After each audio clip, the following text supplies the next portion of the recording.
Thank you for listening to this free audiobook created by Project Gutenberg and Microsoft AI. To learn more about the project or give feedback on the quality of a recording, please visit aka.ms/audiobook. Washington *****. E-text prepared by Suzanne Schell, Project Gutenberg Beginners Projects, Mary Meehan, and the Project Gutenberg Online Distributed Proofreading Team. The Automobile Girls at Washington. Or Checkmating the Plots of Foreign Spies. By Laura Dent Crane. Author of The Automobile Girls at Newport, The Automobile Girls in the Berkshires, The Automobile Girls along the Hudson, The Automobile Girls at Chicago, The Automobile Girls at Palm Beach, etc. 1913. Illustration: a fat Chinese gentleman stood regarding her. Frontispiece. Chapter I. A Chance Meeting 2. Cabinet Day in Washington 3. Mr. Tu Fong Wu 4. At the Chinese Embassy v. Sub Rosa 6. The Arrest 7. Molly's Temptation 8. At the White House 9. Bab's Discovery X. The Confession 11. In Mr. Hamlin's Study 12. Barbara's Secret Errand 13.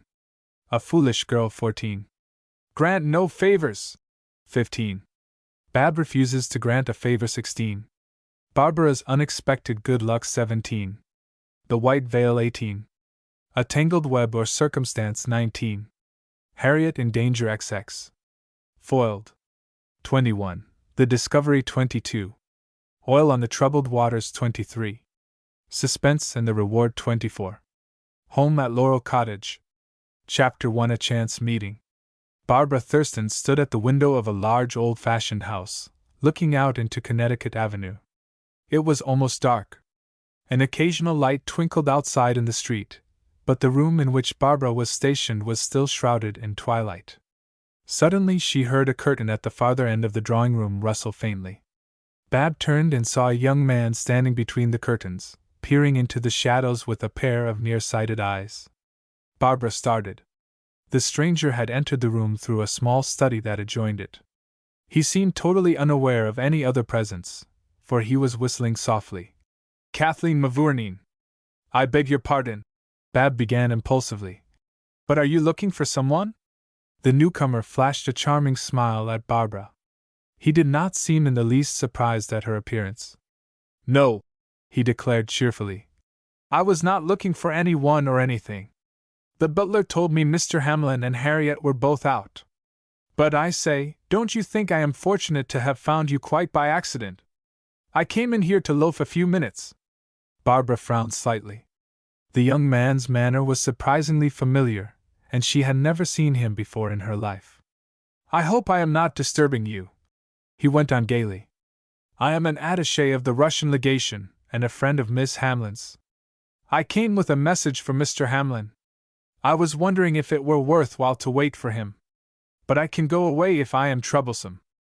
"Oh, no, you are not disturbing me in the least," Barbara returned. "I expect Miss Hamlin and my friends soon. We arrived in Washington last night, and the other girls have gone out to a reception. I had a headache and stayed at home. Won't you be seated while I ring for the butler to turn on the lights?" The newcomer sat down, gravely watching Barbara. "Would you like me to guess who you are?" he asked, after half a minute's silence. Bab laughed. "I am sure you will give me the first chance to tell you your name. I did not recognize you at first. But I believe Harriet told us about you last night. She described several of her Washington friends to us. You are Peter Dillon, aren't you?" "At your service," declared the young attaché, who looked almost boyish. "But now give me my opportunity. I do not know your name, but I have guessed this much. You are an automobile girl. Permit me to bid you welcome to Washington." Barbara nodded her head decidedly. "Yes, I am Barbara Thurston, one of the automobile girls. There are 4 of us. Harriet has probably explained to you. My sister, Molly Thurston, Grace Carter, Ruth Stewart, and I formed the quartet. Mr. William Hamlin is Ruth's uncle. So we are going to spend a few weeks here with Harriet and see the Capitol. I have never been in Washington before." "Then you have a new world before you, Miss Thurston," said the young man, his manner changing. Washington is like no other city in the world, I think. I have been here for 4 years. Before that time I had lived in Dublin, in Paris, in St. Petersburg. Then you are not an American? Exclaimed Bab, regarding the young man with interest. I am a man without a country, Miss Thurston. Bab's visitor laughed carelessly.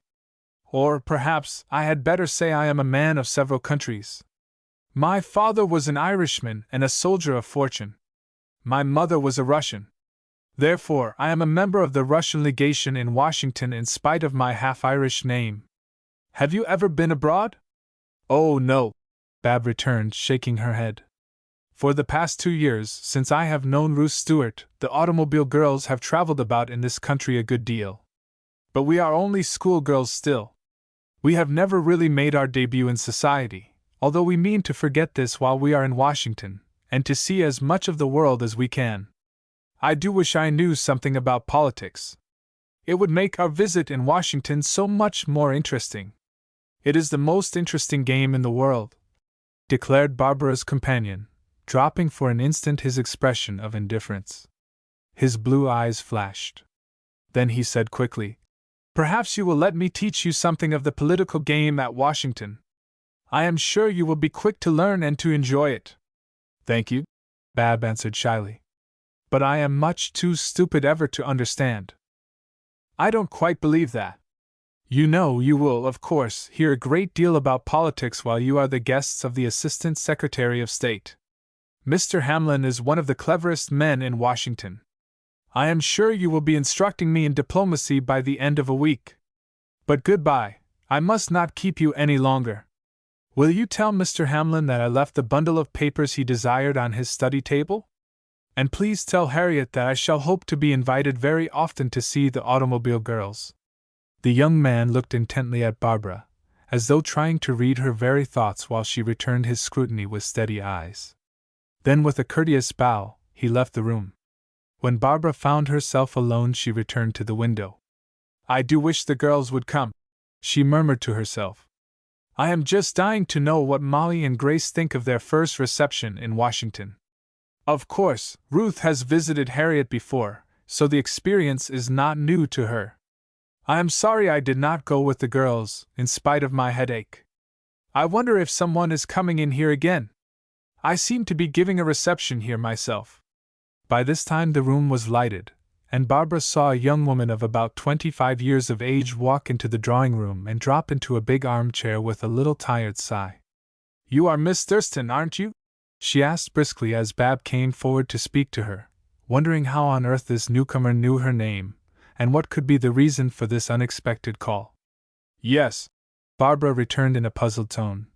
I am Miss Thurston. Oh, don't be surprised at my knowing your name, Bab's latest caller went on. It is my business to know everybody. I met Mr. Dillon on the corner. He told me Harriet Hamlin was not at home and that I had better not come here this afternoon. I did not believe him. Still, I am not sorry Miss Hamlin is out. I would ever so much rather see you. Harriet Hamlin is dreadfully proud, and she is not a bit sympathetic. Do you think so? Bab was lost in wonder. What on earth could this talkative young woman wish of her? Did her visitor believe Bab would confide her opinion of Harriet to a complete stranger? But the young woman did not wait for an answer. I want to see you about something awfully important, she went on. Please promise me you will do what I ask you before I tell you what it is. Bab laughed. Don't ask me that. Why, you may be an anarchist for all I know. The new girl shook her head, smiling. She looked less tired now. She was pretty and fragile, with fair hair and blue eyes. She was very pale and was rather shabbily and carelessly dressed. No, I am not an anarchist, she said slowly. I am a newspaper woman, which is almost as bad in some people's eyes, I suppose, considering the way society people fight against giving me news of themselves and their doings. I came to ask you if you would give me the pictures of the automobile girls for my paper? Oh, you need not look so surprised. We have all heard of the automobile girls. Everybody in Washington of importance has heard of you.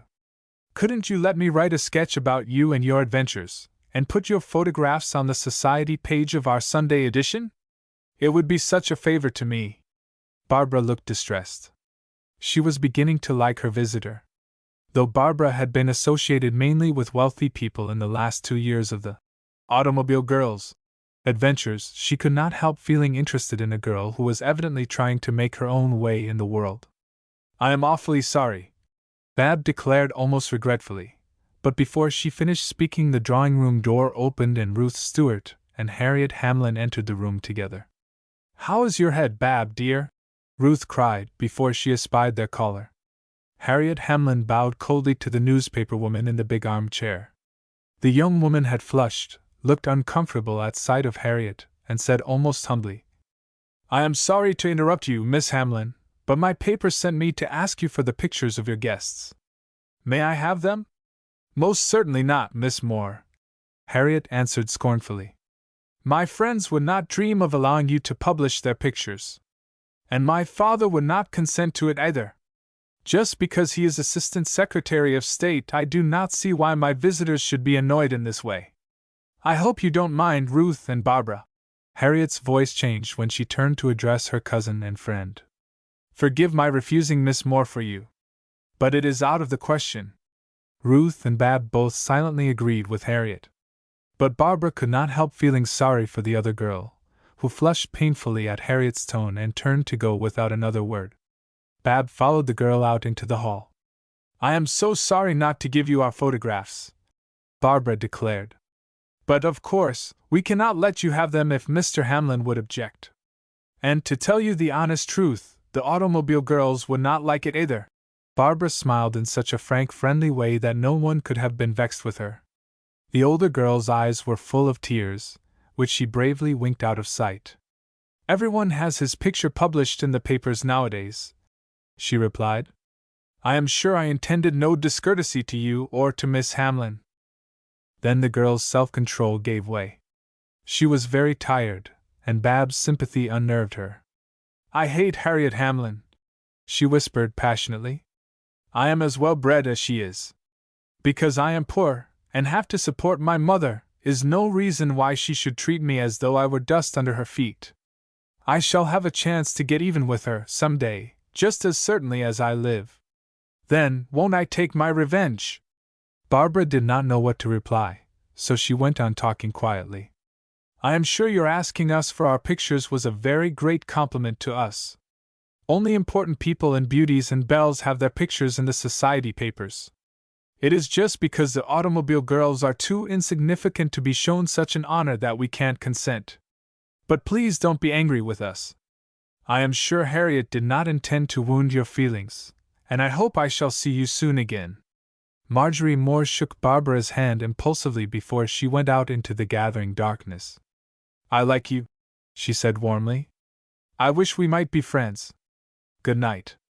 "Where are Molly and Grace?" was Bab's first question when she rejoined Ruth and Harriet. "They would not come away from the reception," Harriet returned, smiling. She was quite unconscious of having treated Marjorie Moore unkindly.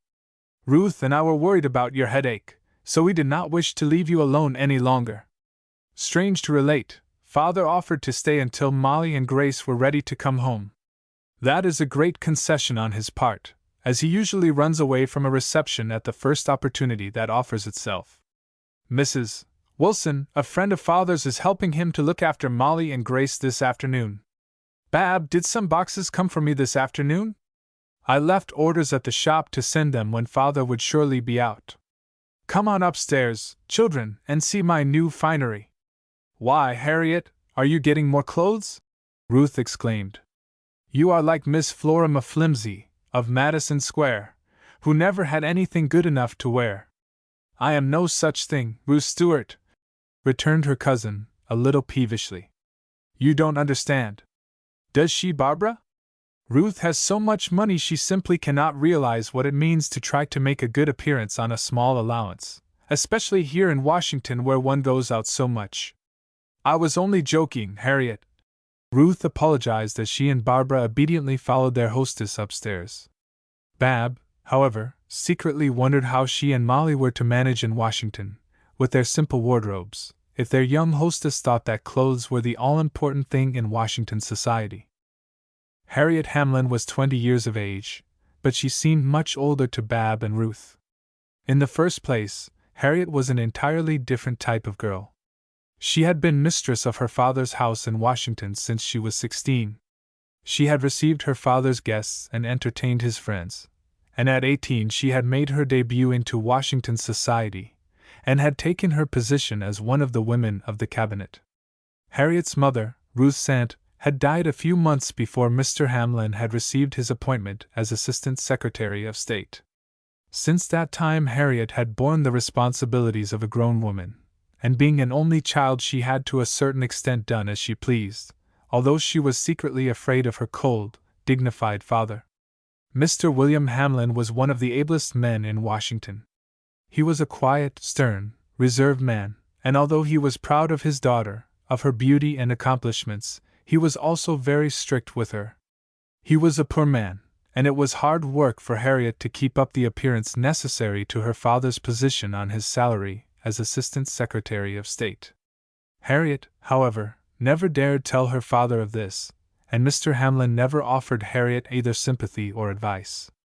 Barbara and Ruth could only watch with admiring eyes and little exclamations of delight the exquisite garments that Harriet now lifted out of 3 big, pasteboard boxes, a beautiful yellow crepe frock, a pale green satin evening gown, and a gray broadcloth tailor-made suit.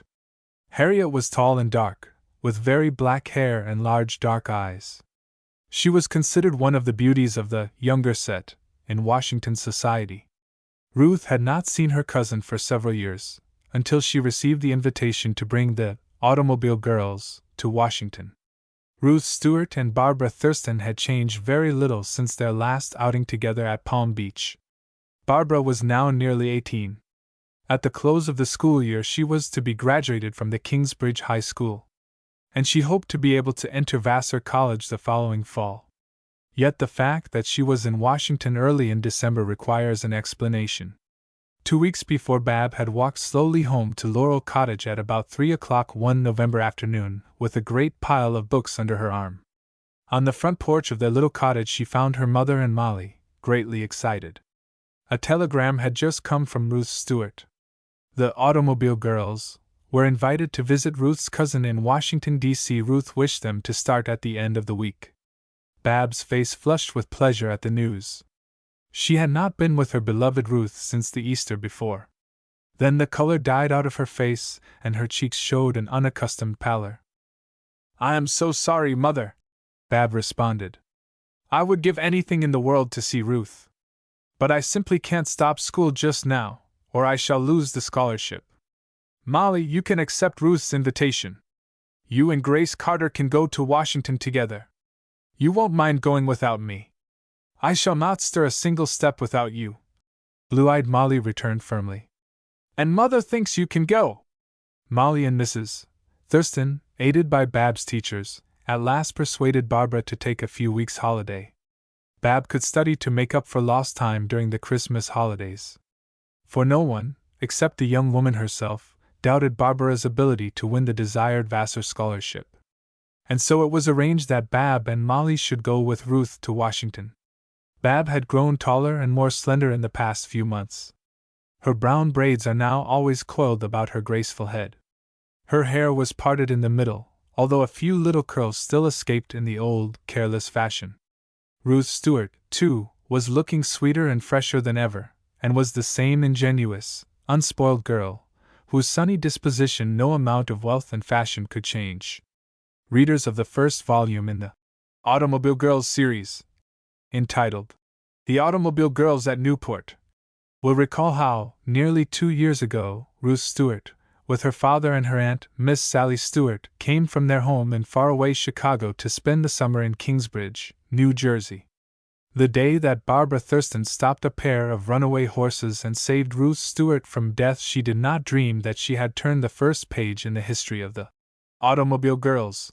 A warm friendship sprang up between Ruth and Bab, and a little later Ruth Stewart invited Barbara, her younger sister, Molly Thurston, and their friend, Grace Carter, to take a trip to Newport in her own red automobile with Ruth herself as chauffeur and her aunt, Miss Sally Stewart, as chaperone. Exciting days at Newport followed, and the 4 girls brought to bay the boy Raffles, the cracksman, who had puzzled the fashionable world. There were many thrilling adventures connected with the discovery of this society thief, and the automobile girls proved themselves capable of meeting whatever emergencies sprang up in their path. In The Automobile Girls in the Berkshires, the second volume of the Automobile Girls series, the scene is laid in a little log cabin on top of one of the highest peaks in the Berkshire Hills, where the four girls and Miss Sally spent a happy period of time. Roughing it. There it was that they discovered an Indian princess and laid the ghost of lost man's trail. In the third volume of the series, The Automobile Girls Along the Hudson, the quartet of youthful travelers, accompanied by Miss Sally Stewart, motored through the beautiful Sleepy Hollow country, spending several weeks at the home of Major Ted Ike, an old friend of the Stewarts. Their many diverting experiences fell to their lot, and before leaving the hospitable Major's home they were instrumental in saving it from destruction by forest fires. The fourth volume of the series, The Automobile Girls at Chicago, relates the adventures of the four friends during the Christmas holidays, which Molly, Grace, and Babs spent with Ruth at Chicago and at Treasure Home, the country estate of the Presbys, who were cousins of the Stewart family. While there, principally through the cleverness of Barbara Thurston, the hiding place of a rich treasure buried by one of the ancestors of the Presbys was discovered in time to prevent the financial ruin of both Richard Presby and Robert Stewart, who had become deeply involved through speculation in wheat. Before Molly, Grace, and Barbara returned to Kingsbridge, Mr. Stewart had promised that they should see Ruth again in March at Palm Beach, where he had planned a happy reunion for the Automobile Girls. There it was that they had, through a series of happenings, formed the acquaintance of a mysterious countess and become involved in the net of circumstances that was woven about her. How they continued to be her friend in spite of dark rumors afloat to the effect that she was an impostor, and how she afterwards turned out to be a princess, is fully set forth in The Automobile Girls at Palm Beach. "Really, Bab," said Ruth, as the two girls went upstairs to their rooms to dress for dinner, "I have not had a chance to talk to you, alone, since we arrived in Washington." "How is your mother?" "As well as can be," Bab answered. "How is darling Aunt Sally?" "I am so sorry she did not come to Washington with you to chaperone us. There is no telling what mischief we may get into without her." Ruth laughed. "I have special instructions for the Automobile Girls from Aunt Sally. We are to be particularly careful to mind our P's and Q's on this visit, for Aunt Sally wishes us to make a good impression in Washington." Barbara sighed. "I'll try, Ruth," she declared. "But you know what remarkable talent I have for getting into mischief." "Then you are to be specially particular, Mistress Bab," Ruth said teasingly.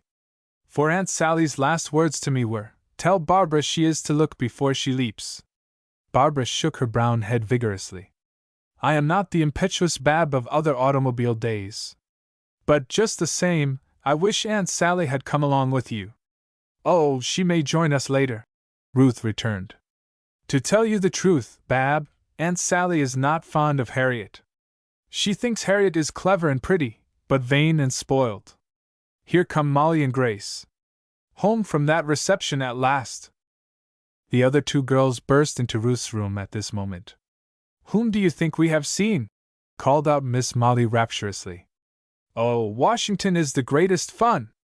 I feel just like a girl in a book, we have been presented to so many noted people. I tell you, Barbara Thurston, we are country girls no longer. Now we have been traveling about the country so much with Ruth and Mr. Stewart, that we know people everywhere. Just guess whom we know in Washington." "I can guess," Ruth rejoined, clapping her hands. "You have seen Mrs. Post and Hugh. Surely, you had not forgotten that they live in Washington. Hugh has finished college and has a position in the forestry department.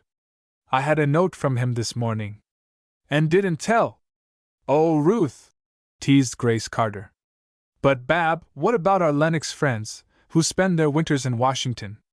"You mean Dorothy and Gwendolyn Morton, the British ambassador's daughters, and funny little Franz Haller, the German secretary. I hope we shall see them. But do hurry, children. Please don't keep the Assistant Secretary of State waiting for his dinner. That would surely be a bad beginning for our Washington visit." No, Molly Thurston, don't you put on your very best dress for dinner tonight. I have just gotten out your white muslin. But Harriet wears such lovely clothes all the time, Bab, Molly pleaded, when she and Barbara were alone. Never mind, child. Harriet Hamlin is not Molly Thurston, Barbara concluded wisely. Chapter 2 Cabinet Day in Washington. It was Harriet Hamlin's reception day. There are certain times appointed in Washington when the members of the President's cabinet hold receptions. The Automobile Girls had come to Washington in time for one of these special entertainments. For, as Harriet explained, they could see everyone worth seeing at once. Not only would the diplomats, the senators and congressmen call with their wives, but the Army and Navy officers, all official Washington would appear to pay their respects to Mr. William Hamlin and his lovely daughter. Then there will be a crowd of unimportant people besides, Harriet had continued. People who are never asked to any small parties come to this reception just because they can get in. So you girls will have to entertain yourselves this morning. I have 1,000 things to do. Why not take the girls to look at the White House, Ruth? That is the first thing to do in Washington. I am sorry I can't go with you.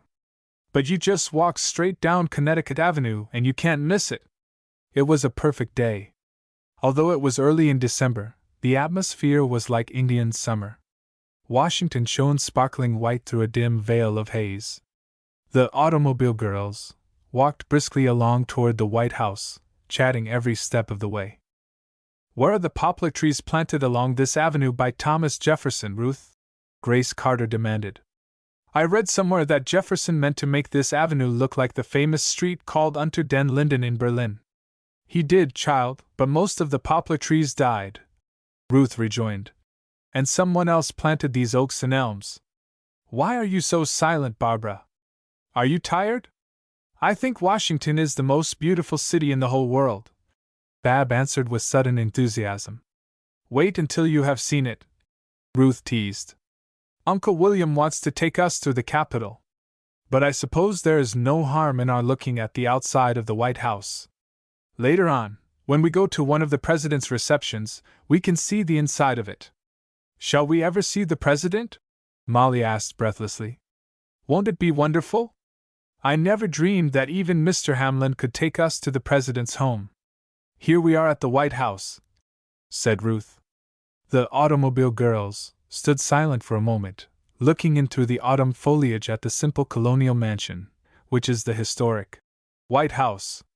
I am glad our White House looks like that, Bab said, after half a moment's pause. I was so afraid it would be pretentious. But it is just big and simple and dignified as our president's home ought to be. It makes me feel so glad to be an American. Barbara ended with a flush. She was afraid the other girls were laughing at her. I think so too, Bab, Ruth agreed. I don't see why girls cannot be as patriotic as boys. We may be able to serve our country in some way, someday. I hope we shall have the chance. The Automobile Girls had entered the White House grounds and were strolling along through the park. Bab and Ruth were talking of the beauties of Washington. But no such thoughts were engrossing pretty Molly's attention. Molly's mind was dwelling on the society pleasures the Automobile Girls expected to enjoy at the capital city. Grace Carter was listening to Barbara's and Ruth's animated conversation. From the very first days at Newport, Molly Thurston had cared more for society than had her sister and 2 friends. Her dainty beauty and pretty manners made her a favorite wherever she went. Molly's friends had spoiled her, and since her arrival in Washington the old story had repeated itself. Harriet Hamlin had already taken Molly under her special protection. And Molly was wildly excited with the thought of the social experiences ahead of her. The 4 girls spent some time strolling about the White House grounds. Then Ruth proposed that they take a car and visit the Congressional Library. I think it is the most beautiful building in Washington, and, in fact, one of the finest in the world, she said enthusiastically, and later when the Automobile Girls were fairly inside the famous library, they fully agreed with her. It was particularly hard to tear Barbara away from what seemed to her the most fascinating place she was ever in, and she announced her intention of visiting it again at the first opportunity. The sightseers arrived home in time for luncheon, and at 4 o'clock that afternoon they stood in a row, beside Harriet Hamlin and her father, helping to receive the guests who crowded into the reception. Some of the women wore beautiful gowns, others looked as though they had come from small towns where the residents knew nothing of fashionable society. Molly and Bab wore the white chiffon frocks Mr. Prescott had presented them with in Chicago. But Grace and Ruth wore gowns that had been ordered for this particular occasion. Bab thought their white frocks, which looked as though they were new, as pretty as any of the gowns worn there. But little Molly was not satisfied. She hated old clothes, no matter how well they looked. And Harriet Hamlin was rarely beautiful in an imported gown of pale, yellow crepe. After receiving for an hour, Bab slipped quietly into a chair near a window. She wished to examine the guests at her leisure. Molly and Ruth were deep in conversation with Mrs. Post and Hugh. Grace was talking to Dorothy and Gwendolyn Morton. Barbara's eyes wandered eagerly over the throng of people. Suddenly someone touched her on the shoulder. "You do not remember me, do you?" Bab turned and saw a young woman. "I am Marjorie Moore," said the newcomer. "I am the girl who came to ask you for your pictures. Perhaps you think it is strange for me to come to Harriet Hamlin's reception when she was so rude to me last night. But I am not a guest. Besides, newspaper people are not expected to have any feelings. My newspaper sent me to find out what people were here this afternoon. So here I am. I know everybody in Washington. Would you like me to point out some of the celebrities to you? See that stunning woman just coming in at the door? She has the reputation of being the most popular woman in Washington. But nobody knows just where she comes from, or who she is, or how she gets her money. But I must not talk Washington gossip. You'll meet her soon yourself." "How do you do, Miss Moore?" broke in a charming contralto voice. "You are the very person I wish to see. I can give you some news for your paper. It is not very important, but I thought you might like to have it." "You are awfully good, Mrs. Wilson," Marjorie Moore replied gratefully. "I have just been talking to Miss Thurston about you. May I introduce her? She has just arrived in Washington, and I told her, only half a second ago, that you were the nicest woman in this town." Mrs. Wilson laughed quietly. "I know Miss Thurston's sister and her friend, Miss Carter. Mr. Hamlin let me help chaperone them at a reception yesterday afternoon. But Miss Moore has been flattering me dreadfully. I am a very unimportant person, though I happen to have the good fortune to be a friend of Mr. Hamlin's and Harriet's. I am keeping house in Washington at present. Some day you must come to see me." Bab thanked her new acquaintance. She thought she had never seen a more unusual-looking woman. It was impossible to guess her age. Mrs. Wilson's hair was snow-white, but her face was as young as a girl's and her eyes were fascinatingly dark under her narrow penciled brows. She was gowned in a pale blue broadcloth dress, and wore on her head a large black hat trimmed with a magnificent black plume. "The top of the afternoon to you," declared a new arrival in Bab's sheltered corner. "How is a man to find you if you will hide behind curtains?" This time Bab recognized Peter Dillon, her acquaintance of the afternoon before. Mrs. Wilson, whose manner suggested a charming frankness and innocence, took Peter by the arm. "Which of the three graces do you mean to devote yourself to this afternoon, Peter? You shall not flatter us all at once." "I flatter?" protested Peter, in aggrieved tones. "Why, truthfulness is my strong point." Marjorie Moore gave a jarring laugh. "Is it, Mr. Dillon?" she returned, not too politely. "Please count me out of Mr. Dillon's flatteries. He does not include a woman who works in them." Marjorie Moore hurried away. "Phew W!" ejaculated Peter. "Miss Moore does not love me, does she? I came up only to say a few words. Miss Hamlin is keeping me busy this afternoon. Come and have some coffee, Miss Thurston. I am sure you look tired." "I would rather not," Barbara protested. "I am going to run away upstairs for a minute, if you will excuse me." Before Barbara could make her escape from the drawing room, she saw that Peter Dillon and Mrs. Wilson had both lost their frivolous manner and were deep in earnest conversation. Chapter 3 Mr. Tu Fong Wu. Bab knew that at the rear of this floor of Mr. Hamlin's house there was a small room that was seldom used. She hoped to find refuge in it for a few minutes, and then to return to her friends. The room was empty. Bab sank down into a great armchair and closed her eyes. A few moments later she opened them, though she heard no sound. A fat little Chinese gentleman stood regarding her with an expression of amusement on his face. Barbara jumped hastily to her feet. Where was she? She felt frightened. Although the man before her was yellow and foreign, and wore strange Chinese clothes, he was evidently a person of importance. Had Barbara awakened at the court of Pekin? Her companion wore a loose, black satin coat, heavily embroidered in flowers and dragons, and a round, close-fitting silk cap with a button on top of it. "I beg your pardon," Bab exclaimed in confusion. "Whom did you wish to see? There is no one in here." The Chinese gentleman made Bab a stately bow. "No one," he protested. "This is the first time, since my residence in America, that I have heard an American girl speak of herself as no one. Miss United States is always someone in her own country. But may I therefore present myself to little Miss No One? I am Dr. Tu Fong Wu, His Imperial Chinese Majesty's Envoy Extraordinary and Minister Plenipotentiary to the United States.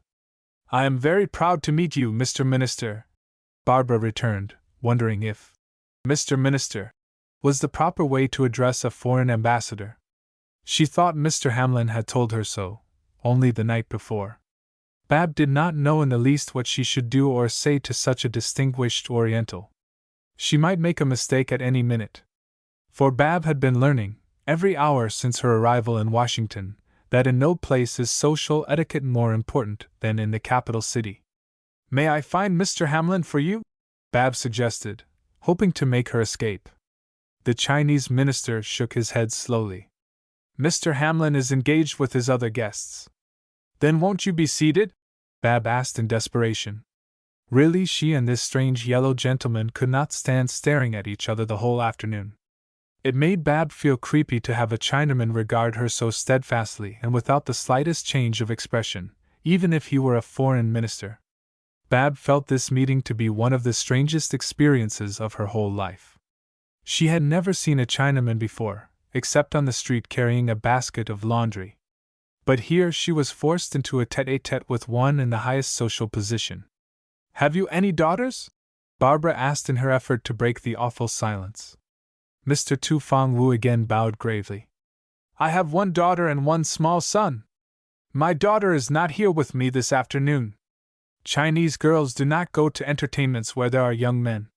My daughter has been brought up according to the customs of our country.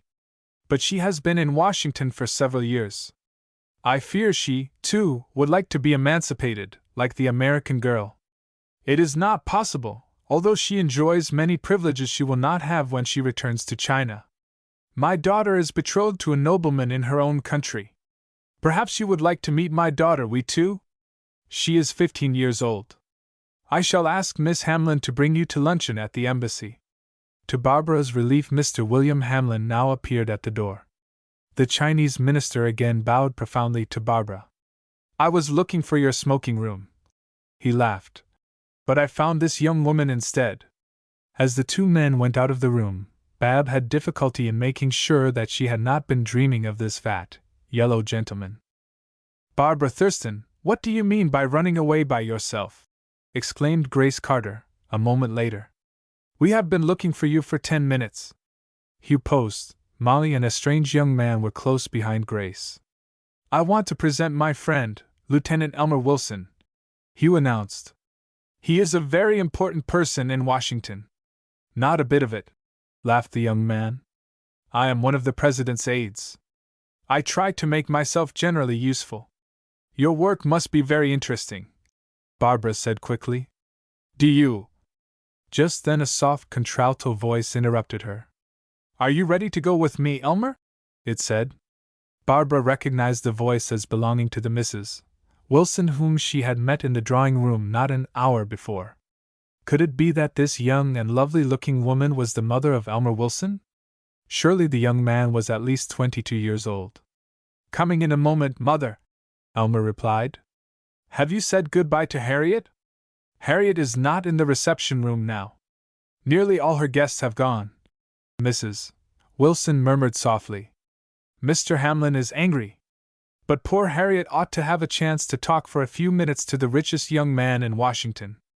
I will leave you, Elmer. If you see Harriet, you may tell her I did not think it fair to disturb her. Barbara went back to the drawing room to search for Ruth. She found Ruth standing next her uncle, Mr. Hamlin, saying the adieus in Harriet's place. A few moments later the last visitor had withdrawn and Mr. Hamlin quickly left Ruth and Bab alone. Mr. Hamlin was a small man, with iron-gray hair, a square jaw and thin, tightly closed lips. He seldom talked, and the automobile girls felt secretly afraid of him. Uncle is dreadfully angry with Harriet, Ruth explained to Bab, after Mr. Hamlin was out of hearing. But he is awfully strict and I do not think he is exactly fair. He does not give Harriet credit for what she does, but he gets awfully cross if she makes any mistakes. Harriet is upstairs, in her own sitting room, talking to a great friend of hers. He is a man Uncle hates, although he has known Charlie Myers since childhood. He is immensely rich, but he is very ill-bred, and that is why Uncle dislikes him. I don't think Harriet cares a bit more for this young man than she does for half a dozen others. But if Uncle doesn't look out, Harriet will marry him for spite. Harriet hates being poor. She is not poor, really. But I am afraid she is terribly extravagant. Promise not to laugh when you see Charlie Myers. He looks a little like a pig, he is so pink and fat. Girls, called Harriet's voice. Are you still in here? Mr. Myers has just gone, and I wanted you to meet him. He is going to have a motor party and take you to see Mount Vernon. We can drive along the Potomac and have our supper somewhere in the country. I'm going to drive Mr. A. Bubble, Harriet, Ruth replied. As long as I brought my car to Washington, I must use it. But I suppose we can get up guests enough to fill 2 automobiles, can't we?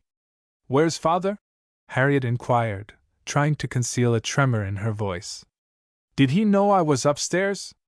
I am afraid he did, Harriet, Ruth replied. Well, I don't care, declared Harriet defiantly. I will select my own friends. Charlie Myers is stupid and ill-bred, but he is good-natured, and I am tired of position and poverty. You are no such thing, Harriet, protested Ruth, taking her cousin by the hand and leading her to a long mirror. There, look at yourself in your yellow gown. You look like a queen. Please don't be silly. It's clothes that make the woman, Ruth, Harriet replied, kissing Ruth unexpectedly. And this yellow gown is just one of the things that troubles me. Dear me, I am glad the reception is over. Chapter 4 at the Chinese Embassy. Shall we eat our luncheon with chopsticks today? Molly Thurston asked Harriet Hamlin an hour before the automobile girls and their hostess were to start for the Chinese Embassy. Harriet laughed good-humoredly at Molly's question. You absurd child, don't you know the Chinese minister is one of the most cultivated men in Washington? When he is in America, he does what the Americans do. But his wife, Lady Tu, is delightfully Chinese.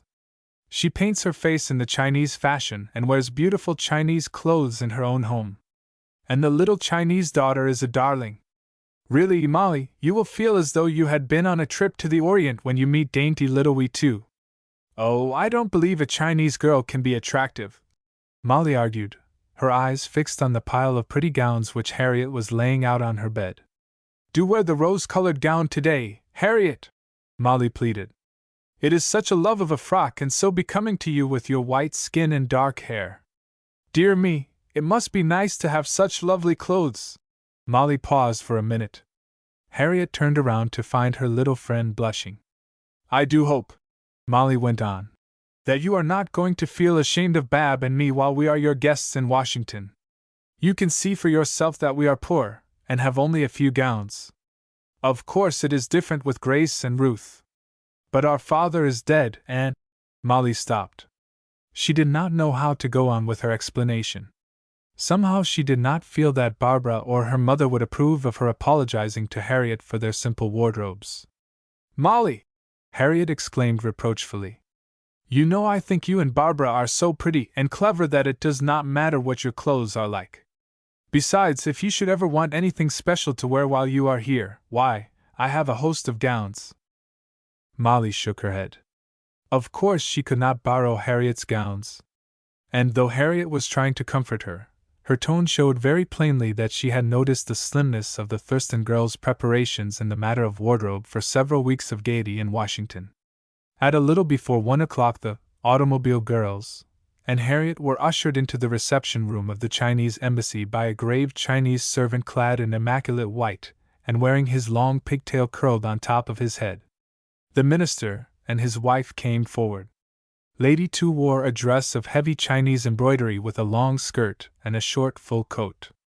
Her hair was inky black and built out on each side of her head. She had a band of gold across it, and golden flowers set with jewels hung above each ear. Her face was enameled in white, and a small patch of crimson was painted just under her lip. Bab could hardly restrain an exclamation of delight at the beauty of the reception room. The walls were covered with Chinese silk and heavy panels of embroidery. A Chinese banner, with a great dragon on it, hung over the mantelpiece. The furniture was elaborately carved teakwood. The girls at once glanced around for the Chinese minister's daughter. But she was nowhere to be seen. Instead, Peter Dillon, Bab's first chance acquaintance in Washington, was smiling a welcome. Mrs. Wilson and her son were also present. The 2 or 3 other visitors were unknown to the automobile girls. Even when luncheon was served, the little Chinese girl did not make her appearance. The 4 girls were beginning to feel rather disappointed. They had come to the embassy chiefly to see Wee Tu, and they were evidently not going to be granted that pleasure. Just as they were about to go back to the reception room, Mr. Tu Fong Wu suggested courteously to his girl guests, "If it pleases you, will you now go up to my daughter's apartments? She does not eat her meals with us when we entertain young men guests. It is not the custom of our country." The Chinese minister touched a bell and another Chinese servant appeared, his slippered feet making no noise. At the top of the stairs a Chinese woman met the automobile girls and conducted them to the apartment of Wee Tu, the minister's daughter. Wee Tu bowed her head to the floor when the automobile girls entered. But when she raised her face, her little black eyes were glowing, and a faint pink showed under her smooth, yellow skin. Think what it meant to this little Chinese maid, with her shut-in life, to meet 4 American girls like Barbara, Ruth, Grace, and Molly. Harriet had lingered behind for a few moments. "Your most honorable presence does my miserable self much honor," stated Wee Tu automatically. Bab laughed. She simply could not help it. Wee Tu's greeting seemed so absurd to her ears, though she knew it was the Chinese manner of speaking. But Bab's merry laugh saved the situation, as it often had done before, for the little Chinese maid laughed in return, and the 5 girls sat giggling in the most intimate fashion. The servant passed around preserved Chinese fruits, nuts, and dried melon seed. "Is Miss Hamlin not with you?" the Chinese minister's daughter asked finally, in broken English. At this moment Harriet's voice was heard in the corridor. She was talking gaily to Peter Dillon. The Chinese girl caught the sound of the young man's charming laugh. Bab was gazing straight at Wee Tu. Wee Tu looked like a beautiful Chinese doll, not a bit like a human being.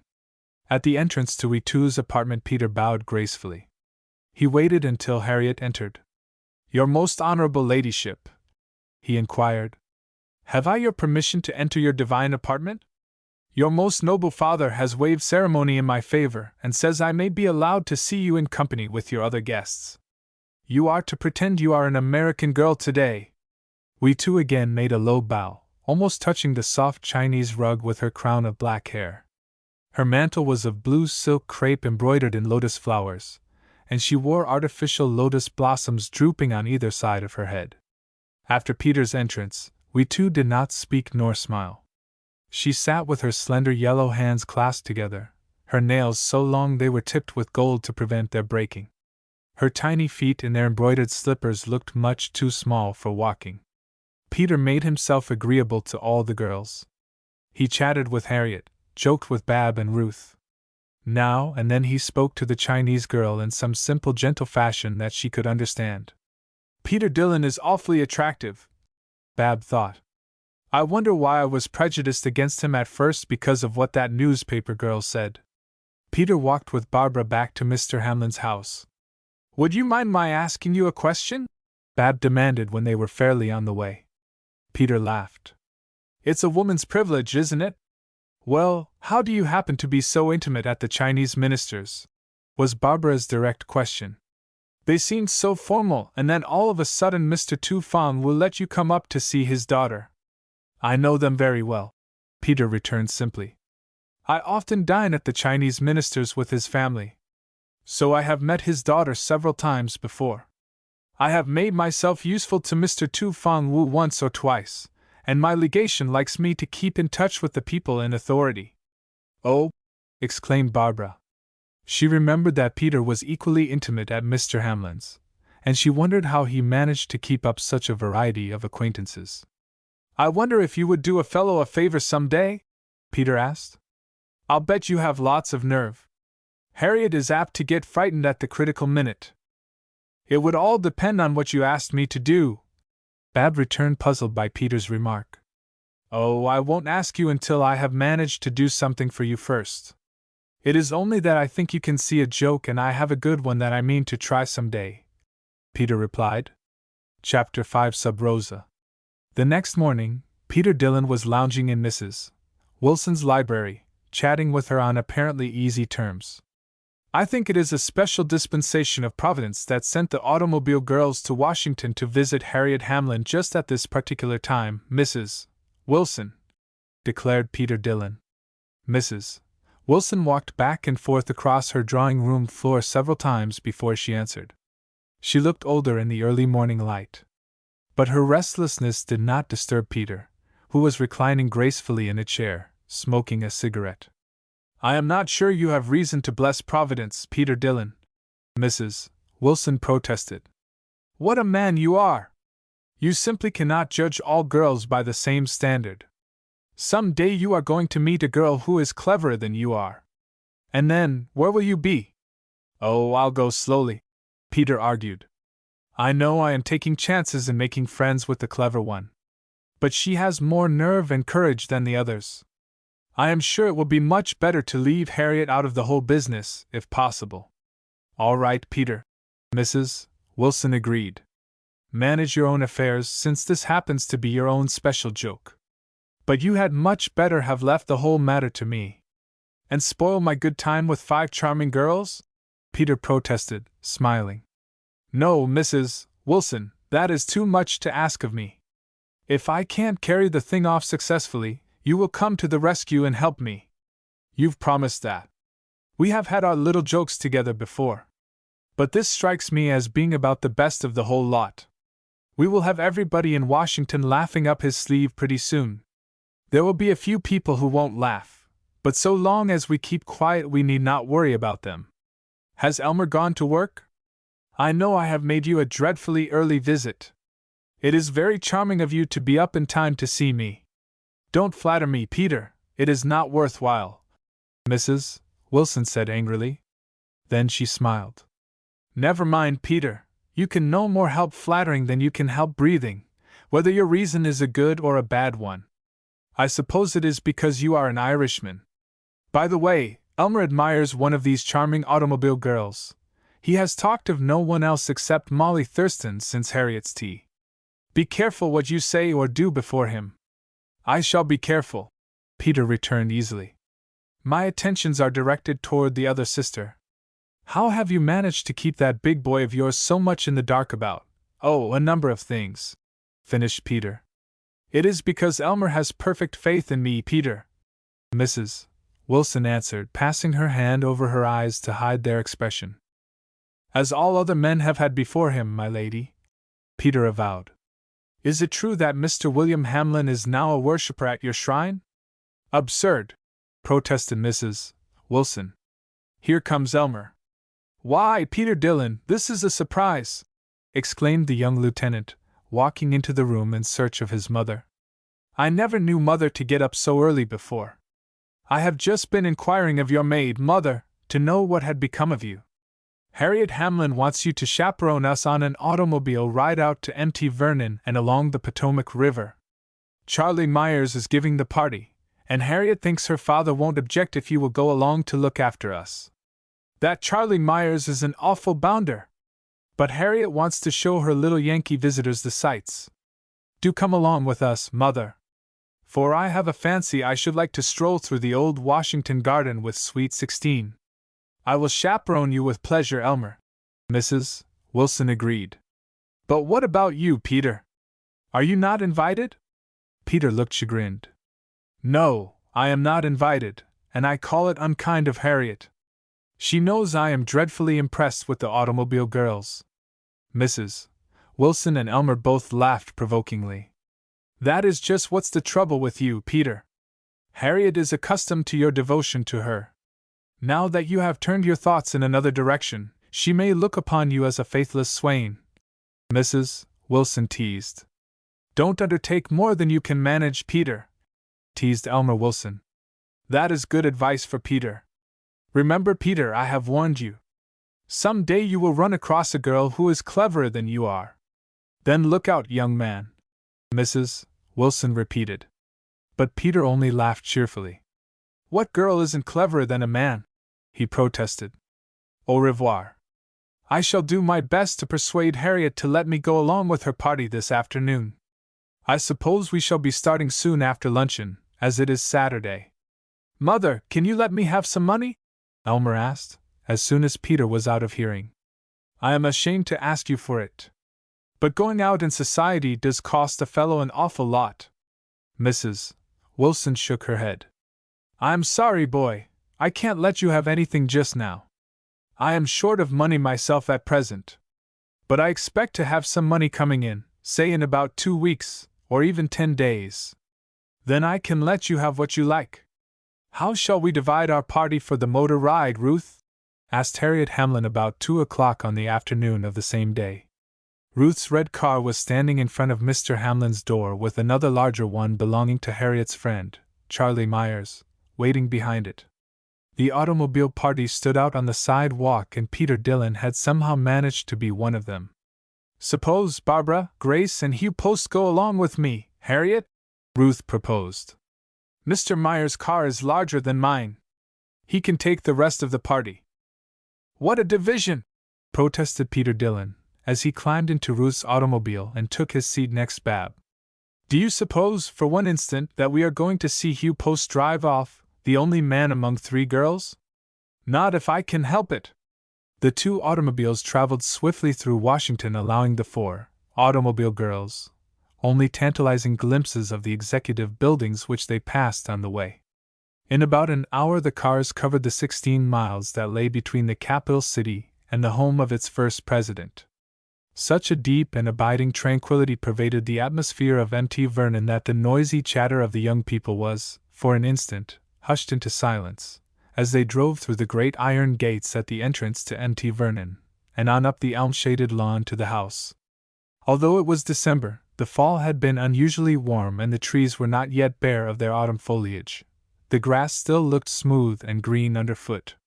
The automobile girls held their breath as their eyes rested on the most famous historic home in America.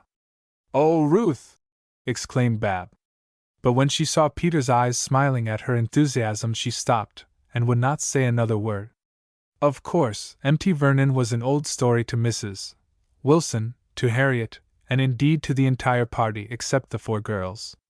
But they wished to see every detail of the Washington house. They went into the wide hall and there beheld the key to the Bastille presented by Lafayette to General Washington.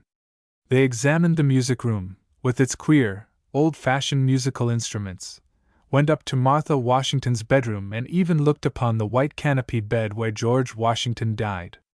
Indeed, they wandered from garret to cellar in the old house. But it was a beautiful afternoon, and the outdoors called them at last. And, after all, it is the outdoors at Mt. Vernon that is most beautiful. The house is a simple country home with a wide, old-fashioned portico and gallery built of frame and painted to look like stone.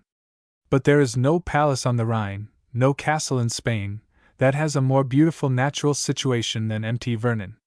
It stands on a piece of gently swelling land that slopes gradually down to the Potomac, and commands a view of many miles of the broad and noble river. Bab and Ruth managed to get away from the rest of their party and to slip out on the wide colonnaded veranda. "How peaceful and beautiful it is out here!" Ruth exclaimed, with her arm around her friend's waist. "It seems to me that, if I lived in Washington, I would just run out here whenever anything uncomfortable happened to me. I am sure, if I spent the day at Mt. Vernon, I should not feel trouble any more." Barbara stood silent. A vague premonition of some possible trouble overtook her. "Ruth," Bab asked suddenly, "do you like Harriet's friend, Peter Dillon? Every now and then he talks to me in the most mysterious fashion. I don't understand what he means." Ruth looked unusually grave. Then she answered Bab in a very curious tone. "I know you have lots of common sense, Bab dear," Ruth began. "But promise me you won't put any special faith in Peter Dillon.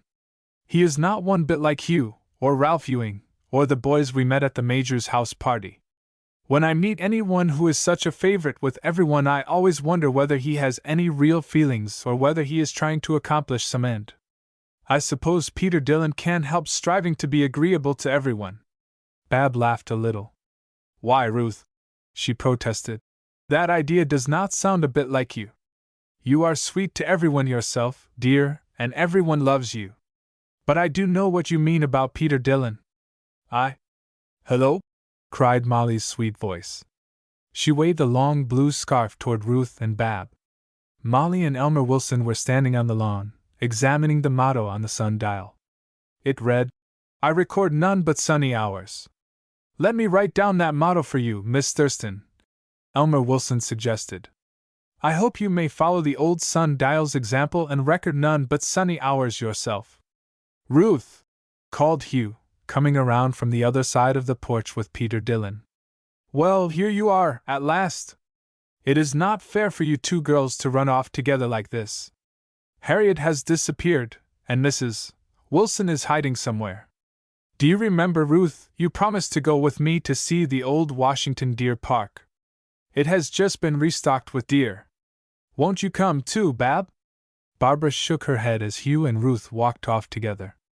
Bab felt sure that Hugh would like to have a chance to talk with Ruth alone, for they had never ceased to be intimate friends since the early days at Newport. Peter Dillon stood looking out at the river, whistling softly. "Kathleen Mavourneen." It was the song Barbara had first heard him whistle in the drawing room of Mr. Hamlin's house. The young man said nothing, for a few moments, even when he and Bab were alone. But when Bab came over toward him, Peter smiled. He had his hat off and he had run his hands through his dark auburn hair. "I say, Miss Thurston, why can't you make up your mind to like me?" he questioned. "Surely you don't suspect me of dark designs, do you? You American people are so strange. Just because I am half a Russian you think I have some sinister purpose in my mind. I am not an anarchist, and I don't want to go about trampling on the poor. I wish you could meet the Russian ambassador. He is about the most splendid-looking man you ever saw. I know him well, you see, because my mother was a distant cousin of his." Barbara laughed good-humoredly. "You seem to be a kind of connecting link between 3 or 4 nations, Russia, America, China. What are your real duties at your legation?" Barbara looked at her companion with a real question in her brown eyes, a question she truly desired to have answered. She was interested to know what duties an attaché performed for his embassy. Peter, in spite of his frivolities, claimed to be a hard worker. "You have not seen the loveliest part of Mt. Vernon yet, Miss Thurston," Peter Dillon interposed just at this instant. "I want to show you the old garden, and we must hurry before the gates are closed." "Yes, I know I did not answer your question. An attaché just makes himself generally useful to his chief. But if you really want to know what my ambition is, and how I work to achieve it, why someday I will tell you." Peter looked at Bab so seriously that she answered quickly. "Yes, I should dearly love to see the garden." Bab and Peter Dillon wandered together through the paths formed by the box hedges planted in Martha Washington's garden more than a century ago. Neither seemed to feel like talking. The young man had seen the gardener as they entered the enclosure, and had persuaded him to allow them to go through the lovely spot alone. Bab's vivid imagination brought to life the old colonial ladies who had once wandered in this famous garden. She saw their white wigs, their powder and patches and full skirts. So Bab forgot all about her companion. Suddenly she heard Peter give a slight exclamation. They had both come to the end of the garden walk. There before them stood a great rose tree. Blooming in the unusually warm sunshine were 2 rosebuds, gently tipped with frost. "Ah, Miss Thurston, how glad I am we found the garden first!" Peter cried. "This is the famous Mary Washington rose, which Washington planted here in his garden, and named in honor of his mother. Wait here until I find the gardener. I am going to make him let us have these 2 tiny rosebuds. How nice Peter Dillon really is," Bab thought. "Ruth was mistaken in warning me against him. Of course, he does not show on the surface what he actually feels. But perhaps I shall find out he is a finer fellow than we think he is. Mr. Hamlin says Harriet is wrong in believing Peter is never in earnest about anything." "It's all right, Miss Thurston," called Peter, returning in a few minutes with his eyes shining. "The gardener says we may have the roses." The young fellow dropped down on his knees before the rose bush without a bit of affectation or self-consciousness. He skillfully cut the 2 half-faded rosebuds from the stalk and handed one to Barbara. "Keep this, Miss Thurston," he said earnestly. "And if ever you should wish me to do you a favor, just send the flower to me and I shall perform whatever task you set me to do to the best of my skill." Peter looked at his own rose. "May I keep my rosebud for the same purpose?" he begged quietly. "Perhaps I shall send my flower to you some day and ask you to do me a service. Will you do it for me?" "Yes, Mr. Dillon, I will do you any favor that I can," Bab returned steadily. "But I don't make rash promises in the dark. And I have very little opportunity to do people favors. You make me think of the newspaper girl, Marjorie Moore. She tried to force me into a promise without letting me know what she wanted, the first day I saw her. Does everyone try to get someone to do something for him in Washington?" At the mention of Marjorie Moore's name, the change in Peter Dillon's face was so startling that Barbara was startled. Just now he did not look in the least like an Irishman. His lips tightened into a fine, cruel line, his eyes grew almost black and had a queer, Chinese slant to them. It suddenly dawned on Barbara that Russians have Asiatic blood in their veins and are often more like Oriental people than they are like those of the Western world. But Peter only said carelessly, after he had regained control of his face, "Miss Moore doesn't like me, and frankly, I don't like her. She told you she did society work for her newspaper. She does a great deal more. She is constantly watching at the legations to see if she can spy on any of their secret information. It is not good form to warn one girl against another. But if I were you, Miss Thurston, I would take with a grain of salt any information that Miss Moore might give you." Barbara answered quietly, "Oh, I don't suppose Miss Moore will tell me any of her secrets. She does not come to Mr. Hamlin's except on business. Harriet does not like her." "Good for Harriet," Peter muttered to himself. "It may be Harriet, after all. Barbara Thurston, you and Peter come along this minute," Harriet ordered unexpectedly. "Don't you know we shall be locked up in Mt. Vernon if we stay here much longer? Ruth's automobile is already filled and she is waiting to start. You and Peter are to get into Mr. Meyer's car with me. We have another hour before sunset. We are going to motor along the river and have our supper at an inn a few miles from here." As Peter Dillon ran ahead to join Harriet Hamlin, a small piece of paper fell out of his pocket. Barbara picked it up and slipped it inside her coat, intending to hand it back to Mr. Dillon as soon as she had an opportunity. But there were other things that seemed of more importance to absorb her attention for the rest of the evening, and Barbara was not to remember the paper until some time later. Chapter 6: The Arrest. After eating supper, and spending the evening at an old-fashioned Southern inn on the Virginia side of the Potomac River, the 2 automobile parties started back to Washington. Barbara and Peter Dillon occupied seats in the car with Harriet and Mr. Myers, Mrs. Wilson, and 2 Washington girls who had been members of their party. As Ruth did not know the roads, it was decided that she keep to the rear and follow the car in front of her. It was a clear moonlight night, and though the roads were not good, no member of the party dreamed of trouble. Babs sat next to Charlie Myers, and her host was in a decidedly sulky temper. For Harriet had grown tired of his devotion, after several hours of it during the afternoon, and was amusing herself with Peter. No sooner had the two cars sped away from the peaceful shadows of Mt. Vernon than Peter began to play Prince Charming to Harriet. Charlie Myers did not know what to do. He was a stupid fellow, who expected his money to carry him through everything. He would hardly listen to Barbara's conversation or take the slightest interest in anything she tried to say. Every time Harriet's gay laugh rang out from the next seat, Charlie Myers would drive his car faster than ever, until it fairly bounded over the rough places in the road. Several times Mrs.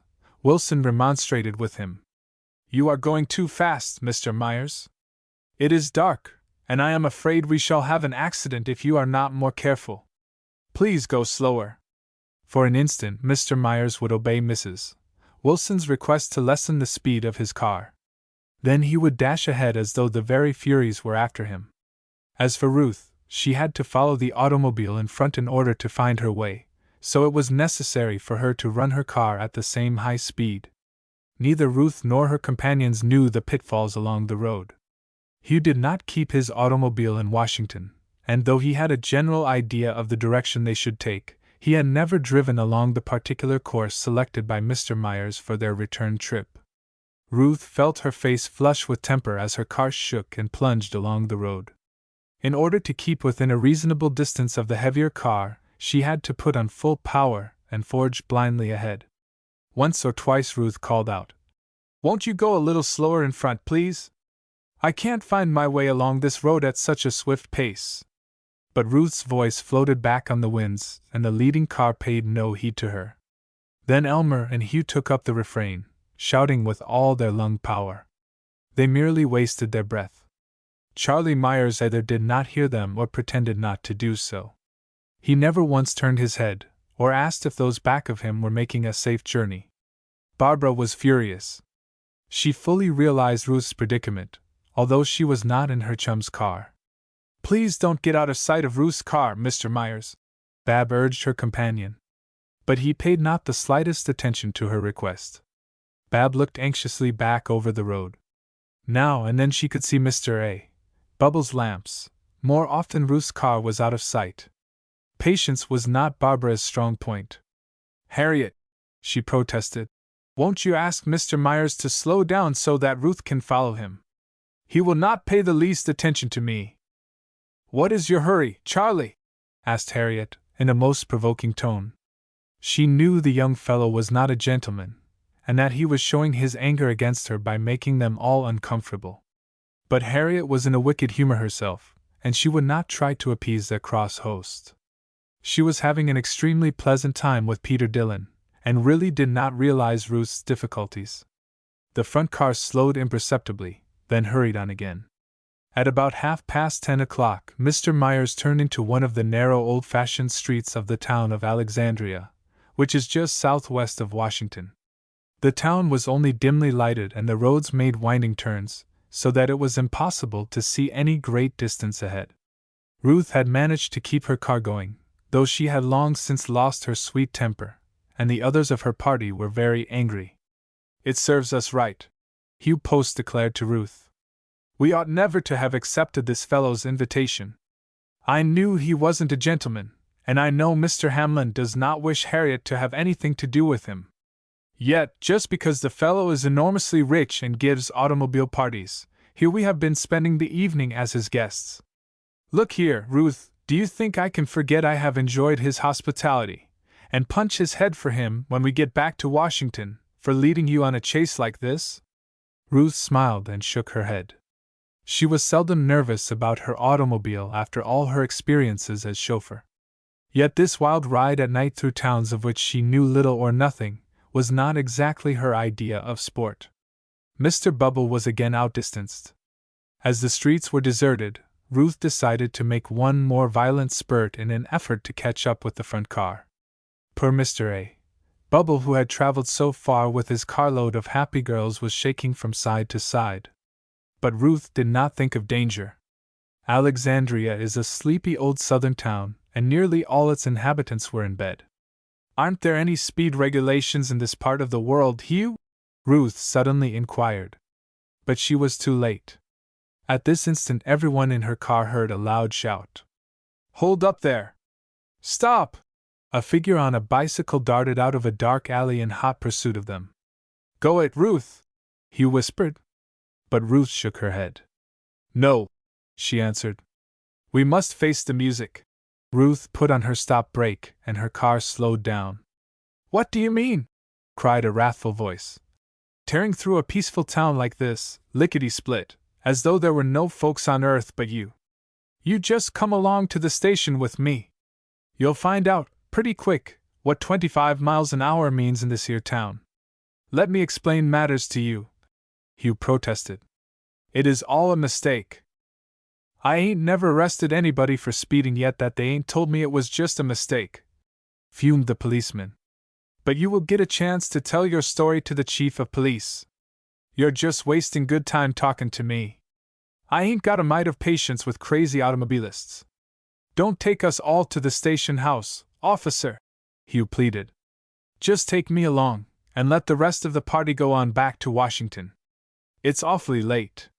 You surely wouldn't keep these young ladies. It's the lady that's a running the car, ain't it? She's the one that is under arrest," said the policeman obstinately. Ruth had not spoken since her automobile was stopped. She had a lump in her throat, caused partly by anger and partly by embarrassment and fright. Then, too, Ruth was wondering what her father would say. In the years she had been running her automobile, over all the thousands of miles she had traveled, Ruth had never before been stopped for breaking the speed laws.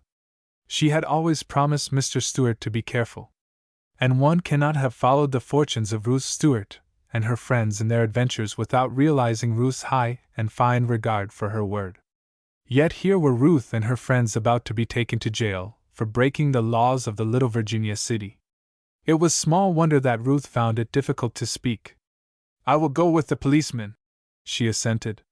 "Perhaps he will let you take Molly and Grace on home." Of course, no one paid the slightest attention to Ruth's ridiculous suggestion. Her friends were not very likely to leave her alone to argue her case before the justice of the peace. "I say, man, do be reasonable," Hugh urged.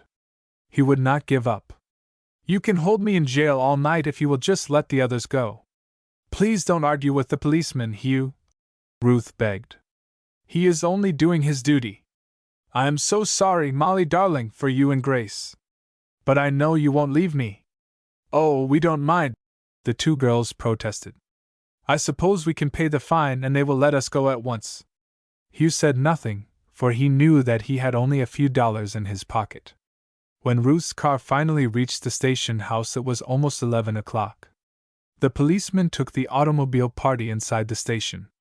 It was bitter cold in the room, for the winter chill had fallen with the close of the December day. The fire had died out in the airtight iron stove in the room, and Molly, Ruth, and Grace could hardly keep from shivering. "Well, where is the justice of the peace, or whatever man we ought to see about this wretched business?" Hugh demanded. At last the policeman looked a little apologetic. "I'll get someone to make up a fire for you," he answered. "I have got to go out and wake up the justice to look after your case. It's bedtime and he's home asleep. Do you expect us to sit here in this freezing, dirty old room half the night while you go around looking up a magistrate?" Hugh demanded wrathfully. "I told you I would have the fire built up," the policeman answered sullenly. "But it ain't my fault you got into this trouble. You ought not to have broken the law. We have had about as much trouble with automobilists in this here town as we are willing to stand for. And I might as well tell you, right now, the court will make it pretty hot for you. It may be I can't get the justice to hear your case until tomorrow, and you'll have to stay here all night." "Stay here all night!" cried the 5 young people, as they sank down into 5 hard wooden chairs in utter despair. "Harriet, have you seen Ruth's automobile?" Bab asked, as Charlie Meyer's car got safely out of Alexandria and started on the road toward Washington.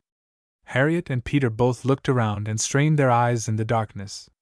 But there was no sign of Ruth or her party.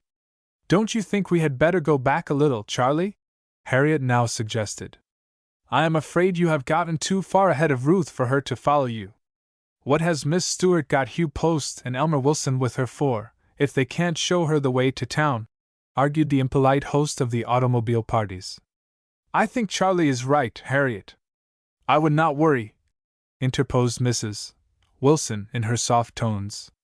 Elmer may not have known the road during the early part of our trip, but neither one of the boys is very apt to lose his way between Alexandria and Washington. Mrs. Wilson laughed at the very absurdity of the idea. Harriet said nothing more, and although Bab was by no means satisfied, she felt compelled to hold her peace. Will you leave me at my house, Charlie? Mrs. Wilson demanded, as soon as their automobile reached Washington. I know Harriet expects to make a Welsh rarebit for you at her home, but I am going to ask you to excuse me. I am a good deal older than you children, and I am tired. When Barbara reached the Hamlin house, she hoped ardently to see the familiar lights of her old friend, A. Bubble, waiting outside the door. But the street was bare of automobiles. There was nothing to do but to follow the other young people into the house and take off her hat and coat. But Bab had not the heart to join Harriet in the dining room where the preparations for making the rarebit were now going on. She lingered forlornly in the hall. Every now and then she would peer anxiously out into the darkness. Still there was no sign of Ruth or any member of her party. Barbara was wretched. She was now convinced that some accident had befallen them. Come in, Barbara, called Harriet cheerfully. The Welsh rarebit is done and it has to be eaten on the instant. I will make another for Ruth's crowd when they get in. They are certainly awfully slow in arriving. Harriet! Barbara's white face appeared at the dining room door. I hate to be a nuisance, but I am dreadfully worried about the other girls. I know they would have gotten home by this time if nothing had happened to them. Poor Barbara had to make a dreadful effort to swallow her pride, for Charlie Myers had been dreadfully rude to her all afternoon. Mr. Myers, she pleaded, won't you take me back in your car to look for my friends? I simply can't bear the suspense any longer. Barbara's eyes were full of tears. Oh, Bab, you are foolish to worry, Harriet protested. It would not be worthwhile for you and Mr. Myers to go back now. You would only pass Ruth on the road. It is nearly midnight. I know it is, Bab agreed. And that is why I am so frightened. Don't you think you could take me to look for them? Please do, Mr. Myers. The ill-bred fellow shrugged his shoulders. What do you take me for, Miss Thurston? I am not going to let my rarebit get cold. There is nothing the matter with your friends. They are likely to be along at any minute. Barbara did not know what to do. Mr. Hamlin had not yet come in. Yet she must find out what had happened to Ruth, Molly, and Grace. Bab once thought of starting out alone and on foot, back up the long country road, but she gave up the idea as sheer foolishness. At that moment the grandfather's clock in the hall chimed midnight. Almost 2 hours had passed since the 2 automobiles had entered Alexandria, and the little town was only 8 miles from Washington. Bab felt she was going to cry before Harriet's guests. She slipped her hand in her pocket to find her handkerchief. As she silently pressed her handkerchief against her trembling lips, she smelt a delicate perfume. Something fresh and cool and aromatic touched her face. It was the tiny rosebud Peter Dillon had presented to her in the garden. Now Bab had determined never to ask Peter to do her a favor. She felt that, once she returned his pledge to him, he had the same right to ask a favor of her. But what could Barbara do? Her beloved sister and friends had certainly come to grief somewhere, and Bab was helpless to find them alone. Mr. Dillon, Bab spoke under her breath, just showing her handkerchief to him with the rosebud crushed between its damp folds. Won't you help me to find Ruth? Bab only glanced at the flower with a shy smile. But Peter saw it. He jumped to his feet, his face flushing. Put the flower back, Miss Thurston, he said quietly to Barbara. You do not need to ask me to help you look for your friends as a favor to you. I am ashamed of myself to have waited until you asked me. Harriet, I am going back to look for your guests. Harriet, who was also feeling uneasy without being willing to confess it, cheerfully agreed. I am going to take your car, Myers, declared Peter Dillon without saying so much as by your leave. Bab and Peter Dillon hurried out to the waiting automobile. Both stopped only to take coats and caps from the rack in the hall. If Peter Dillon wished to make a friend of Barbara Thurston, His prompt response to her plea for help came nearer accomplishing it than anything else in the world. When Peter refused Bab's proffered rosebud, she then determined to do him any favor that she could whenever he might desire to ask it of her. Chapter 7: Molly's Temptation. The next morning the automobile girls were sitting in the library of Mr. Hamlin's home. Ruth, Molly, and Grace were there, for Peter and Bab had secured their release from the Alexandria jail. "But how do you think he ever accomplished it?" Molly inquired. Harriet laughed and flushed. "Oh, Peter accomplished it in the same way he does everything else, by making friends with people," she declared. "Girls, I hope you realize how ashamed I am of last night's proceedings. I never dreamed that anything had happened to you, or I should have certainly forced Charlie Myers to turn back. But I think I have learned a lesson. Charlie Myers was horribly rude to you, Bab, and I told him what we thought of him after you left. I don't want to see him again. So Father, at least, will be glad. Though how I am to get on in this world without a husband with money, I don't know." And Harriet sighed.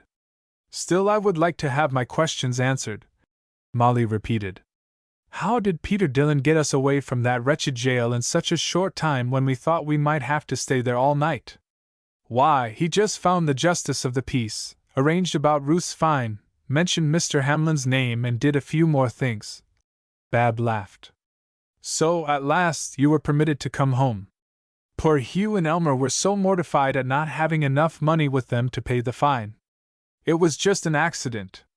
Yet it was truly my fault," Ruth argued. "Father has always insisted that I take my pocket-book whenever I go out of the house. But, of course, I forgot it yesterday. Will Uncle Robert be very angry with you, Ruth, for being arrested?" Harriet asked. "He need never find out anything about it. Your fine wasn't so very large, and you always have money enough to pay for anything." Ruth laughed. "Oh, I always tell Father everything. I don't think he will be very angry with me when he hears how we happened to get into trouble." "Do you really tell your father everything?" Harriet asked, in a surprised tone. "Why, yes, why not?" Ruth questioned. Harriet shook her head. "Well, I do not tell my father all my affairs." "Oh, dear me, no! I suppose I shall have to go back to Alexandria today, and appear at court," Ruth lamented. "I just dread it." "Oh, no, you won't," Bab explained. "Mr. Dillon said he would talk matters over with Mr. Hamlin, and that he had some influential friends over there. You will have to pay your fine, Ruth, but you probably will not have to appear at the trial. They will settle it privately." "Girls," exclaimed Harriet, "I forgot to tell you something. There is a big reception at the White House tomorrow evening, and Father says he wishes to take the automobile girls to present them to the President." "How exciting!" exclaimed Grace Carter. "To think that the automobile girls are going to meet the President, and yet you speak of it as calmly, Harriet Hamlin, as though it were an everyday affair." "Oh, nonsense, Grace," Harriet begged. "It will be fun to go to the White House with you. You girls are so interested in everything. But a White House reception is an old story to me, and I am afraid there will be a frightful crowd. But which one of you will go shopping with me this morning?" "I will," cried Molly. "I dearly love to see the shops. We don't have any big stores in Kingsbridge. Is there anything I can get for you, girls?" Harriet asked. Ruth called her cousin over in the corner. "Will you please order flowers for us tomorrow night?" Ruth requested. "Father told me to be sure to get flowers whenever we wanted them." "Lucky Ruth!" sighed Harriet. "I wish I had such a rich and generous father as you have. What can we wear to the President's reception tomorrow, Bab?" Molly whispered in her sister's ear, while Harriet and Ruth were having their conference.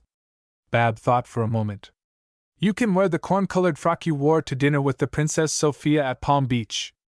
It is awfully pretty, and you have never worn it since." "That old thing!" cried Molly, pouting. "Suppose you get some pale yellow ribbons, Molly, and I will make you a new sash and a bow for your hair," Bab suggested. Pretty Molly frowned. "All right," she agreed. Harriet and Molly did not go at once to the shops. They drove first to Harriet's dressmaker, the most fashionable in Washington. "I must try on a little frock," Harriet explained. "We can do our shopping afterwards. I want you to see a beautiful coat I am having made, from a Chinese crepe shawl the Chinese minister's wife gave me." Madame Louise, the head of the dressmaking establishment, came in to attend to Harriet. The new coat was in a wonderful shade of apricot, lined with satin and embroidered in nearly every color of silk. "Oh, Harriet, how lovely!" Molly exclaimed. "Yes, isn't it?" Harriet agreed. "But I really ought not to have had this coat made up. It has cost almost as much as though I had bought it outright. And I don't need it. I hope you have not made my dress very expensive, madam. I told you to get me up a simple frock." "Ah, but Miss Hamlin, the simple frocks cost as much as the fancy ones," argued the dressmaker. "This little gown is made of the best satin and lace. But how charming is the effect!" Molly echoed the dressmaker's verdict as she gazed at Harriet with admiring eyes. Harriet's gown was white satin. Her black hair and great dusky eyes looked darker from the contrast, and her skin even more startlingly fair. Harriet could not help a little smile of vanity as she saw herself in the long mirror in the fitting room. "Be sure to send these things home by tomorrow, Madame Louise," she demanded. "Father and I are going to take our guests to one of the president's receptions, and I want to wear this gown." Molly gave a little impatient sigh. "What is the matter, Molly?" inquired Harriet, seeing that her little friend looked tired and unhappy. "I am awfully sorry to have kept you waiting like this. It is a bore to watch other people try on their clothes. I will come with you directly." "Oh, I am not tired watching you, Harriet," pretty Molly answered truthfully. "I was only wishing I had such a beautiful frock to wear to the reception tomorrow." Madame Louise clapped her hands. "Wait a minute, young ladies. I have something to show you. You must wait, for it is most beautiful." The dressmaker turned and whispered to one of her girl assistants. The girl went out and came back in a few minutes with another frock over her arm. Molly gave a deep sigh of admiration. "How exquisite!" Harriet exclaimed. "Whose dress is that, madam? It looks like clouds or sea foam, or anything else that is delicately beautiful." Madame shook out a delicate pale blue silk, covered with an even lighter tint of blue chiffon, which shaded gently into white. "This dress was in order, Miss Hamlin," Madame Louise explained. "I sent to Paris for it. Of course it was some time before it arrived in Washington. In the meanwhile a death occurred in the family of the young woman who had ordered the dress. She is now in mourning, and she left the dress with me to sell for her. She is willing to let it go at a great bargain. The little frock would just about fit your young friend. Would she not be beautiful in it, with her pale yellow hair and her blue eyes? Ah, the frock looks as though it had been created for her. Do you think she would allow me to try it on her?" "Do slip the frock on, Molly," Harriet urged. "It will not take much time. And I would dearly love to see you in such a gown. It is the sweetest thing I ever saw." Molly shook her head. "It is not worth while for me to put it on, Harriet. Madam must understand that I cannot possibly buy it." "But the frock is such a bargain, mademoiselle," the dressmaker continued. "I will sell it to you for a mere song." "But I haven't the song to pay for it, madam." Molly laughed. "Come on, Harriet. We must be going." "Of course you can't buy the dress, Molly," Harriet interposed. "But madam will not mind your just slipping into it. Try it on, just for my sake. I know you will look like a perfect dream." Molly could not refuse Harriet's request. "Shut your eyes, Molly, while madam dresses you up," Harriet proposed. Molly shut her eyes tightly. Madame Louise slipped on the gown. "It fits to perfection," she whispered to Harriet. Then the dressmaker, who was really an artist in her line, picked up Molly's bunch of soft yellow curls and knotted them carelessly on top of Molly's dainty head. She twisted a piece of the pale blue shaded chiffon into a bandeau around her gold hair. "Now look at yourself, mademoiselle," she cried in triumph. "Molly, Molly, you are the prettiest thing in the world!" Harriet exclaimed. Molly gave a little gasp of astonishment when she beheld herself in the mirror. Certainly she looked like Cinderella after the latter had been touched with the fairy wand. She stood regarding herself with wide open eyes of astonishment, and cheeks in which the rose flush deepened. "The dress must belong to mademoiselle. I could not have made such a fit if I had tried," repeated the dressmaker. "How much is the dress worth, madam?" Harriet queried. "Worth? It is worth $150. But I will give the little frock away for 50, the dressmaker answered.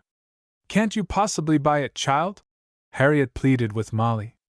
"It is a perfectly wonderful bargain, and you are too lovely in it. I just can't bear to have you refuse it." "I am sorry, Harriet," Molly returned firmly, "but I have not the money. Won't you please take the gown off me, madam? Your friend can take the frock from me now and pay me later." "It does not matter," said the dressmaker. "She can write home for the money." For one foolish moment Molly did dream that she might write to her mother for the price of this darling blue frock. Molly was sure she had never desired anything so keenly in her life. But in a moment Molly came to her senses. Where would her mother get such a large sum of money to send her? It had been hard work for Mrs. Thurston to allow Barbara and Molly the slight expenses of their trip to Washington. No, the pretty gown was impossible. "Do unbutton the gown for me, please, Harriet," Molly entreated. "I really can't buy it." Molly felt deeply embarrassed, and was sorry she had allowed herself to be persuaded into trying on the gown. "Molly!" exclaimed Harriet suddenly. "Don't you have a monthly allowance?" Molly nodded her head. Silly Molly hoped Harriet would not ask her just what her allowance was. For Mrs. Thurston could give her daughters only $5 a month apiece for their pin money. "Then I know just what to do," Harriet declared. "You must just buy this frock, Molly dear. I expect to have a dividend from some stock I own, and when it comes in, I shall pay Madam for the dress, and you can pay me back as it suits you. Do please consent, Molly. Just look at yourself in the glass once more and I know you can't resist my plan." Molly did take one more peep at herself in the mirror. But if she had only had more time to think, and Harriet and the dressmaker had not argued the point with her, she would never have fallen before her temptation. "You are sure you won't mind how long I take to pay you back, Harriet?" Molly inquired weakly. "Sure," Harriet answered. "All right then, I will take it," Molly agreed in a sudden rush of recklessness, feeling dreadfully excited. For little Molly Thurston had never owned a gown in her life that had cost more than $15, except the 2 or 3 frocks which had been given to her on different occasions. "Madam, you will send Miss Thurston's gown with mine, so she can wear it to the White House reception," Harriet insisted. "Certainly, I shall send the frocks this evening," the dressmaker agreed, suavely. "But are you sure you will be in? I want you to be at home when the frocks arrive." Several other customers had entered Madame Louise's establishment. Harriet Hamlin flushed at the dressmaker's question. But she replied carelessly, "Oh, yes, I shall be in all the afternoon. You can send them at any time you like." Before Molly and Harriet had gotten out into the street, Molly clutched Harriet's arm in swift remorse. "Oh, Harriet dear, I have done a perfectly awful thing. I must go back and tell Madam that I cannot take that gown. I don't see how I could have said I would take it. Why, it will take me ages to pay you so much money." Molly's eyes were big and frightened. Her lips were trembling. "SHSH. You silly child," Harriet protested. "Here comes Mrs. Wilson. You can't go to tell Madame Louise you have changed your mind before so many people. And what is the use of worrying over such a small debt? The dress was a wonderful bargain. You would be a goose not to buy it." Now, because Harriet was older than Molly, and Molly thought her very beautiful and well trained in all the graces of society, foolish little Molly allowed herself to be silenced, and so made endless trouble for herself and for the people who loved her. "Don't tell Barbara about my buying the frock, Harriet," Molly pleaded, as the 2 girls went up the steps of the Hamlin home, a short time before luncheon. "I would rather tell Bab about it myself, when I get a chance." "Oh, I won't tell. You may count on me," promised Harriet, in sympathetic tones. "Will Bab be very cross?" "Oh, not exactly that." Molly hesitated. "But I am afraid she will be worried. I am glad we are at home. I want to lie down, I feel so tired." Not long after Harriet and Molly had started off on their shopping expedition, Bab came across from her room into Ruth's. "Ruth, do you think I could telephone Mr. Dillon?" she asked. "I picked up a piece of paper that he dropped in the garden yesterday, and I forgot to return it to him. Give it to me, child. I told you yesterday that I did not wish you to grow to be an intimate friend of that man. But I am writing him a note to thank him for his kindness to us last night.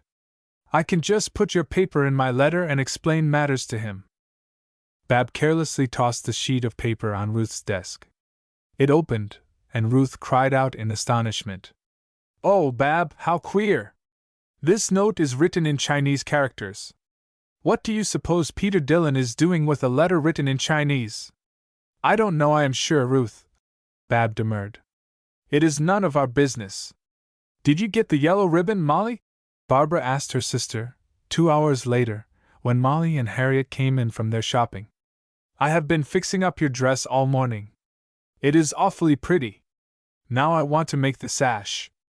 "I did not get any ribbons, Bab," Molly answered peevishly. "I told you I would not wear that old yellow dress." Chapter 8 At the White House.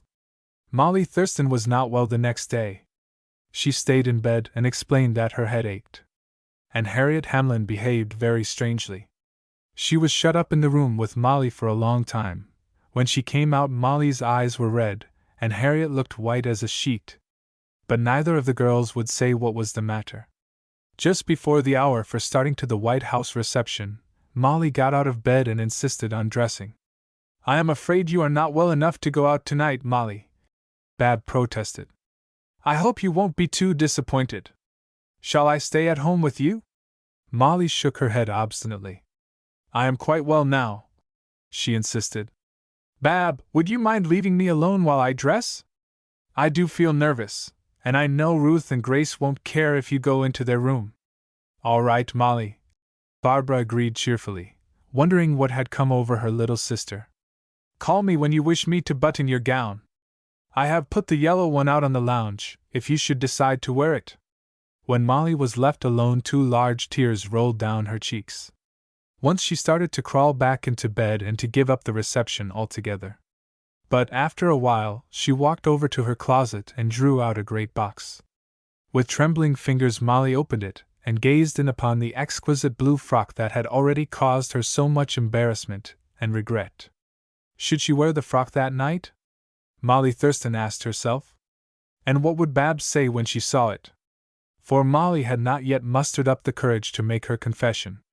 Well, come what might, Molly decided to wear her new frock this one time. She had risked everything to own it, so she might as well have this poor pleasure. When Molly joined Mr. Hamlin and the other girls downstairs, a long party cape completely concealed her gown. Mr. Hamlin did not keep a private carriage, so, as long as Ruth's automobile was in Washington, he decided to take his party to the White House in Ruth's car. The girls were ready early, for Mr. Hamlin explained to them that they would have to take their position in the line of carriages that slowly approached the White House door, and that sometimes this procession was nearly a mile in length. "I suppose you girls won't mind the waiting as much as we older people do, because you always have so much to say to each other. And perhaps this is my best chance to learn to know you better. I have been so busy that I have seen little of you during your visit to Harriet." But Molly and Harriet were strangely silent, and Bab felt absolutely tongue-tied before Mr. Hamlin. Fortunately, Grace and Ruth sat on each side of him. "Mr. Hamlin," Grace asked timidly, "would you mind telling me what are the duties of the Secretary of State? Washington is like a new, strange world to us. I have learned the titles of the different members of the President's cabinet, but I have not the faintest idea what they do." Molly and I looked over the cards of the guests who came to your reception. Some of the cards just read the Speaker, the Chief of Staff, l'Ambassadeur de France, without any personal names at all. Mr. Hamlin seemed pleased. The stern, half-embarrassed expression that he usually wore before the girls relaxed a little at Grace's eager questioning. "I am glad, Miss Carter, to find you take an interest in Washington affairs," he answered. "It is most unusual in a young girl. I wish Harriet cared more about them, but she seems devoted only to society." Mr. Hamlin sighed under his breath. Yes, it is the custom for the officials in Washington to put only the titles of their office on their visiting cards. You are sure you wish to know the duties of the Secretary of State? I don't want to bore you, my child. Grace nodded her head eagerly. Well, let me see if I can make it plain to you. The Secretary of State has charge of all the correspondence between the foreign countries and their representatives in the United States. Mr. Hamlin continued. Do you understand? I think I do, Grace answered hesitatingly, while Bab leaned over from the next seat to see if she could understand what Mr. Hamlin was explaining. The Secretary of State also receives all kinds of information from the consuls and diplomatic officers, who represent the United States abroad. Mr. Hamlin went on. Sometimes this information is very important and very secret. It might bring on serious trouble, perhaps start a war with another country, if some of these secrets were discovered. The Secretary of State has other duties. He keeps the Great Seal of the United States. But my chief business as Assistant Secretary is just to look after the important private correspondence with all the other countries. Father, exclaimed Harriet, why are you boring the girls to death with so much information? They don't understand what you mean. I have been living in Washington for 4 years, and I have not half an idea of what your duties are. But thank goodness, we have arrived at the White House at last. Their motor car had finally drawn up before the entrance to the executive mansion at the extremity of the eastern wing. The house was a blaze of lights. The Marine Band was playing a national air. Harriet, who was familiar with all the rules that govern the president's receptions, quickly marshaled her guests into the lobby, where they had to take off their coats and hats. Bab was so overcome at the enormous number of people about her that she did not see Molly remove her cape. Molly slipped quietly into a corner, and was waiting by Harriet's side, when Harriet called the other girls to hurry up the broad stairs to the vestibule above, where the guests were forming in line to enter the reception room. Barbara, Ruth, and Grace gave little gasps of astonishment when they first beheld Molly. If little Molly Thurston's heart was heavy within her on this brilliant occasion, she held her pretty head very high. The worry and excitement had given her a slight fever. Her cheeks were a deep carmine and her eyes glittered brightly. Why, Molly! What a vision you are! Exclaimed Ruth and Grace together. Where did you get that wonderful gown? You have been saving it to surprise us tonight, haven't you? But Bab did not say a single word. She only looked at Molly, her face paling a little with surprise and curiosity. How had Molly come by a gown that was more beautiful than anything Bab had ever seen her sister wear? Barbara knew Molly had not had the gown when they left home together, for she had packed her sister's trunk for her. But this was not the time to ask questions. Bab's mind was divided between the wonder and delight she felt at the scene before her, and amazement at Molly's secret. I do hope, she thought, as she followed Mr. Hamlin up the steps, that Molly has not borrowed that gown of Harriet. But no, it fits her much too well. Someone must have given it to her as a present, and she has kept the secret until tonight to surprise me. The automobile girls stood behind Mr. Hamlin and Harriet in the great vestibule just outside the famous Blue Room of the White House, where the president and his wife were waiting to receive their guests. The line was moving forward so slowly that the girls had a chance to look about them. Never had any one of them beheld such a beautiful spectacle. Of course, the automobile girls had been present at a number of receptions during their brief social careers, but for the first time tonight they saw men in other than ordinary evening dress. The diplomats from other countries wore their superb court costumes with the insignia of their rank. The American Army and Navy officers had on their bright full-dress uniforms. Bab thought the Russian ambassador the most superb-looking man she had ever seen, and Molly blushed when Lieutenant Elmer Wilson bowed gallantly to her across the length of the hall. When the girls first took up their positions in the line, they believed they would never grow weary of looking about them. But by and by, as they waited and the number of people ahead of them only slowly decreased, they grew tired. A girl passed by Barbara and smiled.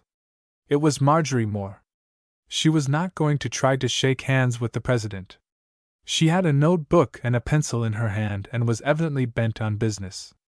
Barbara also caught a glimpse of Peter Dillon, but he did not come up to speak to them. Mr. Hamlin's charges at last entered the blue room. The president and his receiving party stood by a pair of great windows hung with heavy silk portieres. It was now almost time for the automobile girls to shake hands with the president. They were overcome with nervousness. Harriet was next to her father. Bab stood just behind Harriet, followed by Ruth, Grace, and Molly. "You are just supposed to shake hands with the president, not to talk to him," Harriet whispered. "Then the president's wife is next, and you may greet the other women in the receiving line as you pass along. The vice president's wife stands next to the president's wife and the ladies of the cabinet just after her." Bab watched Harriet very carefully. She was determined to make no false moves. Finally, Barbara heard her name announced by the master of ceremonies. She felt her heart stop beating for a moment, and the color mount to her cheeks. The next moment her hand was clasped in that of the President of the United States. Barbara said a little prayer of thankfulness when she had finished speaking to all the receiving ladies. She felt glad, indeed, when Mr. Hamlin drew her behind a thick blue silk cord, where the President's special guests were talking in groups together. Bab then watched Ruth, Grace, and Molly go through the same formality. Now nobody had ever warned Molly that it was not good form to speak to the President before he spoke to her. She thought it was polite to make some kind of a remark when she was introduced to him. So all the way up the line she had been wondering what she ought to say. As the President took Molly's little hand, he bent over slightly. For a very small voice said, "I like Washington very much, Mr. President." The President smiled. "I am glad you do," he answered. A little later, Mr. Hamlin took the girls through all the state apartments of the White House. One of these rooms was less crowded than the others. Groups of Mr. Hamlin's friends were standing about laughing and talking together. Barbara was next Mr. Hamlin when she happened to glance toward a far corner of the room. There she saw her newspaper friend. The girl made a mysterious sign to Barbara to come over to her, and to come alone. But Bab shook her head. Still she felt the girl's eyes on her. Each time she turned, Marjorie Moore again made her strange signal. Once she pointed significantly toward a group of people. But Bab only saw the broad back of the little Chinese minister and the stately form of the Russian ambassador. The two men were talking to a number of Washington officials whose names Barbara did not even know. Of course, Marjorie Moore's peculiar actions could not refer to them. But to save her life, Bab could not find anyone else nearby. Womanlike, Barbara's curiosity was aroused. What could the girl want with her? Evidently, her news was a secret, for Miss Moore did not come near Mr. Hamlin's party, and Bab simply could not get away without offering some explanation to them. Barbara was growing tired of the reception. She had been introduced to so many people that her brain was fairly spinning in an effort to remember their names. Again Bab looked across at Miss Moore. This time the newspaper girl pointed with her pencil through a small open door, near which she was standing. Her actions said as plainly as any words could speak, "Follow me when you have a chance. There is something I must tell you." The next instant Marjorie Moore vanished through this door and was lost to sight. A few minutes later Bab managed to slip over to that side of the room. She intended merely to peep out the open door to see whether Miss Moore were waiting for her in the hall. Bab carefully watched her opportunity. Mr. Hamlin and the girls were not looking. Now was her chance. She was just at the door, when someone intercepted her. "Ah! Good evening, Miss Thurston," said a suave voice. Barbara turned, blushing again to confront the Chinese minister looking more magnificent than ever in his imperial robes of state. The young girl paused and greeted the official. Still the Chinese minister regarded her gravely with his inscrutable oriental eyes that seemed to look her through and through. He seemed always about to ask her some question. Of course, Barbara was obliged to give up her effort to follow Marjorie Moore, though she was still devoured with curiosity to know what the girl had wished to say to her. The next 10 minutes, wherever Bab went, she felt the Chinese minister's gaze follow her. It was not until Barbara Thurston discovered that the Oriental gentleman had himself withdrawn from the reception room that she mustered up a sufficient courage to try her venture the second time. "Miss Moore, of course, is not expecting me now," Barbara thought. "But as I have a chance, I will see what has become of her." Bab peeped cautiously out through the still open door. She saw only an empty corridor with a servant standing idly in the hall. Should she go forward? No, Barbara did not, of course, dare to wander through the White House halls alone. She was too likely to find herself in some place to which visitors were not admitted. The servant who waited in the hall saw Barbara hesitate, then turn back. He leaned over and whispered mysteriously, "You are to come to the door at the west side, which opens on the lawn. The young woman left a message that she would wait for you there. But I don't know the west side." Bab faltered hesitatingly, feeling that she ought to turn back, yet anxious to go on. "The young woman said it was most important for her to see you. I can show you the way to the west door," the man went on. Barbara now quickly made up her mind. Marjorie Moore was only a girl like herself. If she needed her or if she wanted to confide in her, Bab meant to answer the summons. Bab found the portico deserted. There was no one in sight. Down on the lawn, some distance ahead, she thought she saw a figure moving. Barbara drew her chiffon scarf more closely over her shoulders and ran quickly out into the garden without thinking. It was, of course, Marjorie Moore ahead of her. But Bab had not gone far when the figure disappeared, and she realized her own foolishness. She must get back into the White House in a hurry before anyone found out what she had done. It was exceedingly dark out on the lawn in contrast with the brilliant illumination of the house, and Barbara was running swiftly. She had begun to wonder what explanation she could make if Harriet or Mr. Hamlin asked where she had been. As usual, Barbara was repenting a rash impulse too late. She ran obliquely across the yard in order to return in a greater hurry. Between a clump of bushes set at some distance apart, her feet struck against something soft and heavy, and Bab pitched forward across the object. Chapter 9: Bab's Discovery. Then Barbara Thurston's heart turned sick with horror. She recognized, in the same instant, that she had fallen over a human body. In getting back on her own feet, Bab was obliged to touch the figure over which she had fallen. She shuddered with fright. It could not be possible that any one had been murdered in the grounds of the White House, while a great ball was being given on the inside. Had Marjorie Moore expected foul play and called on Bab to help her guard someone from harm? Barbara did not know what to do, to go on with her search for the newspaper girl, or go back to the White House and raise an alarm. Bab was standing up, but she dared not look at the figure at her feet. She was now more accustomed to the darkness, and she did not know what one glance might reveal. "What a coward I am!" Bab thought. Trembling, she put out her hand and touched the body. It was warm, but the figure had fallen forward on its face. As Bab's hand slipped along over the object that lay so still on the hard ground, an even greater horror seized her. Her hand had come in contact with the skirt.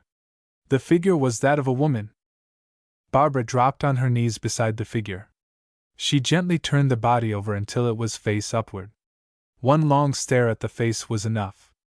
The woman who lay there was the young newspaper girl who had summoned Bab to follow her but a short time before. She still had on her shabby evening dress. The pad and pencil with which she took down her society items lay at her side. But Marjorie Moore's face was pale as death. Bab's tears dropped down on the girl's face. "My dear Miss Moore, what has happened? Can't you hear me?" Bab faltered. "It is Barbara Thurston. I tried to come to help you, but I could not get here until now." The figure lay apparently lifeless, but Bab knew now that the girl was still alive. Bab did not like to leave her, for what dreadful person might not stumble over the poor, unconscious girl? Yet how else could Bab get help? At this moment Bab looked up and saw a number of lighted cigars in the garden near the White House. Evidently a group of men had come out on the lawn to smoke. As Bab ran forward, she saw one of the men move away from the others. He was whistling softly. "Kathleen Mavourneen, the bright stars are shining." "Oh, Mr. Dillon!" cried Bab. "Poor Miss Moore has been dreadfully hurt and is lying unconscious out here on the grass. Won't you please find Mr. Hamlin, or someone, to come to her aid?" "Miss Moore!" exclaimed Peter Dillon in a shocked tone. "I wonder whom the girl could have been spying upon to have gotten herself into such trouble? But, Miss Thurston, you ought not to be out here. Come back with me to the reception rooms. I will get someone to look after Miss Moore at once. It is best to keep this affair as quiet as possible. I can't leave the poor girl alone, Bab demurred. So please find Mr. Hamlin as soon as you can.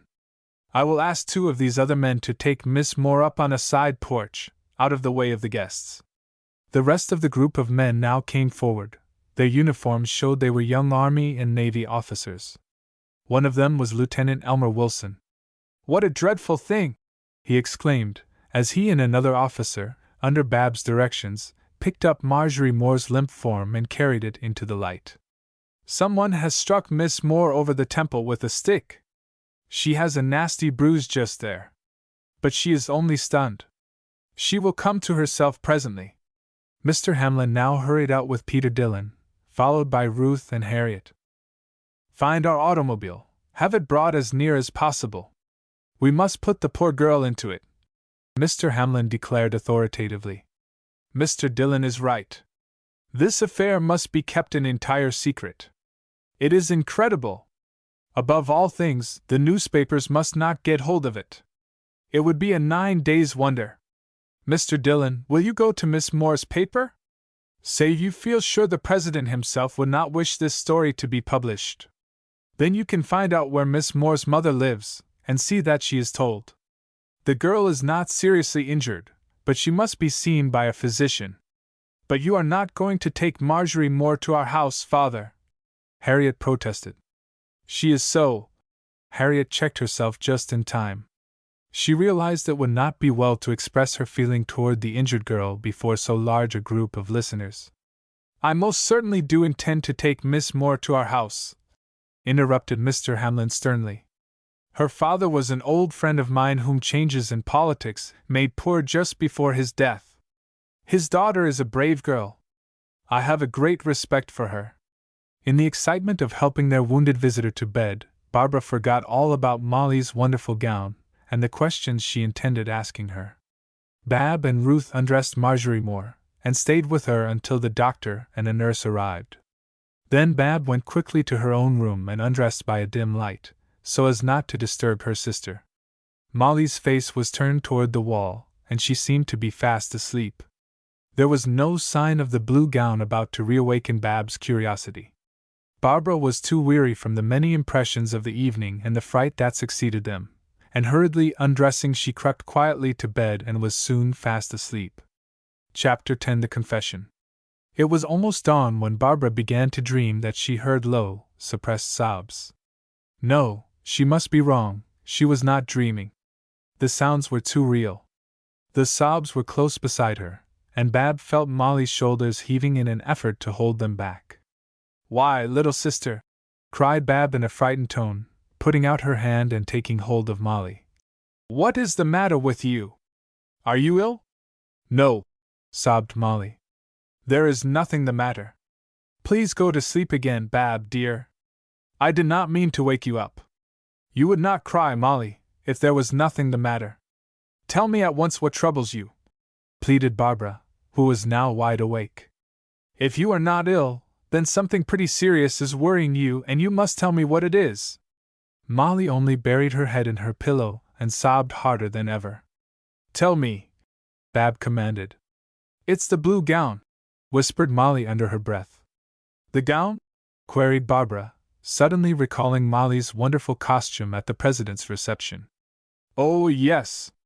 I have not had an opportunity to ask you where you got such a beautiful frock and how you happened not to tell me about it.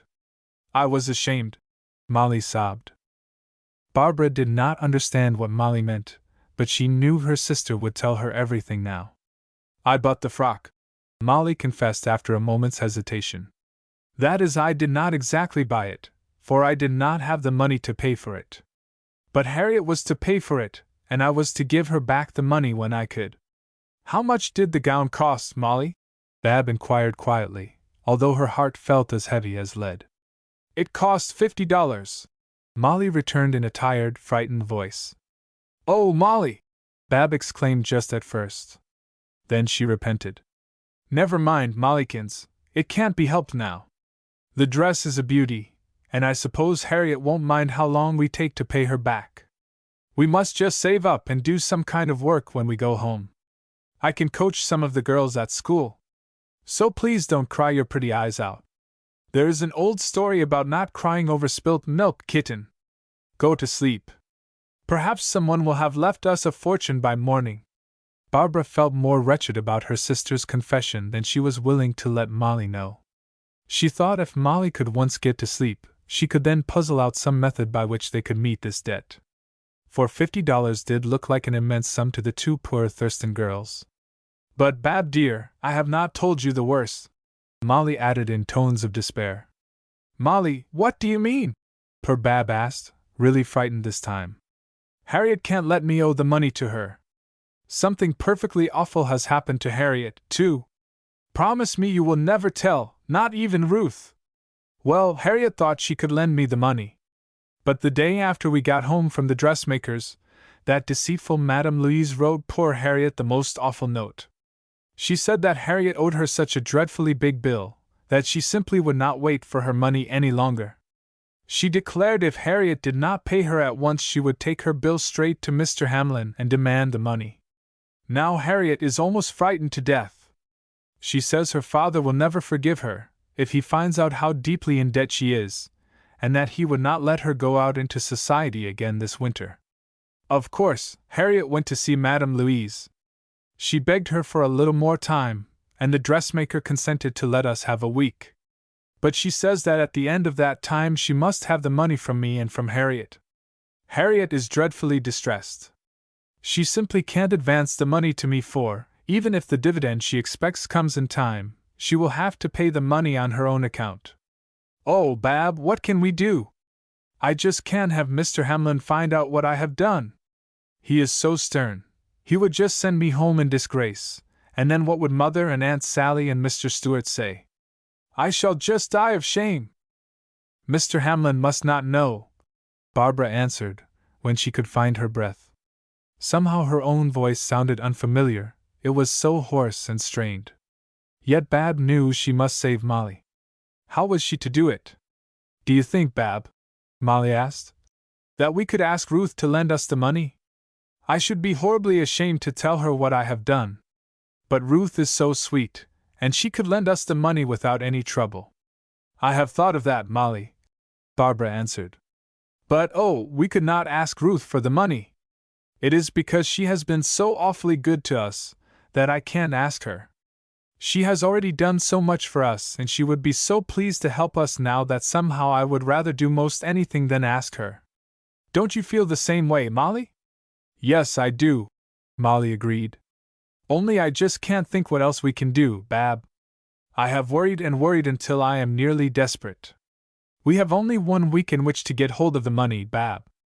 Yes, I know. But go to sleep now, Molly. You are too tired to try to think any more. I will find some way out of the difficulty. Don't worry any more about it now. Bab kissed her sister's burning cheeks, whereat Molly could only throw her arms about Barbara and cry. Oh, Bab, I am so sorry and so ashamed. I shall never forget this as long as I live. Bab never closed her eyes again that night. A little while later she saw the gray dawn change into rose color, and the rose to the blue of the daytime sky. She heard several families of sparrows discussing their affairs while they made their morning toilets on the bare branches of the trees. At last an idea came to Barbara. She could pawn her jewelry, and so raise the money they needed. She had the old-fashioned corals her mother had given to her on her first trip to Newport. There was also the beautiful ruby, which had been Mr. Presby's gift to her from the rich stores of his buried treasure. And the Princess Sophia had made Bab a present of a beautiful gold star when they were at Palm Beach. Barbara's other jewelry was marked with her initials.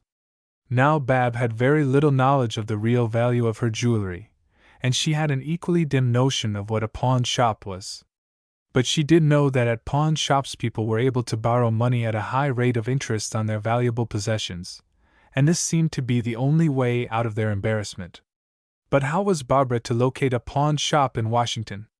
And how was she to find her way there, without being found out either by Mr. Hamlin or any one of the girls? Bab was still puzzling over these difficulties when she went down to breakfast. Miss Moore says she would like to see you, Barbara, Harriet Hamlin explained, when Bab had forced down a cup of coffee and eaten a small piece of toast. "Miss Moore is much better this morning, and a carriage is to take her home in a few hours. I have just been up to inquire about her. Father," continued Harriet, turning to Mr. Hamlin, "Miss Moore wants me to thank you for your kindness in bringing her here, and to say she hopes to be able to repay you some day. Marjorie Moore seems to think you discovered her out on the White House lawn, Barbara. However did you do it? I suppose you were out there walking with Peter Dillon. But it is against the rules. Does Miss Moore happen to know how she was hurt, daughter?" Mr. Hamlin queried. "Lieutenant Wilson declares the girl was struck a glancing blow on the head with the end of a loaded cane. And the doctor seemed to have the same idea last night. Miss Moore does not understand just what did happen to her," Harriet replied. "Or at least she won't tell me. She declares she was out in the grounds looking for someone, when she was knocked down from behind. She never saw who struck her. How perfectly ridiculous for her to be running about the White House Park alone at night. I wonder the guards permitted it. What do you suppose she was doing? Attending to her business, perhaps, daughter," Mr. Hamlin returned dryly. "Miss Moore works exceedingly hard. It cannot always be pleasant for a refined young woman to do the work she is sometimes required to do. I hope you will be kind to her, Harriet, and help her when it is within your power." But Harriet only shrugged her shoulders and looked obstinate. "I should think Miss Moore would find the society news for her paper inside the reception rooms, rather than outside in the dark.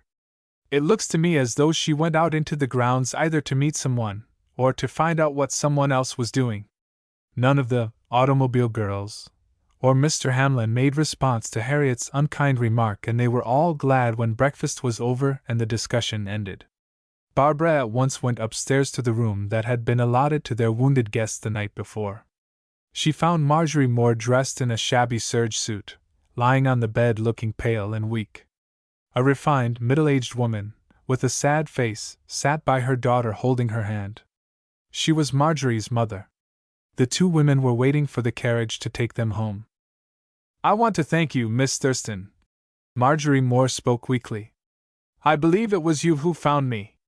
I ought not to have asked you to come out into the yard, but I did not dream there would be any danger to either one of us. I want you to believe that I did have a real reason for persuading you to join me, a reason that I thought important to your happiness, not to mine. But I cannot tell you what it was, now, perhaps because I may have made a mistake. I must have been struck by a tramp, who had managed to hide in the White House grounds. I have no other explanation of what happened to me.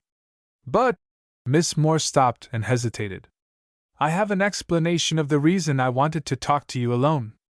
Yet I cannot tell you what I mean today. I want to ask you to trust me if ever you need a friend in Washington." Bab thought the only friend she was likely to need was someone who could lend her $50. And Marjorie Moore was too poor to do that. She would have liked to ask the newspaper girl where she could find a pawn shop, but was ashamed to make her strange requests before that gentle, sad-eyed woman, Marjorie Moore's mother. So Barbara only pressed the other girl's hand affectionately, and said she was glad to know she was better, and that she appreciated her friendship. Chapter 11 in Mr. Hamlin's study. All morning Barbara pondered on how she could find a pawn shop in Washington, without asking questions and without being discovered. Her cheeks burned with humiliation and disgust at the very name pawn shop. Still, Molly must never know how much she dreaded her errand, and her mother must be spared the knowledge of their debt at any cost. About noon the Hamlin house was perfectly quiet. Grace and Ruth had gone out sightseeing, and Harriet and Molly were both in their rooms. Mr. Hamlin was over at his office in the State Department. Bab had taken a book and gone downstairs to the library, pretending she meant to read, but really only desiring to think. She was feeling almost desperate. A week seemed such a little time in which to raise $50. Bab wished to try the pawn shop venture at once, so that in case it failed her, she would have time to turn somewhere else to secure the sum of money she needed. Barbara was idly turning over the pages of her book, staring straight ahead of her at nothing in particular, when she unexpectedly leaped to her feet. Her face flushed, but her lips took on a more determined curve. when Barbara Thurston undertook to accomplish a thing she usually found a way. Only weak people are deterred by obstacles. Bab had remembered that she had heard Mr. Hamlin say that he kept a Washington directory in his private study. She knew that by searching diligently through this book she could find the address of a pawn shop. Now was the time, of all others, to accomplish her purpose. With Bab, to think was to do. Barbara knew that no one was expected to enter Mr. Hamlin's study. She did not dream, however, that she would be doing any harm just to slip quietly into it, find the directory and slip quickly out again, without touching a single other thing in the room.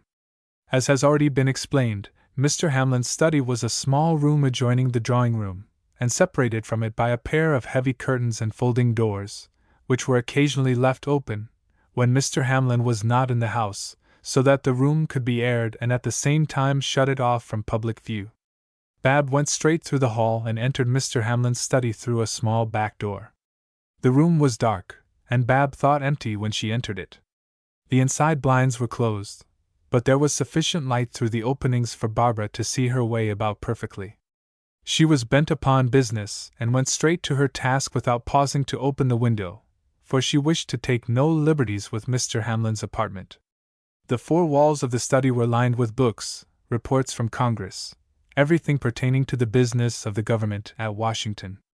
Certainly finding that old-time needle in a haystack was an easy duty compared with locating the city directory in such a wilderness of books. First on her hands and knees, then on tiptoe, Bab thoroughly searched through every shelf. No directory could be found. "I can hardly see," Bab decided at last. "It will not do any harm for me to turn on an electric light." Bab was so intent on her occupation that, even after she had turned on the light, which hung immediately over Mr. Hamlin's private desk, she still thought she was alone in the room. Lying under a heap of magazines and pages of manuscript on Mr. Hamlin's desk was a large book, which looked very much as though it might be the desired directory. Still Bab wavered. She knew no one was ever allowed to lay a hand on Mr. Hamlin's desk. Even Harriet herself never dared to touch it. But what harm could it do Mr. Hamlin for Barbara to pick up the book she desired? She would not disarrange a single paper. Bab reached out, intending to secure what she wished. But immediately she felt her arm seized and held in a tight grip. A low contralto voice said distinctly, "What do you mean by stealing in here to search among Mr. Hamlin's papers?" The vice-like hold on Bab's arm continued. The fingers were slender, but strong as steel, and the grip hurt Barbara so she wanted to cry out from the pain. "Answer me," the soft voice repeated. "What are you doing, prying among Mr. Hamlin's papers, when he is out of the house? You know he never allows anyone to touch them." Illustration. Bab felt her arm seized in a tight grip. "I am not prying," cried Bab indignantly. "I only came in here to look for the city directory. I thought it might be on Mr. Hamlin's desk." "A likely story," interrupted Bab's accuser scornfully. "If you wished the directory, why did you not ask Mr. Hamlin to lend it to you? You wanted something else. What was it? Tell me?" The hold on Barbara's arm tightened. "Let go my arm, Mrs. Wilson," returned Barbara firmly. "I am telling you the truth. How absurd for you to think anything else! What could I wish in here? But I needed to look into the directory at once, for a special purpose," Barbara finished lamely. Then her eyes flashed indignantly. "I am a guest in Mr. Hamlin's house," she said coldly. "How do you know, Mrs. Wilson, that I have not received his permission to enter this room? But will you be good enough to explain to me why you were hiding behind the curtains in Mr. Hamlin's study when I came in? You, too, knew Mr. Hamlin was not at home. Besides, Harriet receives her guests in the drawing room, not in here. I came to see Mr. Hamlin on private business," Mrs. Wilson replied haughtily. "He is an old and intimate friend of mine, so I took the liberty of coming in here to wait for his return. But seeing you enter, and suspecting you of mischief, I did conceal myself behind the curtains. I shall be very glad, however, to remain here with you until Mr. Hamlin returns from his office. I can readily explain my intrusion, and you will have an equal opportunity to tell Mr. Hamlin what you were doing in here." Now Barbara, who had slept very little the night before, and had worried dreadfully all morning, did a very foolish thing. She blushed crimson at Mrs. Wilson's request. She might very readily have agreed to stay, and could simply have explained later to Mr. Hamlin that she had come into his private room because she needed to see the directory. But would Mr. Hamlin have inquired of Barbara her reason for desiring the directory? This is, of course, what Barbara feared, and it caused her to behave most unwisely. She trembled and fixed on Mrs. Wilson two pleading brown eyes. "Please do not ask me to wait here until Mr. Hamlin returns," she entreated. "And if you don't mind, you will not mention to Mr. Hamlin that I came into his study without asking his permission. Truly, I only wanted to look at the directory, and I will tell Harriet that I have been in here." Mrs. Wilson eyed Bab with evident suspicion. "Why are you so anxious to see the directory?" she inquired. "If you wish to know a particular address, why do you not ask your friends, the Hamlins, about it?" "That is something that I cannot explain to you, Mrs. Wilson," said Barbara, a look of fear leaping into her eyes that was not lost on her companion. "Very well, if you cannot explain yourself, I shall lay the whole matter before Mr. Hamlin the instant he comes home," returned Mrs. Wilson cruelly. "It looks very suspicious, to say the least, when a guest takes advantage of his absence to prowl among his private papers." Tears of humiliation sprang to Barbara's eyes. It was bad enough to have Mrs. Wilson doubt her integrity, but it would be infinitely worse if stern Mr. Hamlin were told of her visit to his study. Bab felt that he would be sure to believe that she was deliberately meddling with matters that did not concern her. She looked at Mrs. Wilson. The forbidding expression on her face left no doubt in Bab's mind that the older woman would carry out her threat. Suddenly it flashed across the young girl that perhaps if Mrs. Wilson really knew the truth she would agree to drop the affair without saying anything to Mr. Hamlin. "Perhaps it will be better after all for me to tell you my reason for being here," Bab said with a gentle dignity that caused Mrs. Wilson's stern expression to soften. "What I am about to say, however, is in strictest confidence, as it involves another person besides myself. I shall expect you to respect my confidence, Mrs. Wilson," she added firmly. Mrs. Wilson made a gesture of acquiescence. Then Barbara poured forth the story of Molly's extravagance, and her subsequent remorse over the difficulties into which her love of dress had plunged both of the Thurston girls. "It is just this way, Mrs. Wilson," Bab concluded. "We have very little money of our own, and we simply can't ask Mother to pay this debt. I won't ask Ruth to lend it to us because we are too deeply indebted to her already. I have some jewelry that is valuable, a ring, a pin and several trinkets, and I intend to take them to a pawn shop and borrow enough money on them to free Molly of this debt. Then we will save our allowance money and redeem the things. I have never been in a pawn shop and don't know anything about them, so I thought I would find the address of a pawnbroker in the directory and go there this afternoon. That is why I wanted the directory and why I came into Mr. Hamlin's study. Now that I have told you, perhaps you will feel differently about saying anything to Mr. Hamlin. He is so stern and cold that he would never forgive me if he knew of all this, although I am doing nothing wrong. It is very humiliating to be placed in this position, but now that the mischief has been done we shall have to pay for the gown and set it all down under the head of bitter experience." Mrs. Wilson regarded Barbara steadily while she was speaking. There was a look of admiration in the older woman's eyes when Barbara had finished. "You are a very brave girl, Miss Thurston, to take your sister's trouble on your own shoulders. I am very glad that you saw fit to tell me what you have. I hope you will forgive me for my seeming cruelty, but I simply cannot endure anything dishonorable or underhanded. To show you that I believe what you have told me, and to prove to you that your confidence in me is well-founded, I propose to help you out of your difficulty." "You?" queried Bab in surprise. I don't understand." "I will lend you the money to pay the modiste," exclaimed Mrs. Wilson. "Then you shall pay it back whenever it is convenient for you to do so, and no one will ever be the wiser. We need tell no one that we met here in the study this afternoon." "But I can't," protested Barbara rather weakly. "It wouldn't be right. It would be asking entirely too much of you, Anne. Mrs. Wilson held up her hand authoritatively. My dear little girl, she said quickly, I insist on lending you this money. I am a mother, and if my son were in any little difficulty and needed help, I should like to feel that perhaps someone would be ready to do for him the little I am going to do for you.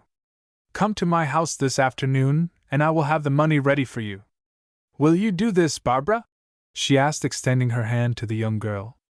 Barbara hesitated for a second, then she placed her hand in that of Mrs. Wilson's. I will take the money, she said slowly, and I thank you for your kindness. I hope I shall be able to do something for you in return to show my appreciation. Perhaps you may have the opportunity, replied Mrs. Wilson meaningly. Who knows? I think I won't wait any longer for Mr. Hamlin. Come to my house at 4:30 this afternoon. I shall expect you. Goodbye, my dear. Goodbye, replied Bab mechanically as she accompanied Mrs. Wilson to the vestibule door. I'll be there at 4:30. Chapter 12 Barbara's Secret Errand. After the older woman had departed, Bab remained in a brown study. Had she been wise in accepting Mrs. Wilson's offer? Would it have been better after all to ask Ruth for the loan of the money? Bab sighed heavily. She had been so happy and so interested in Washington, and now Molly's ill-advised purchase had changed everything. For a moment Barbara felt a little resentment toward Molly, then she shook off the feeling as unworthy. Molly had experienced bitter remorse for her folly, and Bab knew that her little sister had learned a lesson she would never forget. As for the money, it should be paid back at the earliest opportunity. Barbara turned and went slowly upstairs to prepare for luncheon. She found Molly sitting by the window in their room. Her pretty mouth drooped at the corners and her eyes were red with weeping. Cheer up, Mollykins! Exclaimed Bab. I've found a way out of the difficulty. Oh, Bab, said Molly in a shamed voice. Did you have to tell Ruth?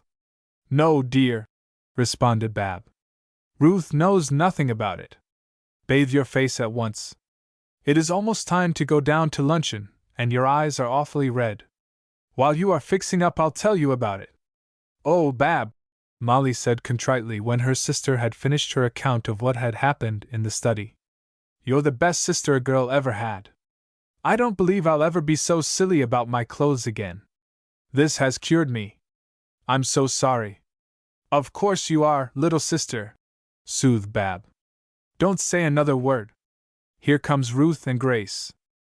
The two girls entered the room at that moment, and a little later the four descended to luncheon. I am going to do some shopping this afternoon, announced Ruth. Would you girls like to do the stores with me? I'll go, replied Grace. I want to buy a pair of white gloves and I need a number of small things. I have an engagement this afternoon, said Harriet enigmatically. I must ask you to excuse me, Ruth.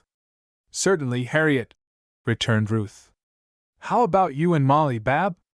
Molly can go with you, answered Bab, coloring slightly. But would you be disappointed if I do not go? I have something else that I am obliged to see to this afternoon. Of course, I'd love to have you with me, Bab, but you know your own business best. Suspecting that Bab wished to spend the afternoon in going over her own and Molly's rather limited wardrobe, Ruth made no attempt to persuade Bab to make one of the shopping party, and when a little later Bubble carried the three girls away, she went directly upstairs to prepare for her call on Mrs. Wilson. It was a beautiful afternoon, and Bab decided that she would walk to her destination. As she swung along through the crisp December air, the feeling of depression that had clung to her ever since Molly had made her tearful confession vanished, and Bab became almost cheerful. She would save every penny, she reflected hopefully, and when she and Molly received their next month's pocket money, she would send that to Mrs. Wilson. It would take some time to pay back the $50, but Mrs. Wilson had assured her that she could return it at her own convenience. Bab felt that her vague distrust of this whole-souled, generous woman had been groundless, and in her impulsive, girlish fashion she was ready to do everything in her power to make amends for even doubting this fascinating stranger who had so nobly come to her rescue. By following carefully the directions given her by Mrs. Wilson for finding her house, Bab arrived at her destination with very little confusion. She looked at her watch as she ascended the steps and saw that it was just 4:30. "I'm on time at any rate," she murmured as she rang the bell. "Is Mrs. Wilson here?" she inquired of the maid who answered the bell. "Come this way, please," said the maid, and Bab followed her across the square hall and through a door hung with heavy portieres. She found herself in what appeared to be half library, half living room, and seemed especially designed for comfort. A bright fire burned in the open fireplace at one side of the room, and before the fire stood a young man, who turned abruptly as Bab entered. "How do you do, Miss Thurston?" said Peter Dillon, coming forward and taking her hand. "Why, I thought," stammered Barbara, a look of keen disappointment leaping into her brown eyes, "that Mrs. Wilson was to be here," finished Peter Dillon, smiling almost tantalizingly at her evident embarrassment. "So she was, but she received a telephone message half an hour ago and was obliged to go out for a little while. I happened to be here when the message came, and she told me that she expected you to call at 4:30 and asked me if I would wait and receive you. She left a note for you in my care. Here it is." Peter Dillon handed Bab an envelope addressed to Miss Barbara Thurston, looking at her searchingly as he did so. Bab colored hotly under his almost impertinent scrutiny as she reached out her hand for the envelope. She had an uncomfortable feeling at that moment that perhaps Peter Dillon knew as much about the contents of the envelope as she did. "Thank you, Mr. Dillon," she said in a low voice. "I think I won't wait for Mrs. Wilson. Please tell her that I thank her and that I'll write." "Very well," replied the young man. "I will deliver your message." He held the heavy portieres back for Bab as she stepped into the hall and accompanied her to the vestibule door. "Goodbye, Miss Thurston," he said with a peculiar, meaning flash of his blue eyes that completed Bab's discomfiture. "I shall hope to see you in a day or two." Bab hurried down the steps and into the street. The shadows were beginning to fall, and in another hour it would be dark. When she reached the corner, she looked about her in bewilderment, then with a little impatient exclamation she wheeled and retraced her steps. She had been going in the wrong direction. She had passed Mrs. Wilson's house, when a murmur of familiar voices caused her to start and look back at it in amazement. Stepping off the walk and behind the trunk of a great tree, Barbara stared from her place of concealment, hardly able to believe the evidence of her own eyes. Peter Dillon was standing just outside the vestibule door, his hat in his hand, and just inside stood Mrs. Wilson. The two were deep in conversation, and Bab heard the young man's musical laugh ring out as though something had greatly amused him.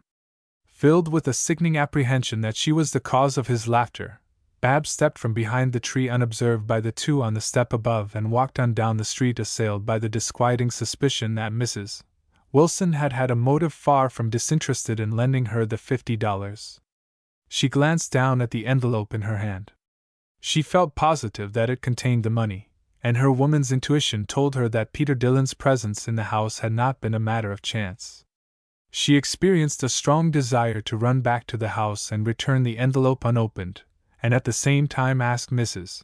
Wilson why Peter had untruthfully declared that she was not at home. Bab paused irresolutely. Then a vision of Molly's tearful face rose before her, and squaring her shoulders, she marched along through the gathering twilight, determined to use the borrowed money to pay Molly's debt and face the consequences whatever they might be. When Bab reached home, she found that Harriet had come in and gone to her room, while the other girls had not yet returned. Barbara was glad that no one had discovered her absence, and divesting herself of her hat and coat, she hurried up to her room. Closing and locking the door, she sat down and tore open the envelope and with hands that trembled, drew out a folded paper. Inside the folded paper was a crisp $50 bill. Mrs. Wilson had kept her word. While she sat fingering the bill, she heard voices downstairs, and a moment later Molly tried the door, then knocked. Bab rose and unlocked the door for her sister. "Did you get it, Bab?" asked Molly eagerly, a deep flush rising to her face. "Yes, Mollykins, here it is," answered Barbara quietly, holding up the money. "Tomorrow you and I will go to Madame Louise and pay the bill." "Oh, Bab," said Molly, her lips quivering, I'm so sorry. I've been so much trouble, but I'll save every cent of my pocket money and pay Mrs. Wilson as soon as I can. It was so good of her to lend us the money, wasn't it?" Barbara merely nodded. Her early gratitude toward Mrs. Wilson had vanished, in spite of her efforts to believe in Mrs. Wilson. Her first feeling of distrust had returned. She thought gloomily, as she listened to Molly's praise of Mrs. Wilson's generosity, that perhaps after all it would have been better to pay a visit to the pawnbroker. Chapter 13. A Foolish Girl. In the meantime, Harriet Hamlin was equally as unhappy as Bab and Molly. For, instead of owing Madame Louise a mere $50, she owed her almost $500, and she dared not ask her father for the money to pay the bill. The dividend, with which she had tempted Molly to make her ill-advised purchase, amounted to only $25. It had seemed a sufficient sum to Harriet to pay down on her friend's investment, but she knew the amount was not large enough to stay the wrath of her dressmaker, as far as her own account was concerned. Now, Harriet had never intended to let her bill mount up to such a dreadful sum. She was horrified when she found out how large it really was. Yet month by month Harriet had been tempted to add to her stock of pretty clothes, without inquiring about prices, and she now found herself in this painful predicament. Harriet, also, thought of every possible scheme by which she might raise the money she needed. On one thing she was determined. Her father should never learn of her indebtedness. She would take any desperate measure before this should happen, for Harriet stood very much in awe of her father, and knew that he had a special horror of debt. Since Charlie Myers had behaved so rudely to Barbara, on the night of their automobile ride to Mt. Vernon, Harriet had had nothing to do with him. But now, in her anxiety, she decided to appeal to him. She could think of no other plan. Charlie Myers was immensely rich and a very old friend. $500 could mean very little to him, and Harriet could, of course, pay him back later on. She fully intended to live within her allowance in the future, and save her money until she had paid every dollar that she owed. But how was Harriet to see Charlie Myers? After all she had said about him to the automobile girls, she was really ashamed to invite him to her house. So Harriet dispatched a note to the young man, making an appointment with him to meet her on a corner some distance from the house on the same afternoon that Bab made her uncomfortable visit to Mrs. Wilson. Charlie Myers was highly elated when he read Harriet Hamlin's note. He had known her since she was a little girl in short frocks, and was very fond of her. He had been deeply hurt by her coldness to him since their automobile party, but he was such an ill-bred fellow that he simply had not understood how badly he had behaved. He did know that Mr. Hamlin disliked him, and did not enjoy his attentions to his daughter, so he hated Mr. Hamlin in consequence. When Harriet's note arrived, he interpreted it to mean that she was sorry she had treated him unkindly, and that she did care for him in spite of her father's opposition. So he drove down to the designated corner in his car, feeling very well pleased with himself. Harriet, however, started out to meet the young man feeling ashamed of herself. She knew that she was behaving very indiscreetly, but she believed that Charlie Myers would be ready to help her, and that she could make him do anything she wished. She accepted his invitation to take a ride, but she put off the evil moment of voicing her request as long as possible, and as they glided along in Myers' car, she made herself as agreeable to her escort as she knew how to be. After they had driven some distance out from Washington in the direction of Arlington, the old home of General Robert E. Lee, Charlie Myers said bluntly to Harriet, "Now, Harriet, what's the matter? You said in your note that you wanted to see me about something important. What is it?" Harriet stopped abruptly and looked rather timidly at Myers. She had been trying in vain to lead up to the point of asking her favor, and here her companion had given her the very opportunity she required. Yet Harriet hesitated, and the laughter died away on her lips. She knew she was doing a very wrong thing in asking this young man to lend her money. But Harriet had been spoiled by too much admiration, and she had had no mother's influence in the 4 years of her life when she most needed it. She was determined not to ask her father's help, and she knew of no one else to whom she could appeal. "I am not feeling very well, Charlie," Harriet answered queerly, turning a little pale and trying to summon her courage. You've been entertaining too much company, Charlie Myers exclaimed. I don't think much of that set of automobile girls you have staying with you. They are good-looking enough, but they are kind of standoffish and superior. No, indeed, I am not having too much company, Harriet returned indignantly, forgetting she must not let herself grow angry with her ill-bred friend. I am perfectly devoted to every one of the automobile girls, and Ruth Stewart is my first cousin. Harriet and Charlie were both silent for a little while after this unfortunate beginning to their conversation, for Harriet did not know exactly how to go on. I am worried, she began again, after a slight pause in which she counted the trees along the road to see how fast their car was running. I am worried because I am in a great deal of trouble. You haven't been getting engaged, have you, Harriet? Asked the young man anxiously. If you want to break it off, just leave matters to me. Harriet laughed in spite of herself. It seemed so perfectly absurd to her to be expected to leave a matter as important to her happiness as her engagement to a person like Charlie Myers to settle. Charlie Myers was 22 years of age. He had refused to go to college and had never even finished high school. His father had died when he was a child, leaving him to the care of a stepmother who had little affection for him. At the age of 21 the boy came into control of his immense fortune. So it was not remarkable that Charlie Myers, who had almost no education, no home influence, and a vast sum of money at his disposal, thought himself of tremendous importance without making any effort to prove himself so. No, I am not engaged, Charlie, Harriet answered frankly. But I do want you to do me a favor, and I wonder if you will do it? The young man flushed. His red face grew redder still. What was Harriet going to ask him? He began to feel suspicious. Now this rich young man had a peculiarity of which Harriet had not dreamed, or she would never have dared to ask him for a loan.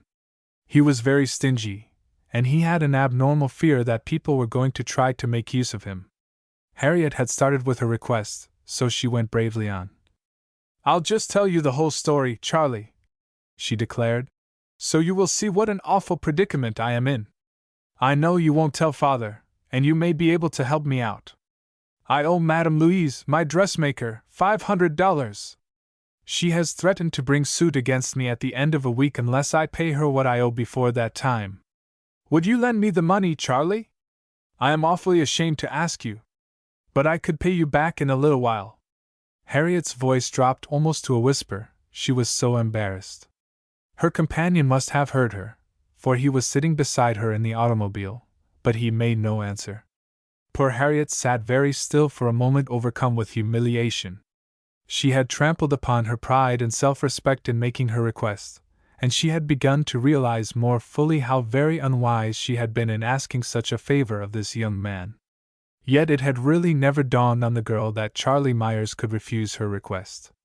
When he did not answer, she began to feel afraid. Harriet could not have spoken again for the world. Her usually haughty head was bent low, and her lids dropped over her eyes in which the tears of humiliation were beginning to gather. Look here, Harriet, protested the young man at last.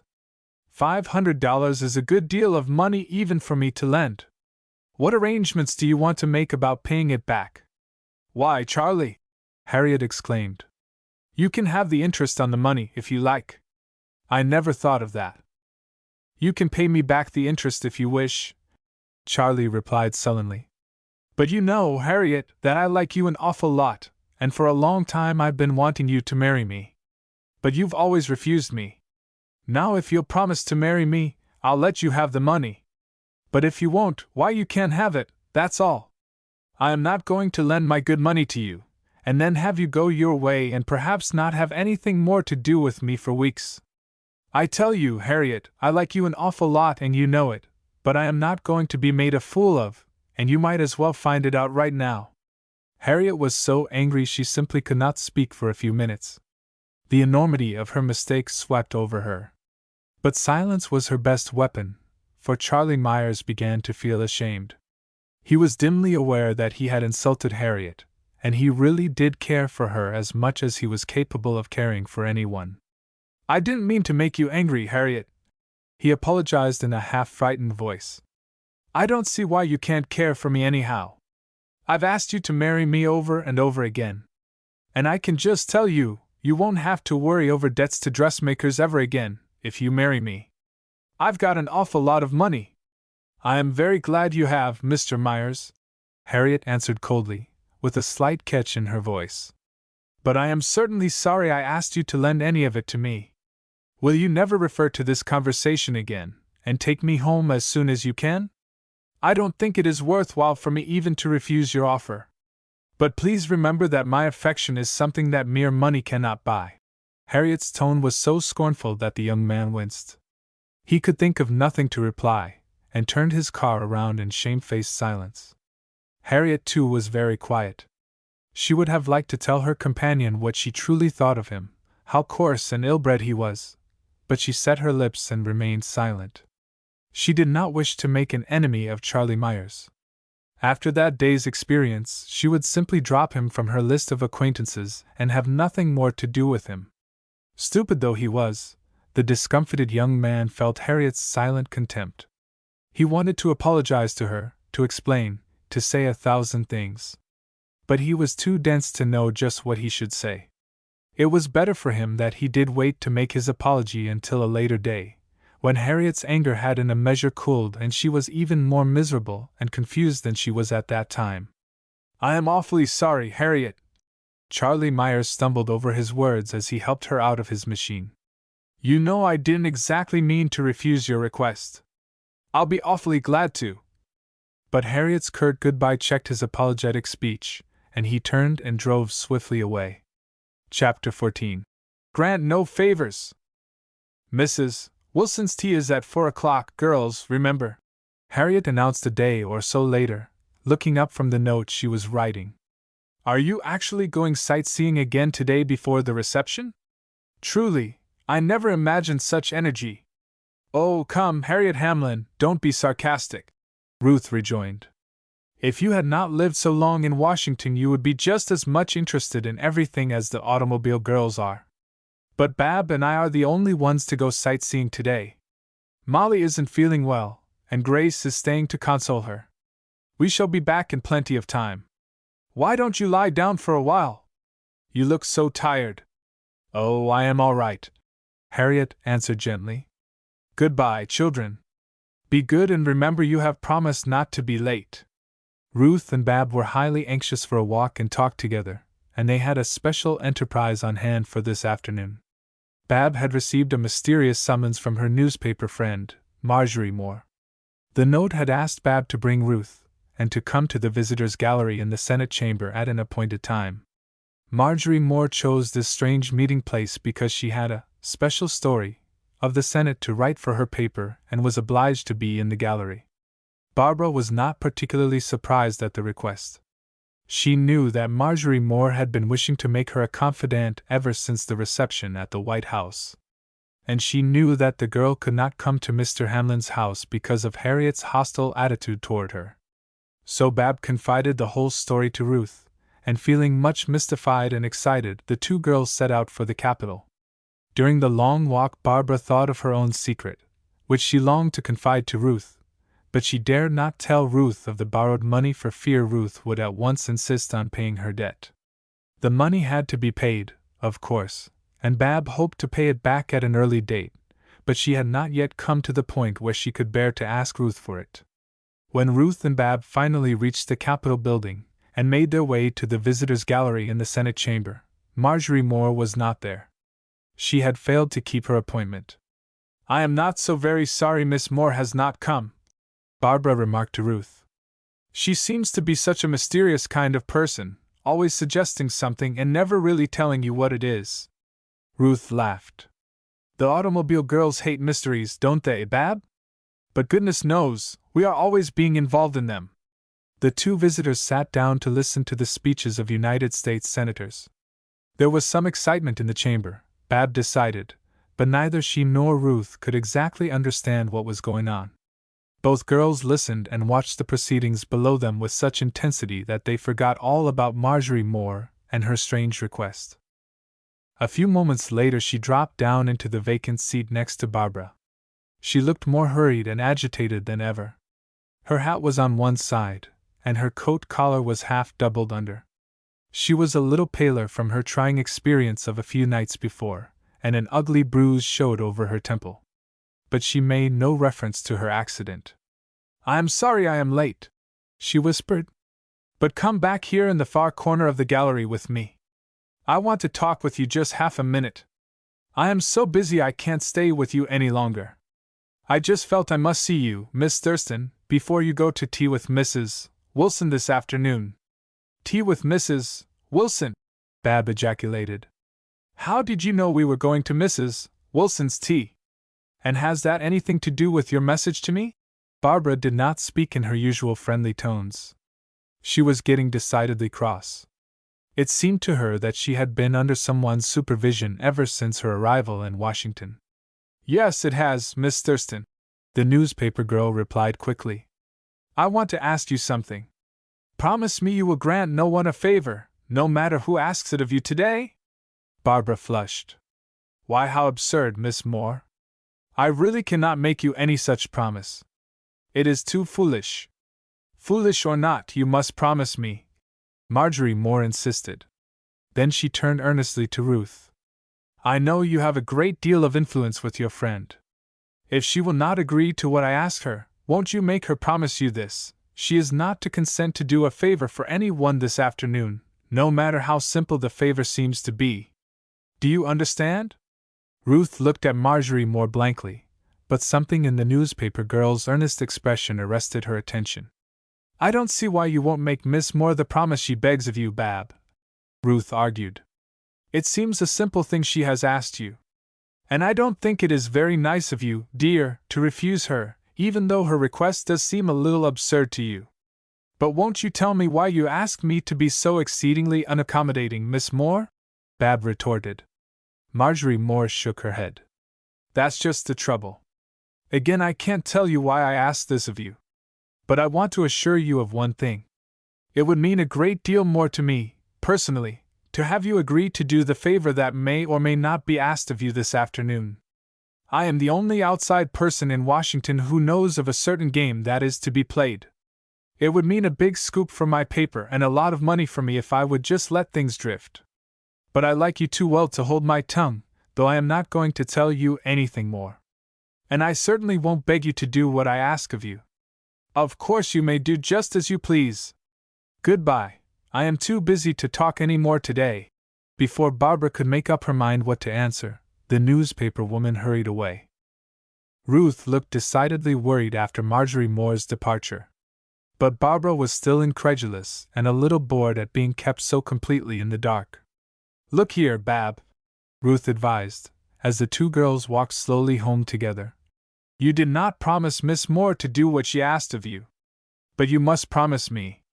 Oh, I know it seems absurd. And I am not exactly blaming you for refusing to make that promise to Miss Moore. But, Bab, we cannot always judge the importance of little things. So I, at least, shall be much happier at this particular tea if you will promise me not to do a single thing that anyone asks you to do." Both girls laughed gaily at Ruth's request. "Won't I be an agreeable guest, Ruth?" Bab mimicked. "If anyone asks me to sit down, I must say, no, I insist on standing up. Because I have promised my friend Miss Stewart not to do a single thing I am requested to do all afternoon. I wish I did not have to go to Mrs. Wilson's tea today." "You need not joke, Bab," Ruth persisted. "And you need not pretend you would have to behave so foolishly. I only ask you to promise me what you would not agree to. When Marjorie Moore asked it of you, don't do any favor for anyone, no matter who asks it of you this afternoon." Bab gave up. "All right, Ruth, dear, I promise," she conceded. "You know very well that I can't refuse you anything, though I do think you and Miss Moore are asking me to be ridiculous. I do hereby solemnly swear to be, for the rest of this day, the most unaccommodating young person in the whole world. But beware, Ruth Stewart! The boomerang may return and strike you. Don't dare request me to do you a favor until after the bells chime midnight, when I shall be released from my present idiotic vow." Mrs. Wilson's afternoon teas were not like any others in Washington. They were not crowded affairs, where no one had a chance to talk, but small companies of guests especially selected by Mrs. Wilson for their congeniality. So Mrs. Wilson was regarded as one of the most popular hostesses at the Capitol, and distinguished people came to her entertainments who could not be persuaded to go anywhere else. Harriet and the 4 automobile girls were delighted to see a number of service uniforms when they entered the charming French drawing room of their hostess, which was decorated in old rose draperies against ivory-tinted walls. Lieutenant Elmer Wilson's friends, young Army and Navy officers, were out in full force. They were among the most agreeable young men in Washington society. Lieutenant Elmer at once attached himself to Molly, and his attentions might have turned the head of that young woman if she had not been feeling unusually sobered by her recent experience with debt. Barbara soon recognized the 2 young men who had helped her carry Marjorie Moore from the lawn to the White House veranda. But neither one of them referred to the incident, while there were other people surrounding them. Finally, an opportunity came to one of the 2 men to speak to Barbara. He leaned over and whispered softly, "How is the young woman we rescued the other night? I almost thought she had been killed. We have been sworn to secrecy. But one of my friends has an idea that he saw the man who may have attacked Miss Moore. He was out on a porch before the rest of us joined him, and he swears he saw 2 figures at some distance across the lawn." Bab shuddered. "I was on the lawn. Perhaps he saw me." "No," her companion argued, unconvinced. "My friend is sure he saw 2 men. One of them was rather heavily built." Peter Dillon's approach cut short the conversation, and the young Army officer turned away, as Peter joined Bab. Barbara hardly turned around to greet the newcomer. She did not like Peter Dillon, and she was very anxious to hear what her previous companion had to say. So Bab only gave Mr. Dillon her haughtiest bow. Peter did not appear discouraged. He stood for a moment smiling at Bab good-humoredly, the boyish look shining in his near-sighted dark blue eyes. Barbara was forced to speak to him. "How do you do, Mr. Dillon?" she asked at last. "Very well indeed," replied the young man cheerfully. "Did you arrive home safely the other day?" Barbara colored hotly. She felt certain now that despite her promise of secrecy, Mrs. Wilson had betrayed her confidence and told Peter Dillon about the borrowed money. Why she had done so was a mystery, and why he had lied to Bab in saying Mrs. Wilson was out was also a problem Bab could not solve. While all this was passing through her mind, Peter stood regarding her with a quizzical smile. Then he said smoothly, "Miss Thurston, will you do me a favor?" Bab flashed a peculiar glance at him. "No," she replied abruptly. The young man looked surprised. "I am sorry," he declared. "I was only going to ask you to go in the other room to look at a picture with me." A little later in the afternoon, Harriet managed to get the 4 automobile girls together. "Mrs. Wilson wishes us to stay to dinner with her," Harriet explained. "She has asked 8 or 10 other people, and Father has telephoned that he will come in after dinner to take us home." Chapter 15. Bab refuses to grant a favor. The dinner party was delightful. The automobile girls had not had such a good time since their arrival in Washington. Mrs. Wilson was a charming hostess. She was particularly gracious to Bab, and the young girl decided to forget the disquieting suspicions she had harbored against this fascinating woman and enjoy herself. It was almost 10 o'clock. Mr. Hamlin had not yet arrived at Mrs. Wilson's. Bab was sitting in one corner of the drawing room talking gaily with a young Annapolis graduate, who was telling her all about his first cruise, when Elmer Wilson interrupted them. "I am terribly sorry to break into your conversation like this, Miss Thurston," he apologized. "But Mother wishes to have a little talk with you in the library before you leave here. I am sure I don't know what she wishes to see you about. She told me to give you her message and ask no questions. May I show you the way to her?" Bab's gay laughter died on her lips. She rose at once and signified her willingness to accompany Elmer to the library, but both young men noticed that her face had grown grave and she seemed almost embarrassed. Elmer Wilson wondered why Miss Thurston had taken his mother's simple message so seriously. He was almost as embarrassed as Bab appeared to be. When Barbara entered the room where she had received the envelope from Peter Dillon, the room was but dimly lighted. 2 rose-colored shades covered the low lamps, and great bunches of pink roses ornamented the mantel. Mrs. Wilson wore a black and white chiffon gown over white silk and had a little band of black velvet about her throat from which hung a small diamond star. Her beautiful white hair looked like a silver crown on her head. She was leaning back in her chair with closed eyes when Bab entered the room, and she did not open them at once. She let the young girl stand and look at her, expecting her unusual beauty to influence Bab, as it had many other older people. Mrs. Wilson looked tired and in a softened mood. Her head rested against a pile of dark silken cushions. Her hands were folded in her lap. She opened her dark eyes finally and smiled at Barbara. "Come here, Barbara," she commanded, pointing to a chair opposite her. Bab looked at her beautiful hostess timidly, but her brown eyes were honest and clear. "You sent for me?" Bab queried, sitting down very stiff and straight among the soft cushions. "Of course I did," Mrs. Wilson smiled. "And I should have done so before, only you and I have both been too busy. I am so glad you came to my tea today." Mrs. Wilson reached out her slender white hand and took hold of Barbara's firm brown one. "I want to make you a very humble apology," she continued. "I am very sorry that I was obliged to be away the other day when you called. I left the envelope with Mr. Dillon. I received your note yesterday, so I know that it was delivered into your hands. I did not return until after 7 o'clock the other night, so it was just as well you didn't wait for me. I knew I could trust Mr. Dillon to give it to you." The girl made no reply. She did not dare raise her eyes to the other woman's face for fear Mrs. Wilson would divine from their expression that Bab knew she had lied. At the same time, a thrill of consternation swept over her. What had been Mrs. Wilson's object in lending her the money? Bab was now sure that the loan had not been made disinterestedly. But what had Peter Dillon to do with it? It looked very much as though Mrs. Wilson and the attaché were playing a game, and were seeking to draw her into it. She resolved at that moment that she would write to her mother for the money, or ask Ruth for it. She would do anything rather than remain in Mrs. Wilson's debt. There was something about the intent way in which her hostess looked at her that aroused fresh suspicion in her mind. Bab braced herself to hear what she knew instinctively was to follow. "I am so glad I was able to help you," Mrs. Wilson purred, continuing to watch the young girl intently.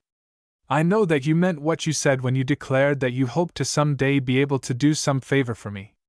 I did not think then that I should ever wish to take you at your word, but strange as it may seem, you are the very person I have been looking for to help me with a joke that I wish to play upon Mr. Hamlin. You know, Mr. Hamlin is a very methodical man. Well, I wagered him a dozen pairs of gloves, the other day, that he would misplace one of his beloved papers. And I hope to win the wager. What I wish you to do is to secure a certain paper from his desk and give it to me. He will never know how I obtained it. Of course I shall return it to him in a day or so, after he acknowledges his defeat and pays his wager." Barbara shook her head. "I don't think I can take any part in any such joke, Mrs. Wilson," she said, looking appealingly at her hostess. "You don't really mean that you wish me to take one of Mr. Hamlin's papers without his knowledge, and then give the paper to you?" "Certainly, child, I do mean just that thing," Mrs. Wilson said, laughing lightly. "You need not take my request so seriously. Mr. Hamlin will appreciate the joke more than anyone else when I have explained it to him. Won't you keep your word and grant me this favor?" "I can't do what you ask, Mrs. Wilson," Bab said slowly. "I'm awfully sorry, but it wouldn't be honorable." Mrs. Wilson turned away her head, so that Barbara could not see the expression of her face. "Very well, Miss Thurston," she said sharply. "Don't trouble about it if you think you will be committing one of the cardinal sins in doing me this favor. But don't you think you are rather ungrateful? You were perfectly willing to accept my offer the other day when you were in need of money to pay your sister's debt, but now you are in no hurry to cancel your obligation. I consider you an extremely disobliging young woman." Barbara sat silent and ashamed. Yet she made no effort to propitiate her angry hostess. The butler came to the library door to announce the arrival of Mr. Hamlin. Barbara rose quickly. I am so sorry not to be able to do you the favor you asked of me, Mrs. Wilson, she said in a low tone. Mrs. Wilson did not reply. Then in a flash Barbara Thurston remembered something. It was the promise Marjorie Moore had asked of her, and which Ruth Stewart had insisted upon her making. Without recalling that promise at the time, Bab had still kept her word. She had been asked to do someone a favor, and she had refused. But of course Marjorie Moore must have had some other thing in mind when she made her curious demand. Now that Barbara thought again of her vow, she determined to be wary for the rest of the evening and to keep as far away from Peter Dillon as possible. I am going to play chaperone at your house in the near future, Harriet, Mrs. Wilson announced, as her guests were saying good night. Your father says he is to be out of town on business and that I may look after you. We shall be delighted to have you, Mrs. Wilson, Harriet returned politely, though she wondered why her father had suddenly requested Mrs. Wilson to act as chaperone. Harriet had often stayed at home alone with only their faithful old servants to look after her, when her father went away for a short time. And now that she had the 4 automobile girls as her guests, she did not feel in need of a chaperone. Peter Dillon had not spoken to Bab again during the evening, but had studiously avoided her, and Bab was exceedingly glad that he had kept his distance. But as she put on her coat to go home, she heard the rustle of a small piece of paper. Barbara glanced down at it, of course, and found that someone had pinned a folded square of paper to the inner lining of her coat. She blushed furiously, for fear one of the other guests would discover what had happened. Bab hated sentimentality and secrecy more than anything in the world. Inside the folded square of paper she found the tiny faded rosebud Peter Dillon had placed in his pocket that day when he had picked the 2 buds in the old Washington garden at Mt. Vernon. On the way downstairs, Barbara still kept the flower in her hand. But when she found Peter's eyes were upon her, she deliberately crushed a little rosebud, then defiantly tossed it away. Chapter 16 Barbaba's Unexpected Good Luck. It was the second day after Mrs. Wilson's dinner when Barbara made up her mind to tell Ruth of her debt to Mrs. Wilson and to ask her friend to lend her the money to relieve her of her obligation. Bab could endure the situation no longer. She simply determined to tell Ruth everything, except the part that poor Molly had played in the original difficulty. She meant to explain to Ruth that she had needed $50, that she had intended going to a pawn shop to secure the money, her interview with Mrs. Wilson and her acceptance of the loan offered by the beautiful woman. She would not tell Ruth, however, why she had suddenly required this sum of money. Now Bab knew Ruth would ask her no questions and would grant her request without a moment's hesitation or loss of faith. The sympathy between Ruth and Barbara was very deep and real. It was one thing for Barbara Thurston to decide to appeal to Ruth's ever-ready generosity, but another thing actually to make her demand. The 2 girls lay on Ruth's bed, resting. They had been to a dance at the British Embassy the night before. Molly and Grace were together in the next room and Harriet was alone. Barbara! Exclaimed Ruth suddenly. If you could have one wish, that would surely be granted. What would you wish? I would like to have some money in a hurry, flashed through Bab's mind, but she was ashamed to make such a speech to Ruth, so she said rather soberly, I have so many wishes it's hard to single out one. Well, what are some of them? Persisted Ruth. Do you wish to be rich or famous, or to write a great book or a play? Oh, yes, I wish all those things, Ruth, Bab agreed. But you were not thinking of such big things. What little private wish of your own did you have in your mind? Please don't wish for things that will take you far away from me, Bab entreated. Ruth's blue eyes were misty when she replied, Oh, no, Bab. I was just going to wish that something would happen so that you and I need never be separated again. I love you just as though you were my sister, and I am so lonely at home without you and Molly. Yet, as soon as our visit to Harriet is over, you must go back to school in Kingsbridge and I have to go home to Chicago. Who knows when we shall see each other again? I don't suppose that our motor trips can go on happening forever. Bab pressed Ruth's hand silently, her own thoughts flying toward the future, when she would perhaps be working her way through college, and teaching school later on, and Ruth would be in society, a beauty and a belle in her Western home. Why don't you say something, Bab? Queried Ruth, feeling slightly offended at Bab's silence. Can't you say you wish the same thing that I do, and that you believe our motor trips will last forever? A knock at the door interrupted Bab's answer. When she went to open it, a maid handed her 3 letters. 2 of them were for Ruth, and 1 for Barbara. Ruth opened her letters quickly. The handwriting on one of them was her Aunt Sally's.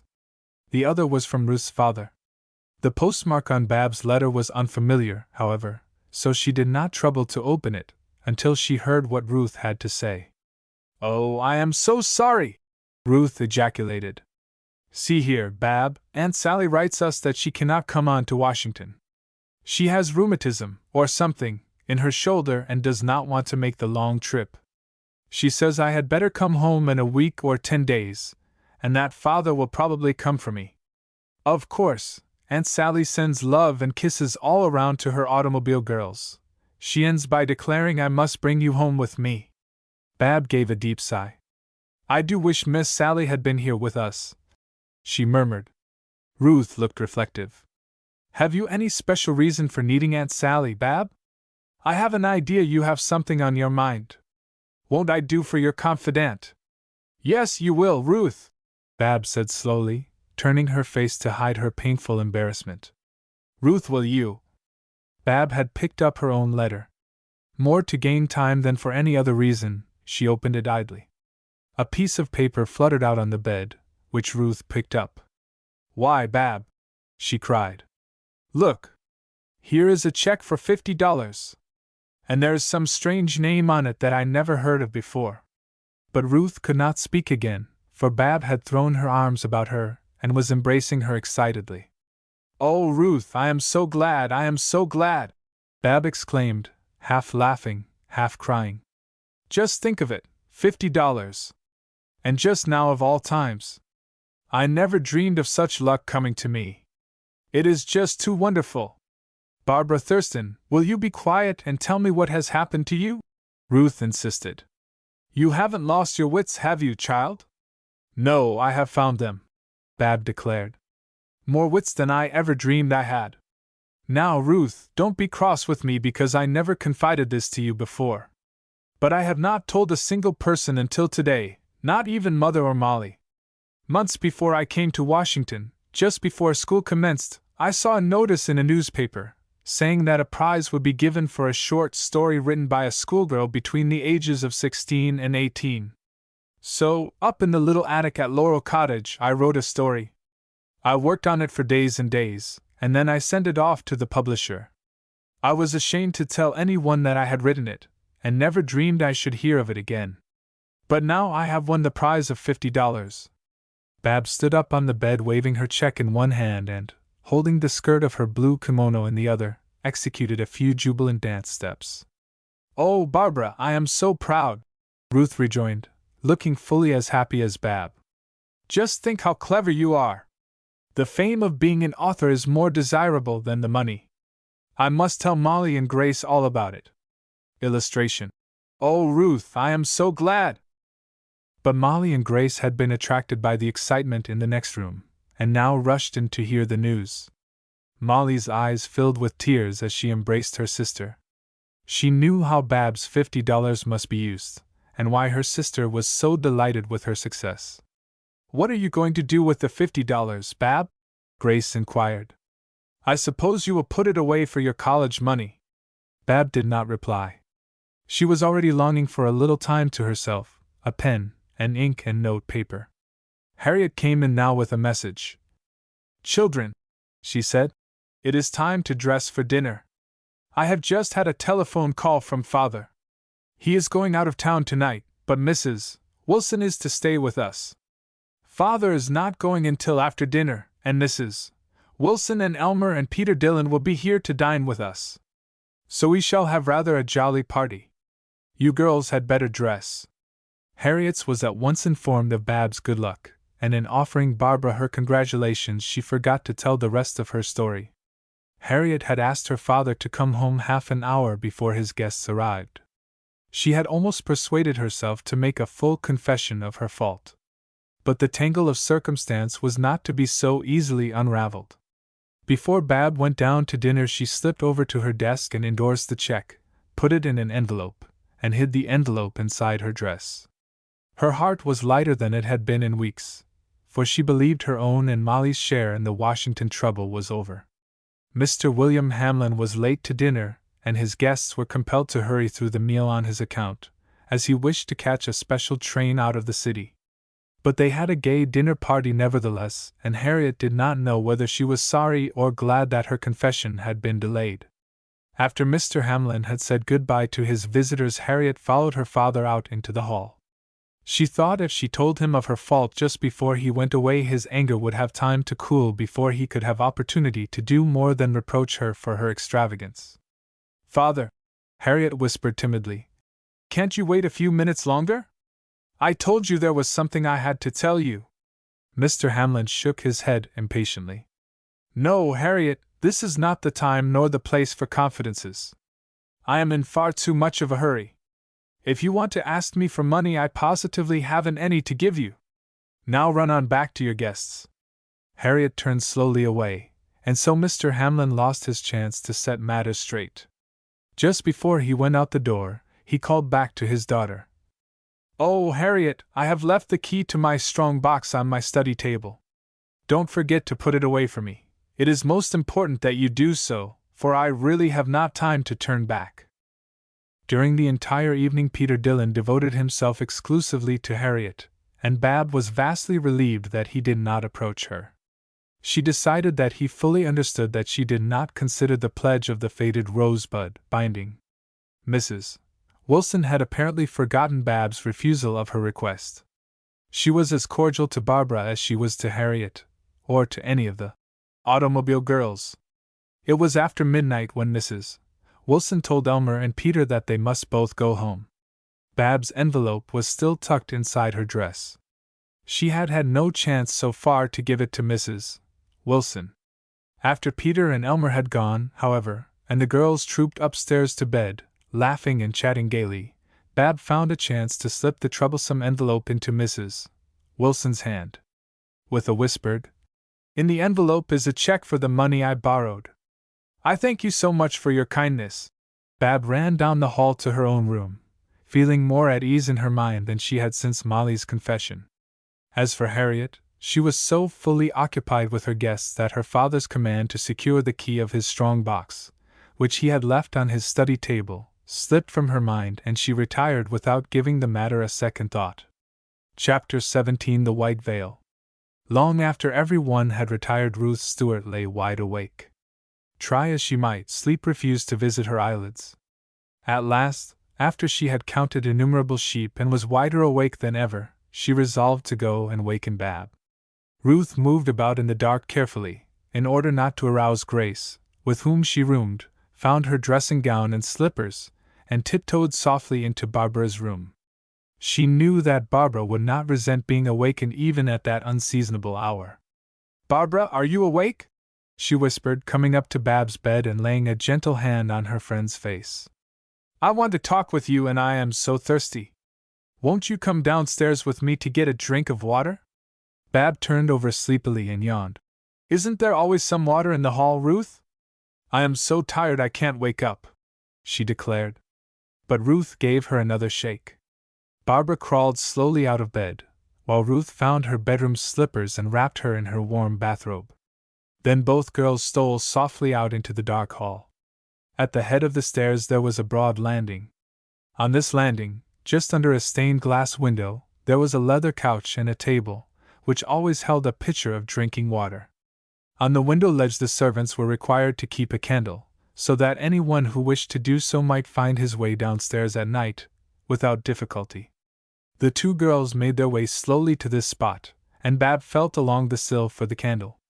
It was not in its accustomed place. "I can't find the candle, Ruth," Bab whispered. "But you know where to find the water. Just fumble until you get hold of the pitcher." "Won't you have a glass of water?" Ruth invited, pushing the tumbler under Bab's very nose. Then the two girls began to giggle softly. "No, thank you," Bab answered decidedly. "Come, thirsty maiden. Who took me from my nice warm bed? Ruth Stewart. Let's go back upstairs and get to sleep again in a hurry. But for answer, Ruth drew Barbara down on the old leather couch in the complete darkness and put her arms about her. Don't go back to bed, Bab. I'm not a bit sleepy. That's why I dragged you out of bed. I couldn't go to sleep and I just had to have company. Be a nice Bab and let's sit here and exchange conversation. All right, Bab replied amiably, snuggling up closer to her friend. Dear me, isn't it cold and dark and quiet out here? Ruth gave a faint shiver. Then both girls sat absolutely still without speaking or moving. They had heard an unmistakable sound in the hall below them. The noise was so slight it could hardly be called a sound. Yet even this slight movement did not belong to the night and the silence of the sleeping household. The sound was repeated.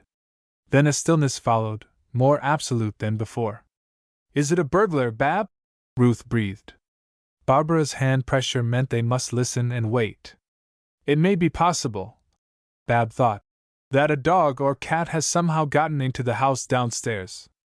At this, the girls left the sofa and, going over to the banister, peered cautiously down into the darkness. This time the two girls saw a light that shone like a flame in the darkness below. Quietly there floated into their line of vision something white, ethereal, perchance a spirit from another world. It vanished and the blackness was again unbroken. The figure had seemed strangely tall. It appeared to swim along, rather than to walk, draperies as fine as mist hanging about it. What on earth was that, Barbara? Ruth queried, more curious than frightened by the apparition. If I believed in spirits, I might think we had just seen the ghost of Harriet's mother. Harriet's old black mammy has always said that Aunt Hattie comes back at night to guard Harriet, if she is in any special trouble or danger. I suppose we had better go downstairs and find out what we have seen, whispered more matter-of-fact Bab. Mr. Hamlin is not here. I don't think there is any sense in our arousing the family until we know something more. I should not like to frighten Mrs. Wilson and Harriet for nothing. The two girls slipped downstairs without making a sound. Everything on the lower floor seemed dark and quiet. Ruth and Bab both began to think they had been haunted by a dream. They were on their way upstairs again, when Ruth suddenly turned and glanced behind her. Bab, she whispered, clutching at Barbara's bathrobe until that young woman nearly tumbled backwards down the steps. There is a light in Uncle's study. I suppose it is Harriet who is down there. It flashed across Bab's mind to wonder, oddly, if Harriet's visit to her father's study at night could have anything to do with her debt to her dressmaker of $500.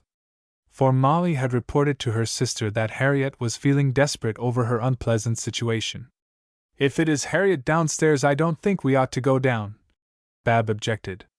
We would frighten her if we walked in on her so unexpectedly. Harriet ought not to be alone downstairs, Ruth insisted. Uncle would not like it. I am going to peep in on her, and then make her come on upstairs to bed. Ruth led the way, with Bab at her heels. But it occurred to Barbara that the midnight visitor to Mr. Hamlin's study might be someone other than his daughter. Bab did not know whether Mr. Hamlin kept any money in his strong box in the study. She and Ruth were both unarmed, and might be approaching an unknown danger. Quick as a flash, Bab arranged a little scheme of defense. There were two old-fashioned square stools placed on opposite sides of the hall. Without a word to Ruth, who was intent on her errand, Bab drew out these two stools and placed them side by side in the immediate center of the hall. Anyone who tried to escape from the study would stumble over these stools and at once alarm the household. Of course, if Bab and Ruth found Harriet in her father's study, Bab could warn them of her trap. What shall we do, Bab? Ruth asked when Barbara joined her. The light is still shining in the study. But I do not want to knock on the door. It would frighten Harriet. And it would terrify her even more if we walked right into the study out of this darkness. But we can't wait out here all night. I am catching cold. Barbara did not reply. They were in a difficult situation. Suppose Harriet were in the study? They did not wish to frighten her. In case the veiled figure was not Harriet, any speech of theirs would give their presence away. I think we had better open the door quickly and rush in, Ruth now decided. Then Harriet can see at once who we are. Without waiting for further consultation with Bab, Ruth flung wide the study door. In the same instant, the light in the room went out like a flash. "Harriet, is that you?" Ruth faltered. There was no answer, save someone's quick breathing. Ruth and Bab could both perceive that an absolutely white figure was crouched in a corner of the room in the dark. Bab moved cautiously toward the spot where she knew an electric light swung just above Mr. Hamlin's desk. But it was so dark that she had to move her hand gropingly above her head, for a moment, in order to locate the light. The veil being in the corner must have guessed her motive. Like a zephyr it floated past the two girls. So light and swift was its movement that Bab's hand was arrested in its design. Surely a ghost, not a human creature, had passed by them. The next sound that Ruth and Bab heard was not ghost-like. It was very human. First came a crash, then a cry of terror and surprise. At the same moment Bab found the light she sought, turned it on, and Ruth rushed out into the hall. There on the floor Ruth discovered a jumble of stools and white draperies. And, shaking with the shock of her fall and forced laughter, was, not Harriet, but her guest, Mrs. Wilson. She had a long white chiffon veil over her head, a filmy shawl over her shoulders, and a white gown. With her white hair she made a very satisfactory picture of a ghost. "My dear Mrs. Wilson!" cried Ruth, in horrified tones. "What has happened to you? Were you walking in your sleep? Do let me help you up. I did not know these stools were out here where you could stumble over them." Bab stood gravely looking on at the scene without expressing such marked surprise. Mrs. Wilson gave one curious, malignant glance at Bab, then she smiled. "Help me up, children. I am fairly caught in my crime." Bab took hold of Mrs. Wilson by one arm, Ruth grasped her by the other, and they both struggled to lift her. Mrs. Wilson gave a slight groan as she got fairly on her feet. Her right hand clutched Bab for added support. In falling over the stools, Mrs. Wilson had given her knee a severe wrench. At the moment she staggered, Barbara saw a large, oblong envelope fall to the floor from under Mrs. Wilson's soft white draperies. "What is the trouble?" called Harriet, Molly, and Grace, poking their three sleepy heads over the banisters. At this interruption Bab stooped down and quickly caught up the envelope, while Mrs. Wilson's attention was distracted by the three girls who were rapidly descending the steps.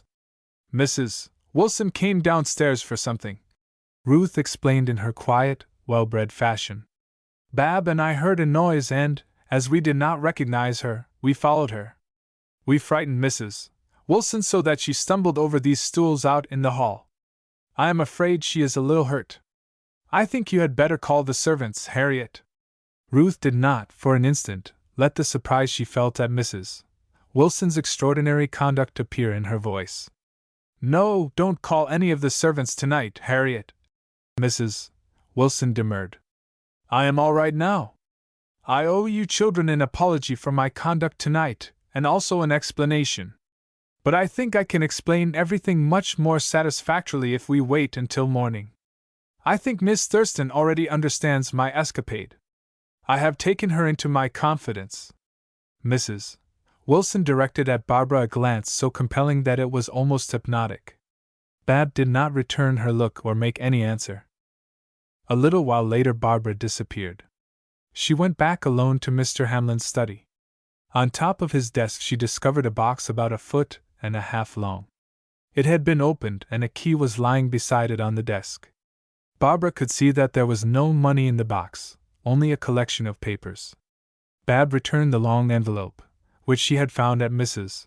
Wilson's feet in the hall, to its place, turned the key in the lock of the box, and then carried the key upstairs, intending to hand it over to Harriet. But Bab did not know whether or not she ought to explain to Harriet how she had come by the key. Harriet was in the room with Mrs.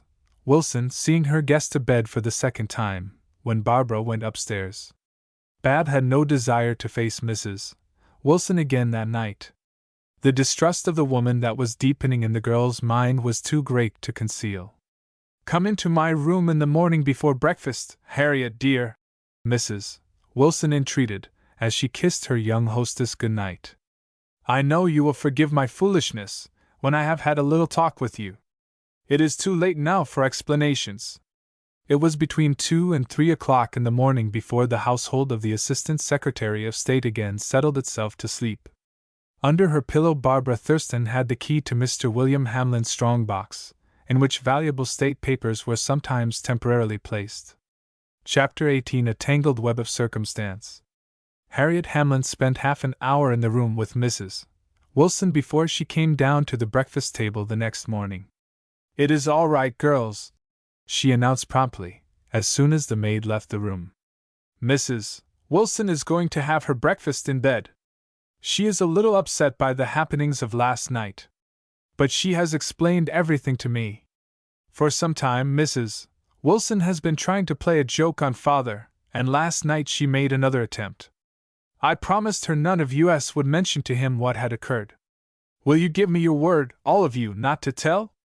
"Certainly, Harriet," Ruth agreed seriously. The other three, automobile girls, quietly nodded their heads. "I don't know that I quite approve of Mrs. Wilson's method of practical joking," Harriet went on. "She frightened all of us. But then, if no one had discovered her, no harm would have been done." Molly and Grace gazed at Harriet, without trying to conceal their surprise, but Ruth and Bab only looked steadfastly at their plates.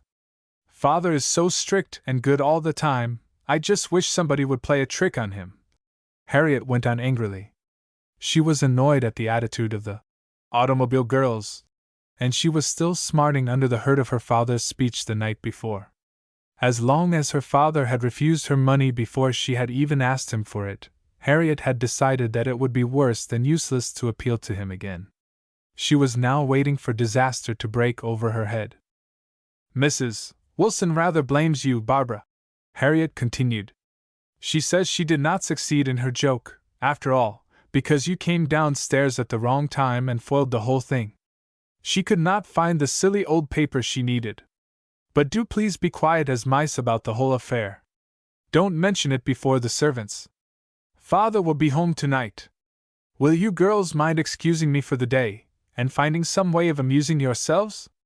I have promised Mrs. Wilson to go home with her." "Of course we can get along, Harriet," Grace replied. "I hope you will have a good time." Bab made no answer to Harriet's report of Mrs. Wilson's attitude toward her. But she was convinced that Mrs. Wilson knew she had discovered the stolen paper and returned it to its rightful place. The automobile girls did not see Harriet again that morning. At noon a message was sent upstairs. Mr. William Hamlin had returned and wished to see his daughter at once. When he learned that Harriet was not at home, he immediately sent for Ruth. "Ruth, I have come home sooner than I had planned," he declared, "and I wish to have a talk with you. Now, please keep your self-control. Girls and women have such a fashion of flying into a rage at the first word one says, that it is perfectly impossible to have any reasonable conversation with them. I wish to talk with you quite quietly and calmly." "Very well, Uncle," Ruth replied meekly enough, though she was far from feeling meek. She could readily understand why Harriet had found it impossible to make a confidant of her father. "I am glad you are so sensible, Ruth," Mr. Hamlin went on. "For I have reason to believe that your friend Barbara Thurston has proved herself an undesirable guest since her arrival in Washington, which I very much deplore. She is dishonorable, for she has secretly entered my study and been seen handling my papers, and she has contracted a debt, for I saw the check by means of which she returned the borrowed money to Mrs. Wilson. I cannot understand how you and your father have managed to be so deceived by the young woman." "Stop, Uncle William," Ruth interrupted hotly. "I cannot, of course, tell you that the things which you say are untrue. But at least I have the right to say that I positively know you are wrong. I shall ask Barbara to come down to your study at once to deny these charges. Then we shall go home immediately." "There, Ruth, I expected it," Mr. Hamlin answered testily. "Just as I said. You have gone off the handle at once. Of course your young friend may have some plausible explanation for her actions. But I will not be guilty of making any accusations against a guest in my own house under any circumstances. I have only mentioned these facts to you because I feel that it is my positive duty to warn you against this girl, whom you have chosen for your most intimate friend. It is impossible that I have been deceived in regard to her. I have positive proof of what I say, and I sadly fear she is a very headstrong and misguided girl." Ruth was already crying from anger, which made it hard for her to answer her uncle's speech. "You certainly don't object to my telling Barbara of your accusations, Uncle William?" Ruth demanded. "I think it is only fair to her. Not while she is in my house." "You are to tell her nothing," Mr. Hamlin ordered. "When Miss Thurston leaves, you may tell her whatever you wish. But I will not have a scene with her while she is staying here." Mr. Hamlin was a cold, selfish, and arrogant man. He well deserved the blow to his pride that he was to receive later.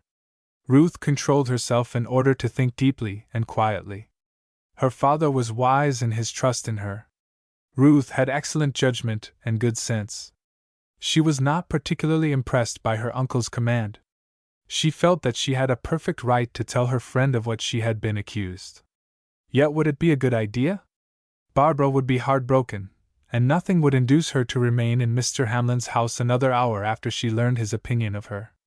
Ruth knew it would not be well for Bab to rush off home in sudden anger, leaving a false impression behind her.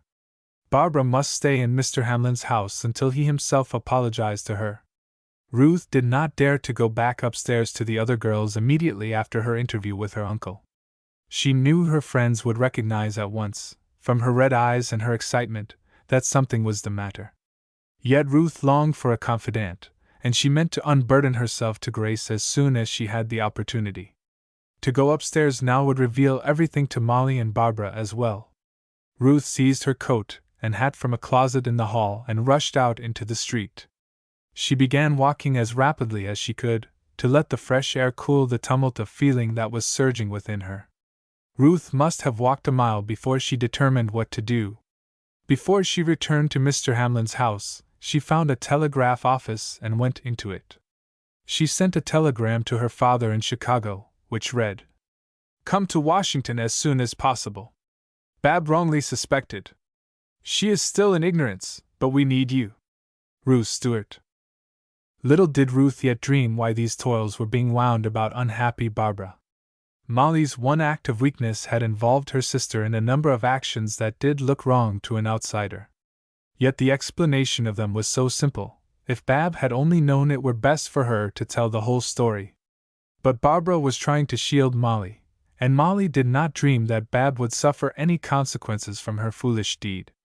So Bab's peculiar proceedings since her arrival in Washington had indeed played well into the hands of her enemies. Mr. Hamlin's mind had been poisoned against her. She had been seen to do several underhanded things, one following directly after the other. If a big game were being attempted, the reputation of Barbara Thurston was of little account. Besides, Bab had already blocked several of the players in the game. Revenge could very well enter into the present scheme of things, and a girl who had no one to defend her might prove a useful tool. As a last resort, she could be made a scapegoat.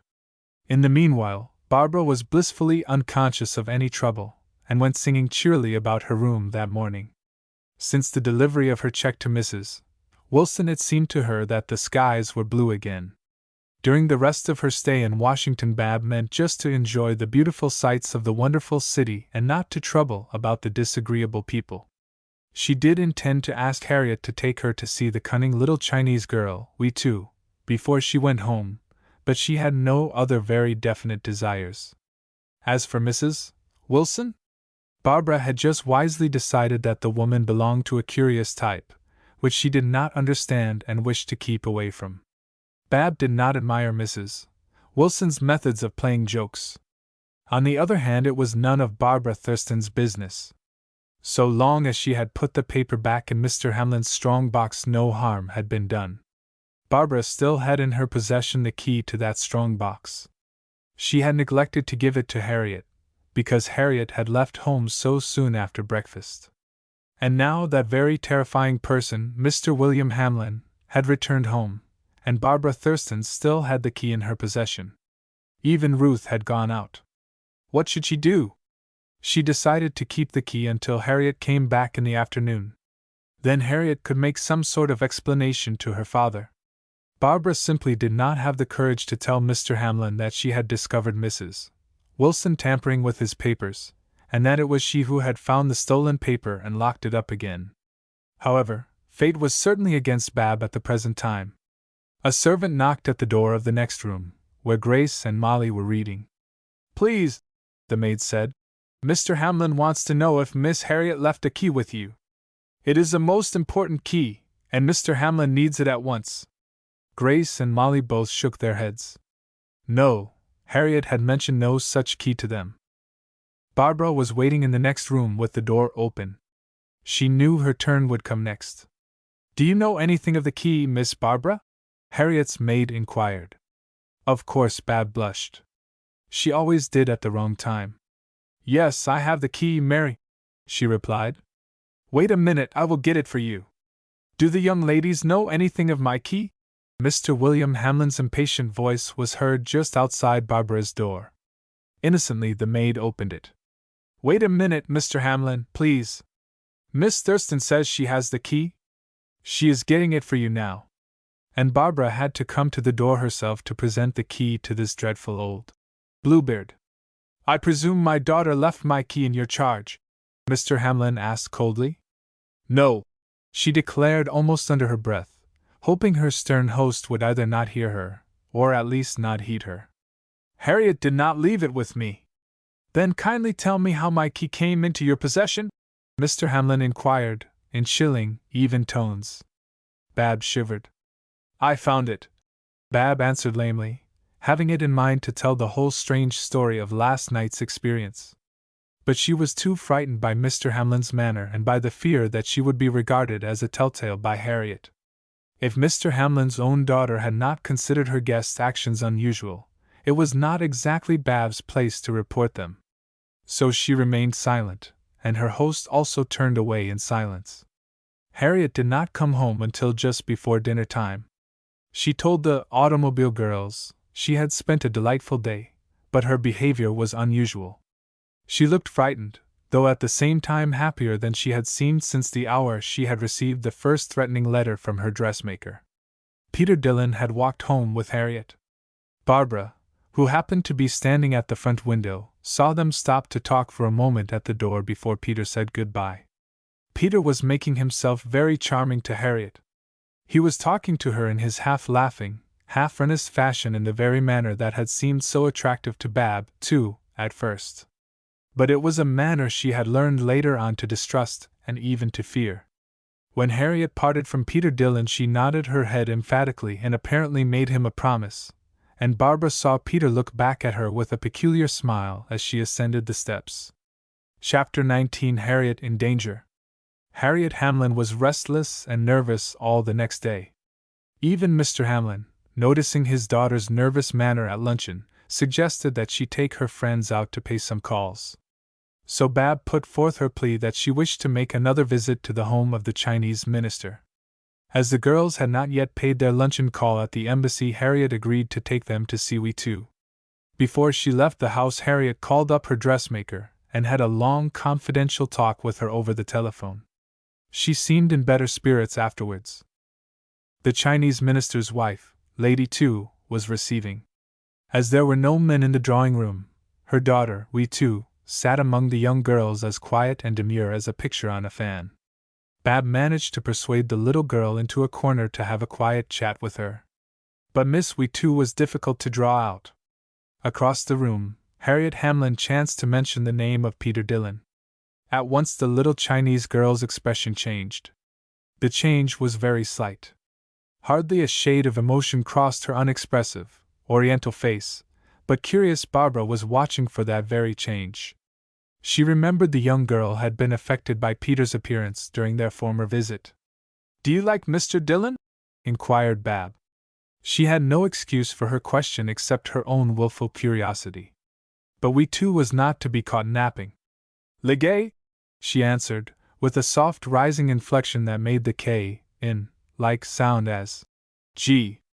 "I do not know what Americans mean by the word, legay. You legays so many people. A Chinese girl legays only a few, her parents, her relatives. Sometimes she legays her husband, but not always." Don't like your husband? Exclaimed Bab in surprise. Why, what do you mean? The little Chinese maiden was confused both by the American word and the American idea. The Chinese girl has respect for her husband, she does what he tells her to do, but she does not all the time legay him, because her father has chosen him for her husband. I shall marry a prince, when I go back to China, but he is very old. Oh, I see, Bab rejoined. You thought I meant love when I said like. It is quite different to love a person. Bab smiled wisely. To love is to like a great deal. Then I love this Mr. Peter Dillon, said the Chinese girl sweetly. Bab gasped in shocked surprise. It is most improper that I say so, is it not? Smiled Miss Wee too. But so many things that American girls do seem improper to Chinese ladies. And I do like this Mr. Peter very much. He comes always to our house. He is very intimate with my father. He talks to him a long time and they have Chinese secrets together. Then he talks with me so that I can understand him. Many people will not trouble with a Chinese girl, who is only 15, even if her father is a minister. Barbara was overwhelmed with Weetu's confidence, but she knew she deserved it as a punishment for her curiosity. The strangest thing was that the young Chinese girl spoke in a low, even voice, without the least change of expression in her long, almond eyes. Anyone watching her would have thought she was talking of the weather. I go back to China when my father's time in the United States is over and then I get married. It makes no difference. But while I am in your country I am free, like an American girl, and I do what I like inside my own head. It's very wrong, Barbara argued hastily. It is much better to trust to your parents. Yes? Answered Weetu quietly. Bab was vexed that Peter Dillon's careless Irish manners had also charmed this little Oriental maiden. But Bab was wise enough to understand that Weetu's interest was only that of a child who was grateful to the young man for his kindness. Barbara rose to join her friends, who were at this moment saying goodbye to their hostess. It is the Chinese custom, Lady Tu remarked graciously, to make little presents to our guests. Will not Mr. Hamlin's daughter and her 4 friends receive these poor offerings? A servant handed the girls 5 beautiful, carved tortoise-shell boxes, containing exquisite sets of combs for their hair, the half-dozen or more that Chinese women wear. I felt ashamed of my wind-blown hair when Lady Tu presented us with these combs, Grace exclaimed, just before the little party reached home. They had paid a dozen more calls since their visit to the Chinese embassy. I suppose Chinese women are shocked at the way American girls wear their hair. Yes, but we can't take 3 hours to fix ours, laughed Molly, running up the steps of the Hamlin house. In the front hall Molly spied an immense box of roses. They were for Harriet. Harriet picked up the box languidly and started upstairs. She had talked very little during the afternoon, and had seemed unlike herself. Aren't you going to open your flowers, Harriet? Molly pleaded. I am crazy to see them. I'll open them if it pleases you, Molly, Harriet returned gently. The great box was crowded with long-stemmed American beauties and violets. Have some posies, girls, Harriet said generously, holding out her arms filled with flowers. For a long time afterwards the automobile girls remembered how beautiful Harriet looked as she stood there, her face very pale, her black hair and hat outlined against the dark oak woodwork with the great bunch of American beauties in her arms. Of course we don't want your posies, Lady Harriet, Molly answered affectionately. Here is the note to tell you who sent them to you. But Harriet went on to her room without showing enough interest in her gift to open the letter. After dinner Harriet complained of a headache, and went immediately to her room. The automobile girls were going out to a theater party, which was being given in their honor by their old friends, Mrs. Post and Hugh. Harriet sent word she would have to be excused. When Ruth put her head into Harriet's room to say goodbye, just before she started for the theater, she thought she heard her cousin crying. Harriet, dear, do let me stay with you, Ruth pleaded. I am afraid you are feeling worse than you will let us know. But Harriet insisted that she desired only to be left alone. Feeling strangely unhappy about her cousin, Ruth at last joined the theater party. Mr. Hamlin did not leave the house immediately after dinner, although he had an engagement to spend the evening at the home of Mrs. Wilson. She had asked him, only that morning, to come. Mr. Hamlin was also troubled about his daughter.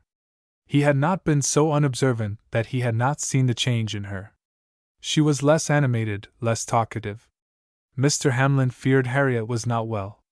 Though he was stern and unsympathetic with Harriet, he was genuinely frightened if she were in the least ill.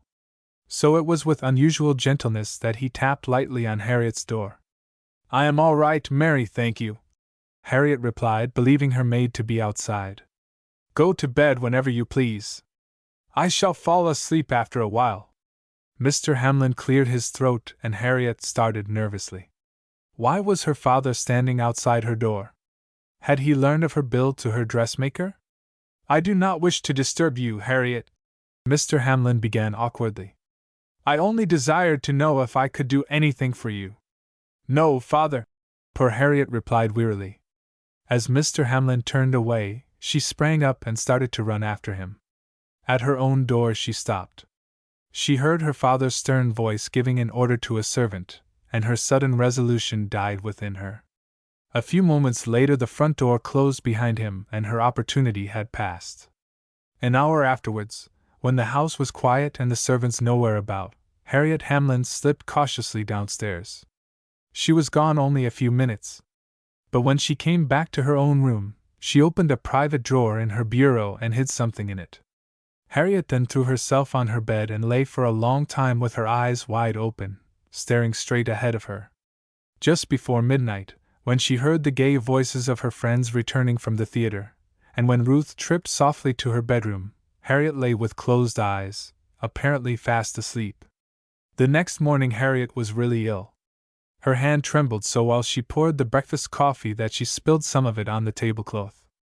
When Mr. Hamlin spoke to her sharply she burst into tears and left the room, leaving her father ashamed of himself, and the automobile girls so embarrassed that they ate the rest of their breakfast in painful silence.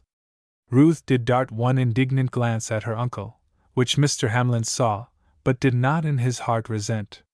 Harriet was willing, that morning, to have Ruth come into her darkened bedroom and sit by her bed. For Harriet's wakeful night had left her slightly feverish. "I don't want to disturb you, Harriet," Bab apologized, coming softly to the door. "But someone has just telephoned for you. The person at the telephone has a message for you, but whoever it is refuses to give his name. What shall I do?" Harriet sat up in bed quickly, a hunted expression on her beautiful face. "Tell Mr. Peter Dillon that I will keep my word," Harriet answered angrily. "He is not to worry about me again." "Is that your message?" Bab queried wonderingly. It was not Mr. Dillon's voice. Harriet laughed hysterically. "Of course not," she returned. "Oh, I know you girls are wondering why I am behaving so strangely. And I am breaking my word to tell you. But I must tell someone. I don't care what Mrs. Wilson and Peter Dillon say, I know I can trust you. I have decided to help Mrs. Wilson and Peter play their silly joke on Father and the State Department. Oh, you needn't look so horrified, girls. It is only a joke. The papers are about some Chinese business. I have them hid in my bureau drawer."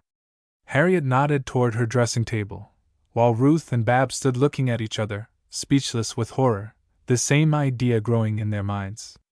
"When Father comes to look for his stupid papers he'll find them gone, and of course, will think he has misplaced them," Harriet continued. "He will be dreadfully worried for a little while, then Mrs. Wilson will return the papers to me and I will slip them back in their old place, and Father will never know what has happened.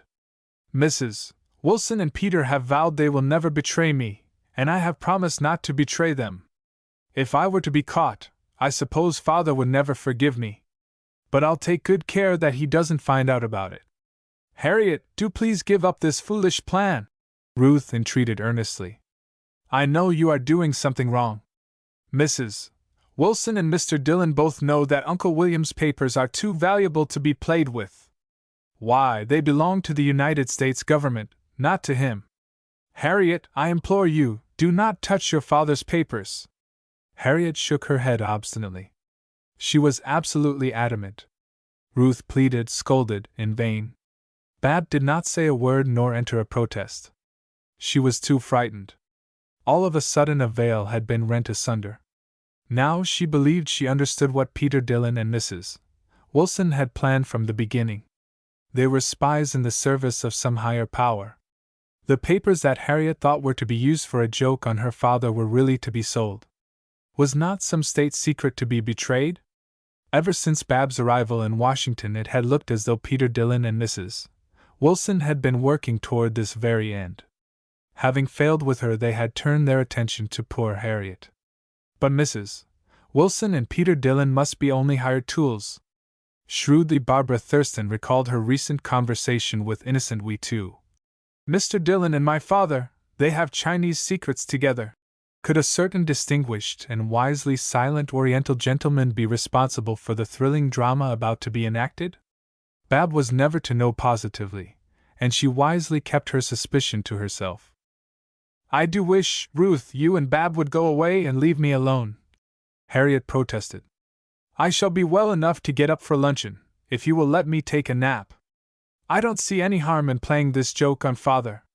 At any rate, I have quite made up my mind to go through with my part in it, and I won't give up my plan. You can tell Father if you choose, of course. I cannot prevent that. I know I was foolish to have confided in you.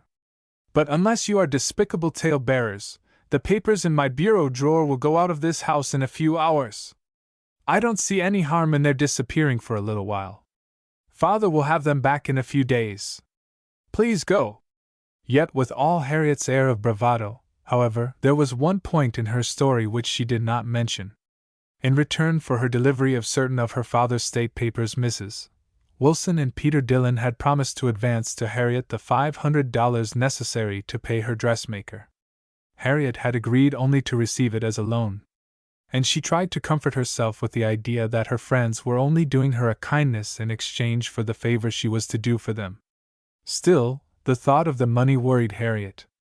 But how else was she to be saved from the weight of her stern father's displeasure? Chapter 20 Foiled.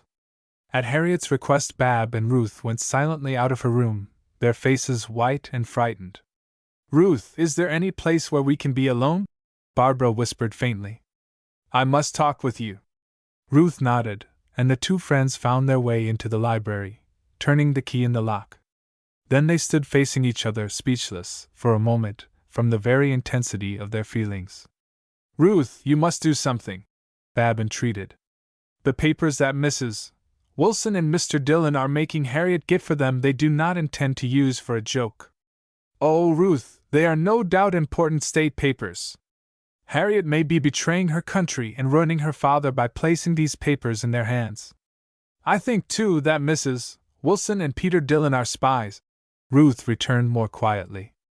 And, of course, we must do something to prevent their getting their hands on the papers. But what can we do? Barbara demanded sharply.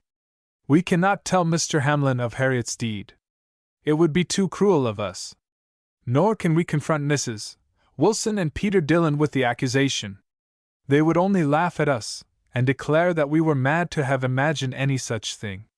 Then, again, we would be betraying Harriet's confidence.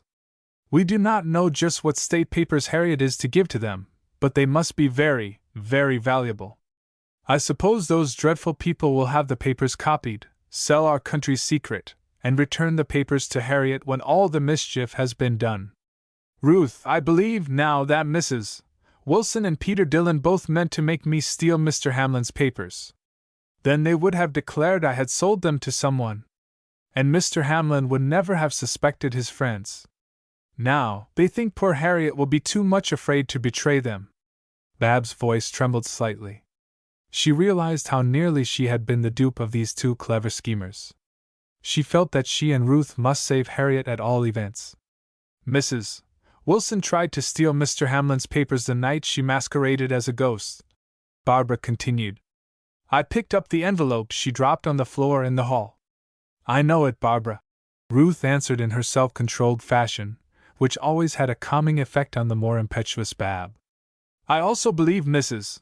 Wilson meant to fix the guilt of the theft upon you. Uncle William called me into his study the other day and asked me if I considered you trustworthy. Of course I was awfully indignant, and told him just what I thought of him for being so suspicious. But I believe Mrs. Wilson had tried to poison his mind against you. You must be on your guard now, Bab, dear. If Harriet gives up these papers of Uncle's, the plotters may still try to use you as their scapegoat. When Uncle finds his papers have disappeared, Mrs. Wilson and Mr. Dillon will, of course, appear to know nothing of them, but they will somehow try to direct suspicion against you, trusting to Harriet's cowardice. Don't you worry though, Bab, dear. You shall not suffer for Harriet's fault while I am here. Oh, I am not worrying about myself, Ruth, Bab answered. It is Harriet's part in the affair that troubles me. Do, please, go to Harriet and talk to her again. Surely you can make her see the risk she is running. Do you suppose it would do any good if I were to call on Mrs. Wilson? I could just pretend I still thought she meant to play the joke on Mr. Hamlin. You know she told me she intended to do so. I could beg her to give it up without mentioning Harriet's name or letting Mrs. Wilson guess that Harriet had confided in us. Ruth shook her head. It would not do any good for you to go to Mrs. Wilson, Bab.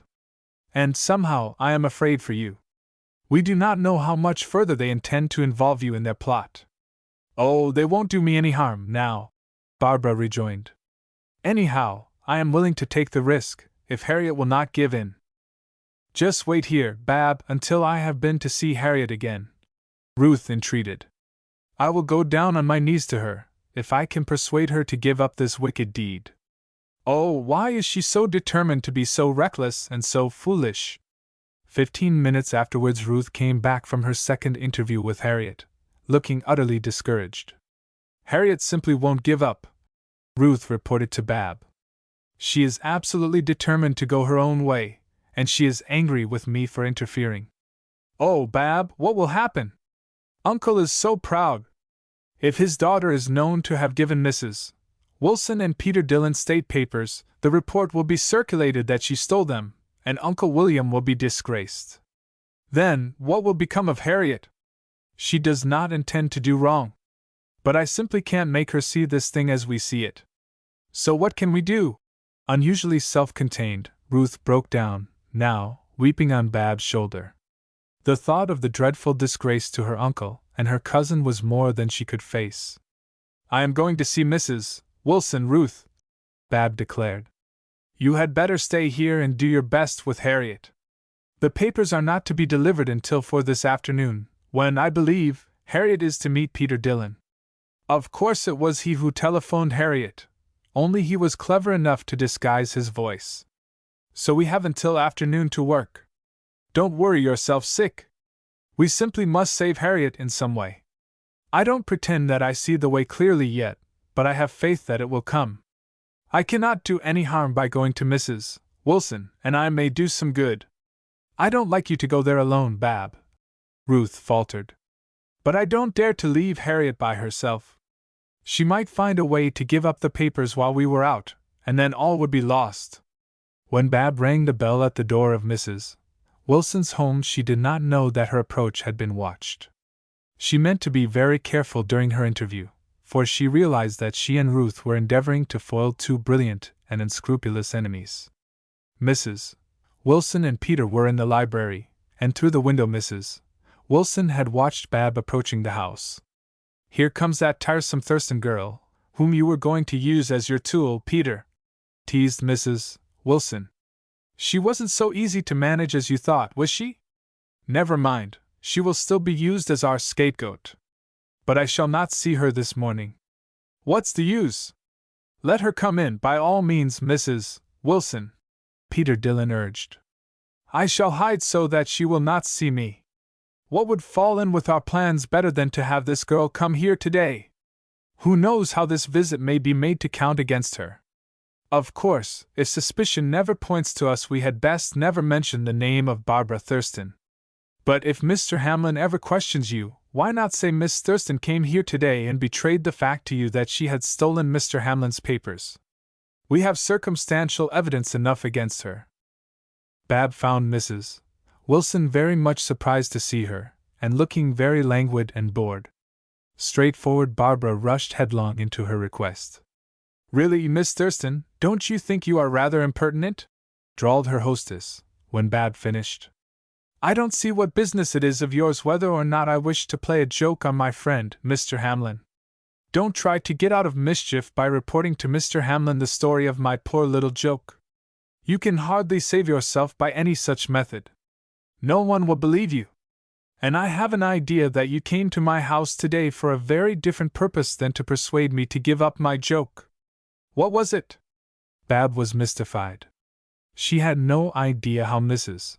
Wilson and Peter Dillon had planned to use her visit as evidence against her, so it was impossible for her to understand Mrs.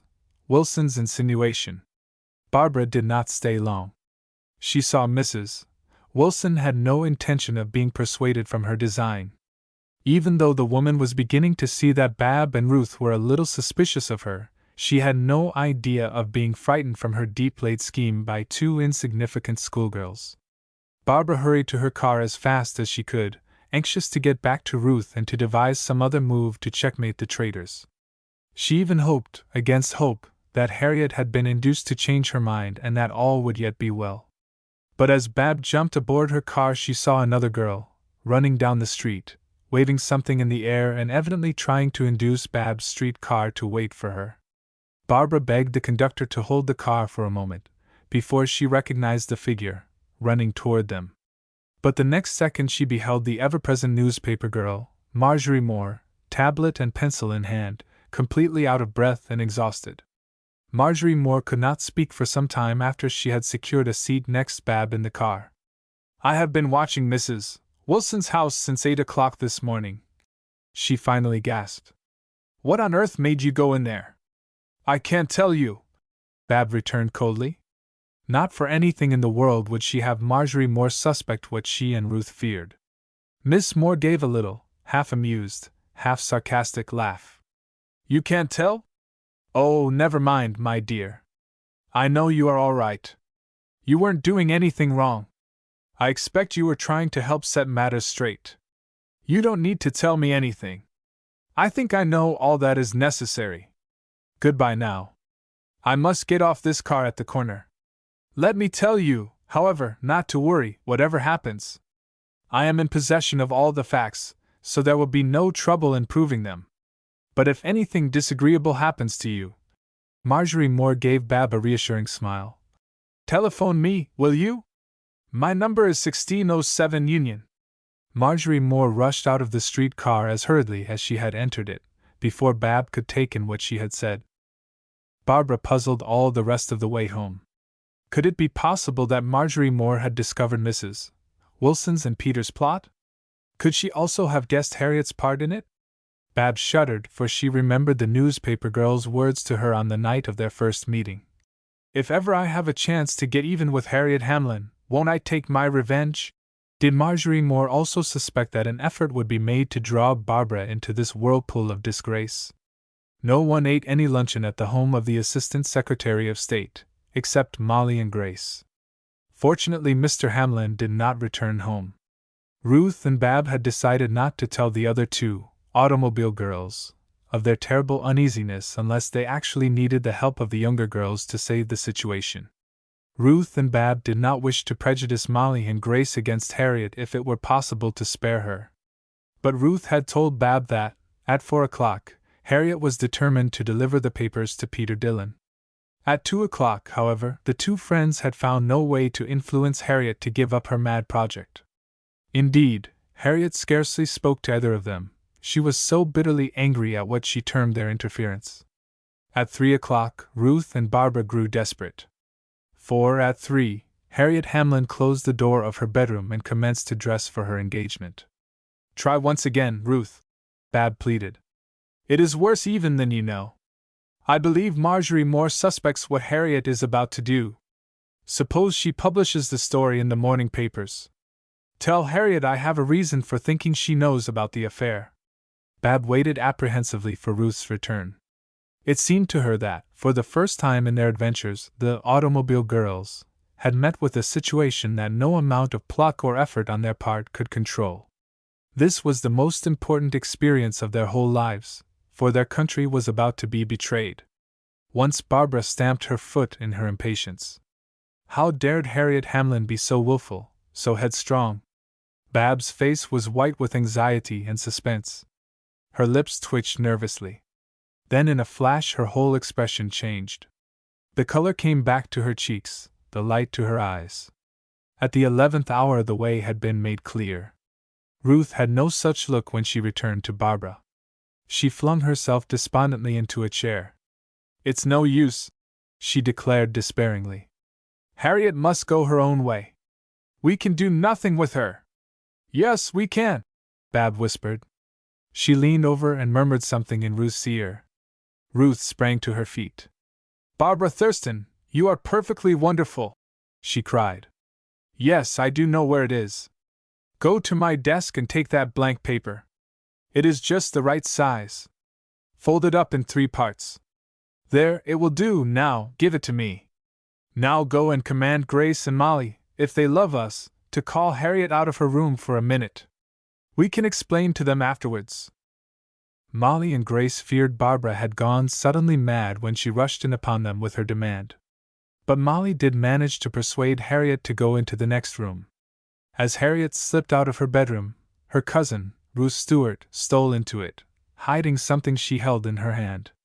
She was alone in Harriet's room for not more than 2 minutes. At 3:45, Harriet Hamlin left her father's house with a large envelope concealed inside her shopping bag. Opposition had merely strengthened Harriet's original resolution. She was no longer frightened. Ruth and Bab were absurd to have been so tragic over a silly joke. At a little after 4:00, in a quiet, out-of-the-way street in Washington, Harriet turned over to Peter Dillon this envelope, which, as she supposed, contained the much-coveted papers which she had extracted from the private collection of the Assistant Secretary of State. Whatever the papers were, Peter Dillon took them carelessly with his usual charming smile. But inwardly he was chanting a song of victory. He and Mrs. Wilson would be many thousands of dollars richer by this time tomorrow. He glanced into the envelope with his nearsighted eyes. The papers were folded up inside and all was well. Peter did not dare, before Harriet, to be too interested in what the envelope contained. It would not have made him happier to have looked closer. The song of victory would have died away on his lips. For, instead of certain secret documents sent to the office of the Secretary of State, from representatives of the United States government in China, Harriet Hamlin had turned over to Peter Dillon an official envelope, which contained only folded sheets of blank paper. It had been Barbara's idea and Ruth had carried it out successfully. In the moment when Harriet left her room in answer to Molly's call, Ruth had exchanged the valuable state papers for the worthless ones. Once Harriet was safely out of the way, she and Bab carried the precious documents downstairs and shut them up in Mr. Hamlin's desk. Both girls hoped that all trouble was now averted, and that Mr. Hamlin would never hear of Harriet's folly. Chapter 21: The Discovery. The members of the Hamlin household went early to their own rooms that night. Ruth at once flung herself down on a couch without removing her clothing.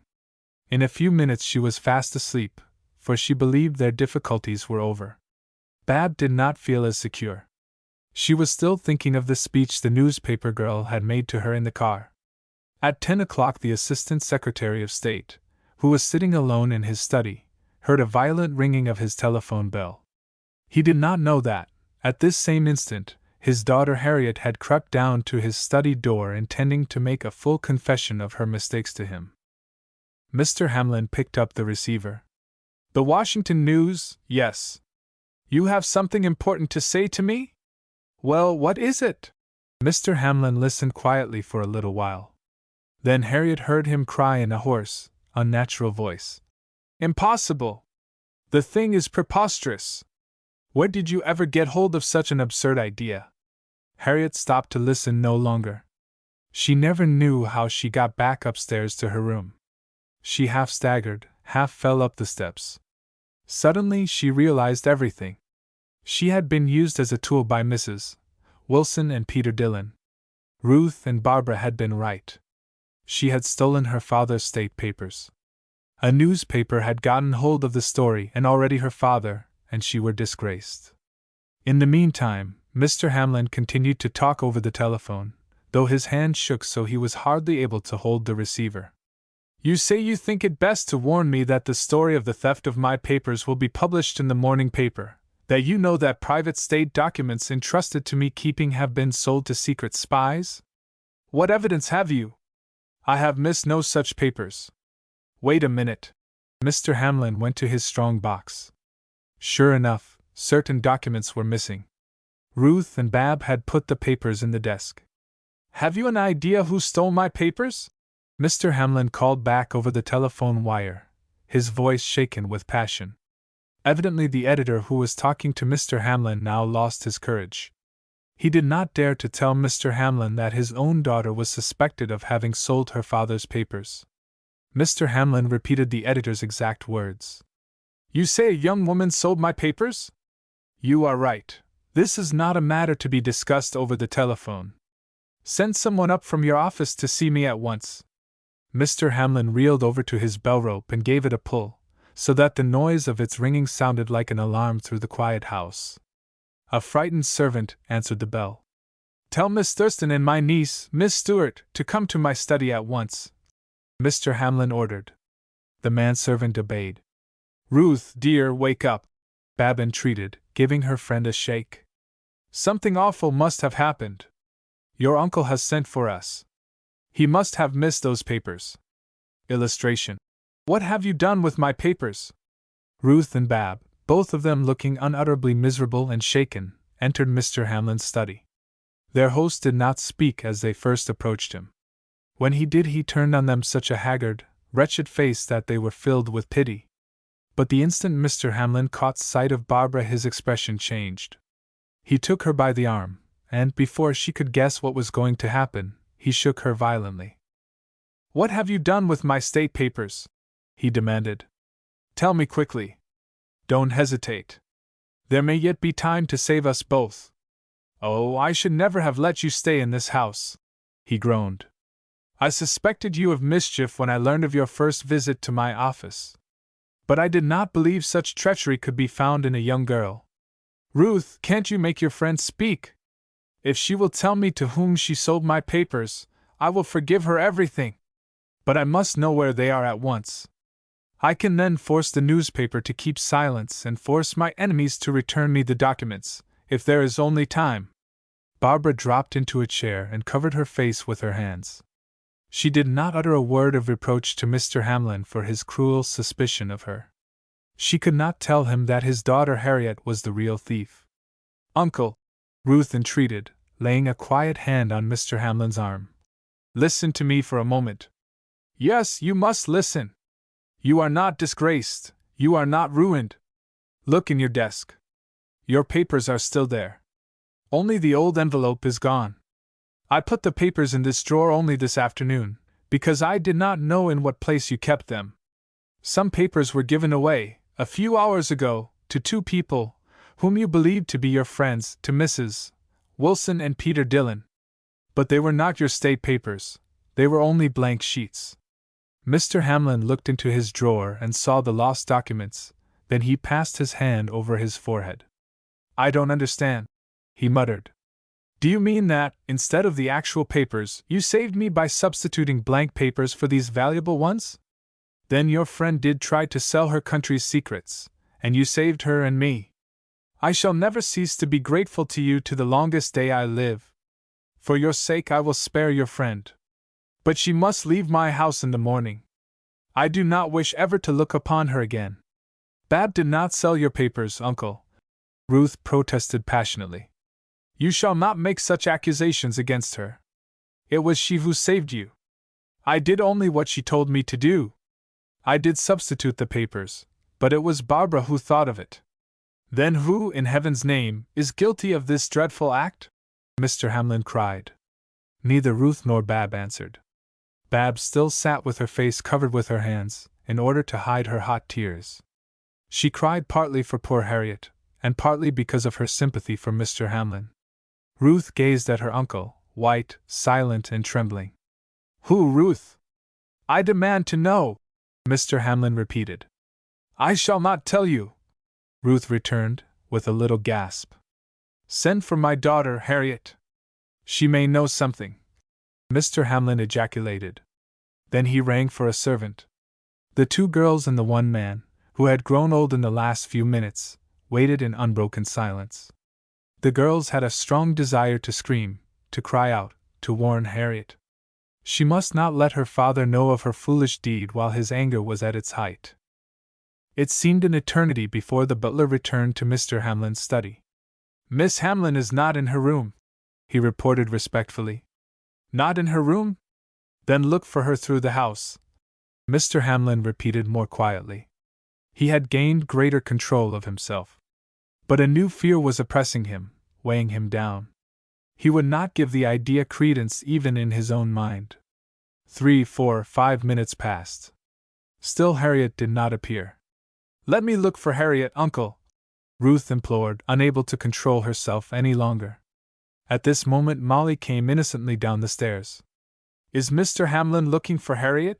she inquired. "Harriet left the house 10 minutes ago.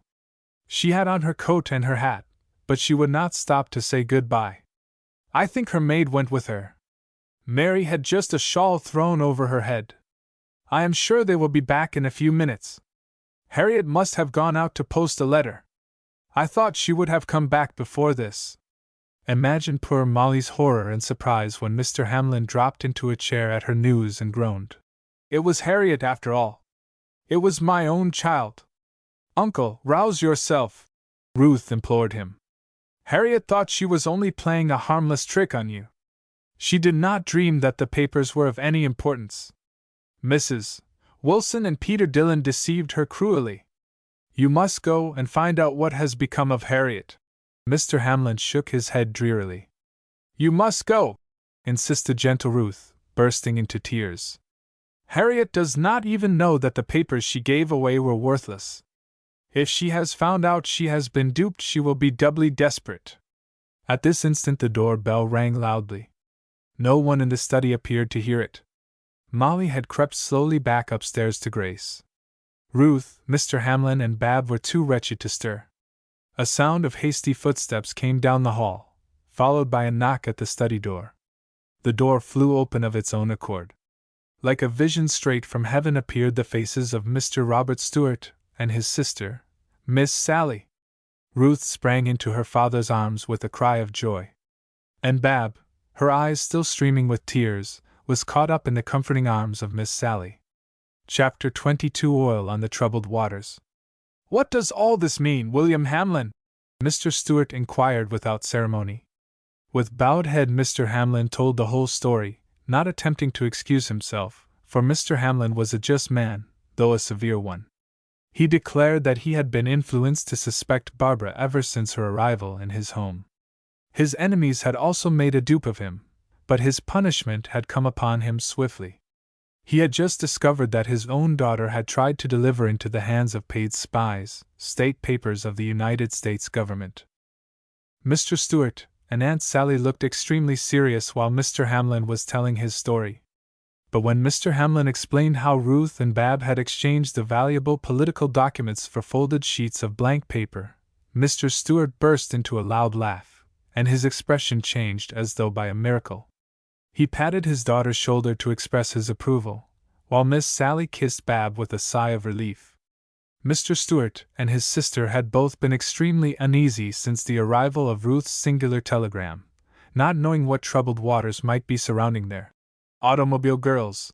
Indeed, Miss Sally had insisted on accompanying her brother to Washington, as she felt sure her presence would help to set things right. Mr. Stewart's laugh cleared the sorrowful atmosphere of the study as though by magic. Ruth and Barbara smiled through their tears. They were now so sure that all would soon be well. "It seems to me, William, that all this is much ado about nothing," Mr. Stewart declared. "Of course, I can see that the situation would have been pretty serious if poor Harriet had been deceived into giving up the real documents. But Bab and Ruth have saved the day. There is no harm done now. You even know the names of the spies. There is only one thing for us to consider at present, and that is, where is Harriet?" "Yes, father," Ruth pleaded. "Do find Harriet. The child was foolish, and she did wrong, of course," Mr. Stewart went on. But as Ruth tells me, Harriet did not know the real papers were exchanged for false ones. She probably thinks she has disgraced you and she is too frightened to come home. You must take steps to find her at once, and to let her know you forgive her. It is a pity to lose any time." Mr. Hamlin was silent. "I cannot forgive Harriet," he replied. "But of course she must be brought home at once." "Nonsense," Mr. Stewart continued. "Summon your servants and have someone telephone to Harriet's friends. She has probably gone to one of them. Tell the child that Sally and I are here and wish to see her." "But where are my other automobile girls, Molly and Grace?" "Upstairs, father," Ruth answered happily. "Come and see them. I want to telephone for Harriet. I think she will come home for me." "Show your aunt and father to their rooms, Ruth," Mr. Hamlin begged. "I must wait here until a messenger arrives from the newspaper, which in some way has learned the story of our misfortune. And even they do not know that the stolen papers were valueless. I must explain matters to them. A man of your influence can keep any mention of this affair out of the newspapers," Mr. Stewart argued heartily. "So the storm will have blown over by tomorrow. And I believe you will be able to punish the two schemers who have tried to betray your daughter and disgrace my Barbara, without having Harriet's name brought into this affair." For the first time, Mr. Hamlin lifted his head and nodded briefly. "Yes, I can attend to them," he declared in the quiet fashion that showed him to be a man of power. "It is best, for the sake of the country, that the scandal be nipped in the bud. I alone know what was in these state papers that Mrs. Wilson and Peter Dillon were hired to steal. So I alone know to whom they would be valuable. There would be an international difficulty if I should expose the real promoter of the theft. Peter Dillon shall be dismissed from his embassy. Mrs. Wilson will find it wiser to leave Washington, and never to return here again. I will spare the woman as much as I can for the sake of her son, Elmer, who is a fine fellow. Ruth, dear, do telephone to Harriet's friends. Your father is right. We must find my daughter at once." Miss Sally, Mr. Stewart, and Ruth started to leave the room. Bab rose to follow them. "Miss Thurston, don't go for a minute," Mr. Hamlin said. "I wish to beg your pardon. Will you forgive a most unhappy man? Of course I see, now, that I had no right to suspect you without giving you a chance to defend yourself. I can only say that I was deceived, as well as Harriet. The whole plot is plain to me now. Harriet was to be terrified into not betraying her own part in the theft, so she would never dare reveal the names of Mrs. Wilson or Peter Dillon. I, with my mind poisoned against you, would have sought blindly to fasten the crime on you. I regard my office as Assistant Secretary of State as a sacred trust.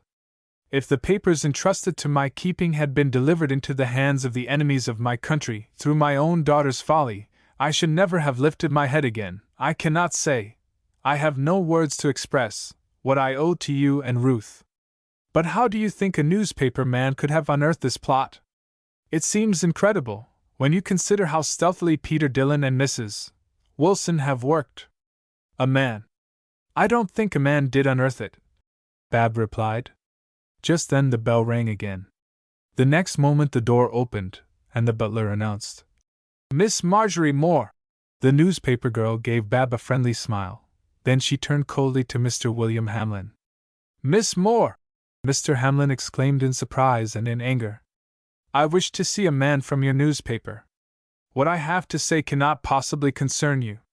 "I think it does, Mr. Hamlin," Miss Moore repeated calmly.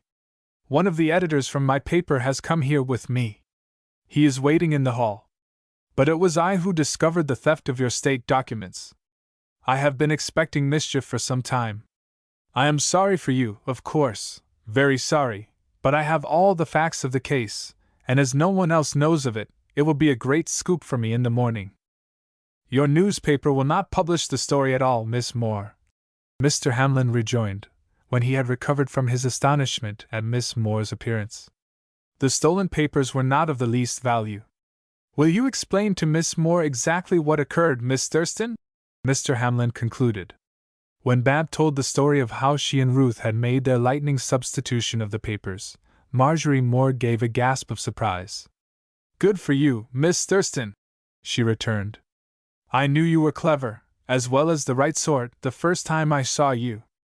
So I had gotten hold of the whole story of the theft except the most important point, the exchange of the papers. It spoils my story as sensational political news. But, Miss Moore laughed, it makes a perfectly great personal story, because it has such a funny side to it, foiled by the automobile girls. The Assistant Secretary of State's daughter. Miss Moore stopped, ashamed of her cruelty when she saw Mr. Hamlin's face. But he did not speak. It was Bab who exclaimed, "Oh, Miss Moore, you are not going to betray Harriet, are you?" Poor Harriet thought it was all a joke. She did not know the papers were valuable. It would be too cruel to spread this story abroad. It might ruin Harriet's reputation. Marjorie Moore made no answer. You heard Miss Thurston, Mr. Hamlin interposed. Surely you will grant our request.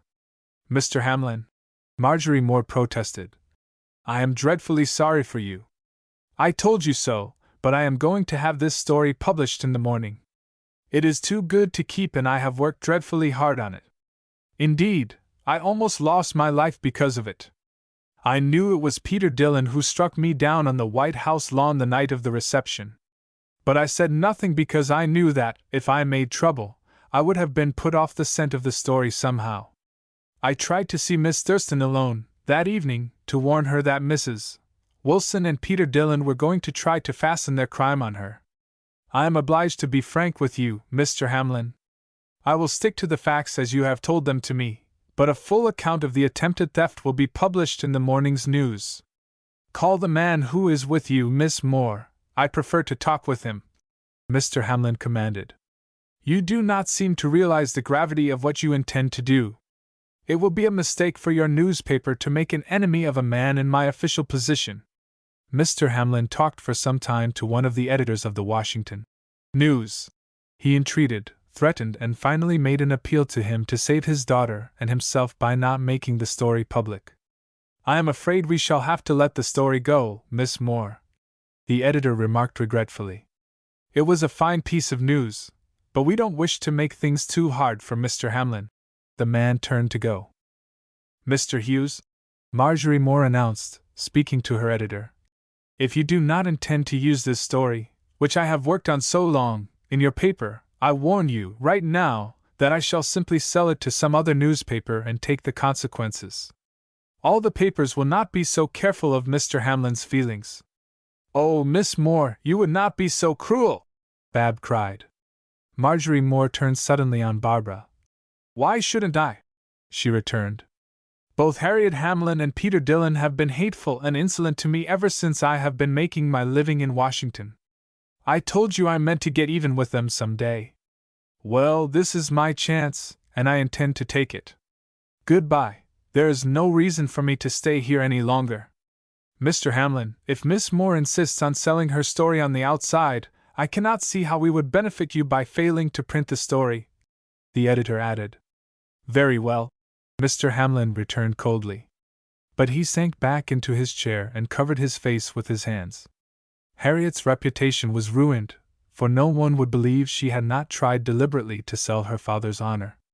But Bab resolved to appeal once more to the newspaper girl. She ran to Marjorie Moore and put her arm about the newspaper girl's waist to detain her. She talked to her in her most winning fashion, with her brown eyes glowing with feeling and her lips trembling with eagerness.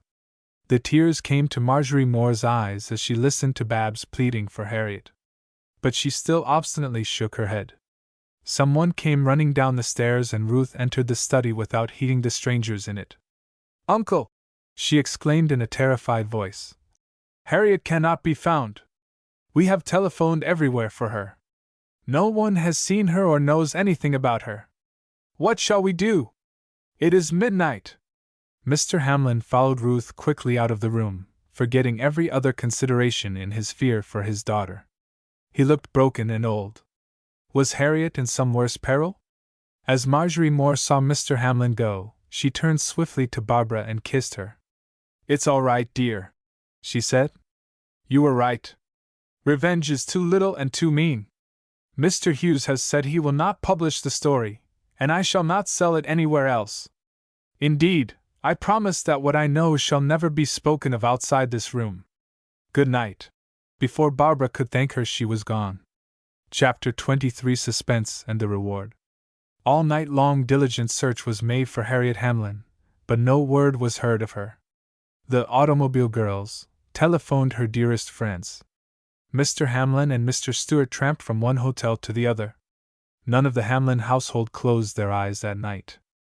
"It has been my fault, Robert," Mr. Hamlin admitted, as he and his brother-in-law returned home in the gray dawn of the morning, hoping vainly to hear that Harriet had returned. "My child has gotten into debt, and she has been afraid to confess her mistake to me. Her little friend, Molly, told me the story. Molly believes that Mrs. Wilson and Peter Dillon tempted Harriet by offering to lend her money.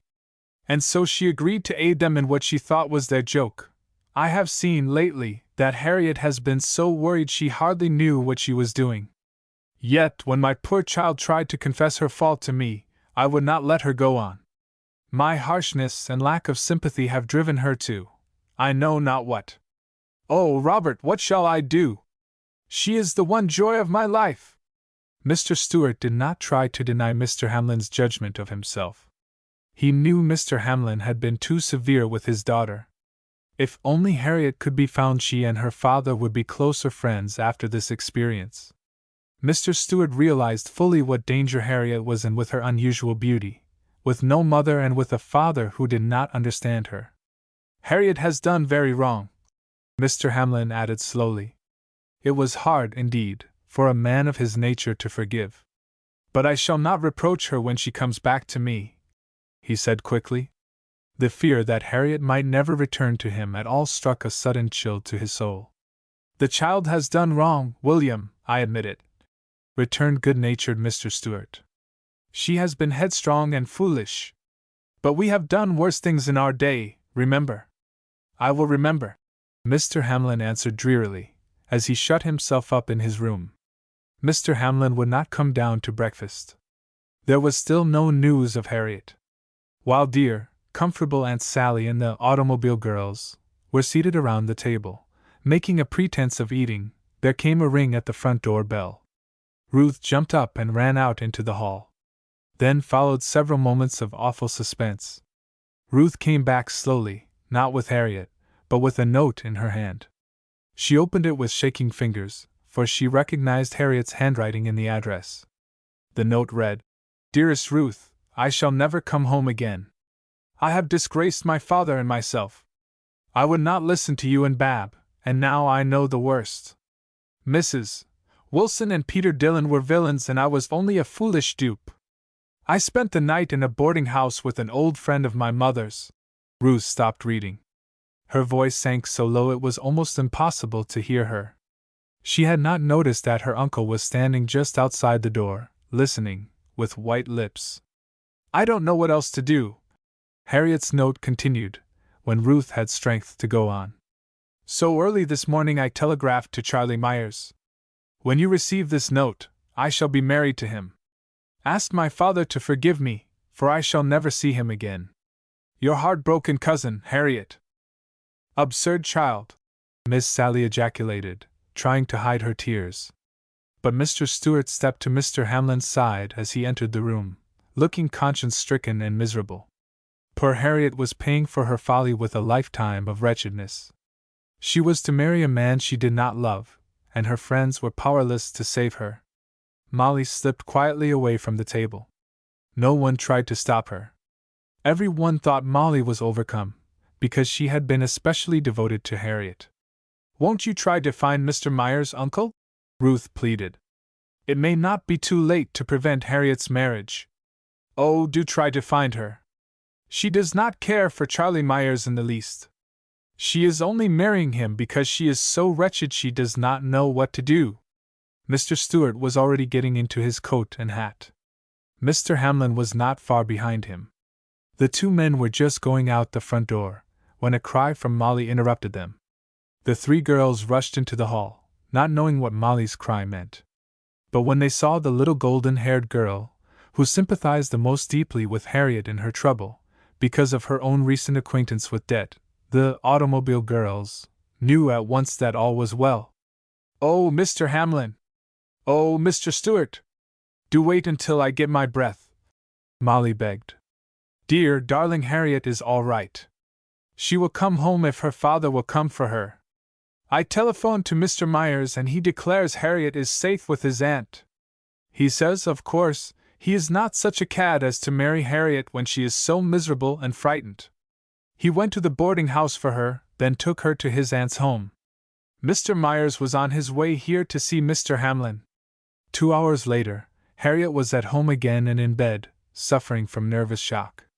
But her father's forgiveness, his sympathy, his reassuring words, and above all, the thought that by the ruse of Bab, she had been mercifully saved from the deep disgrace that had shadowed her life, soon restored her to her normal spirits.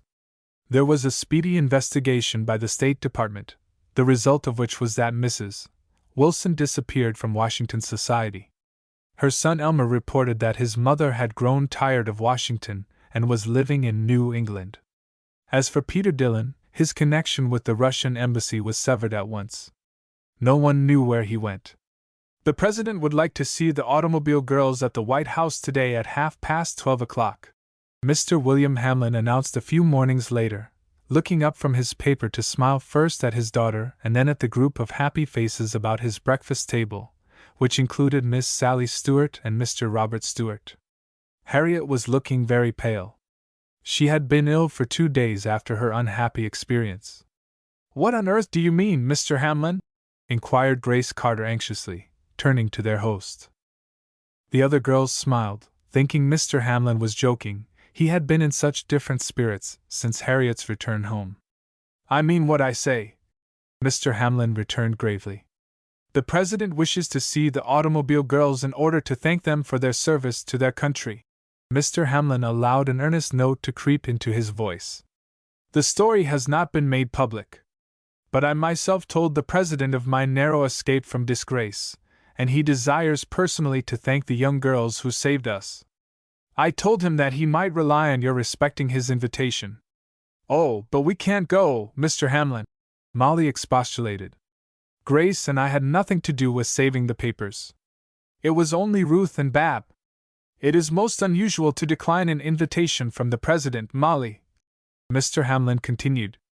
"Only a death in the family is regarded as a reasonable excuse. Now the President most distinctly stated that he desired a visit from the automobile girls. United we stand, divided we fall," Ruth announced.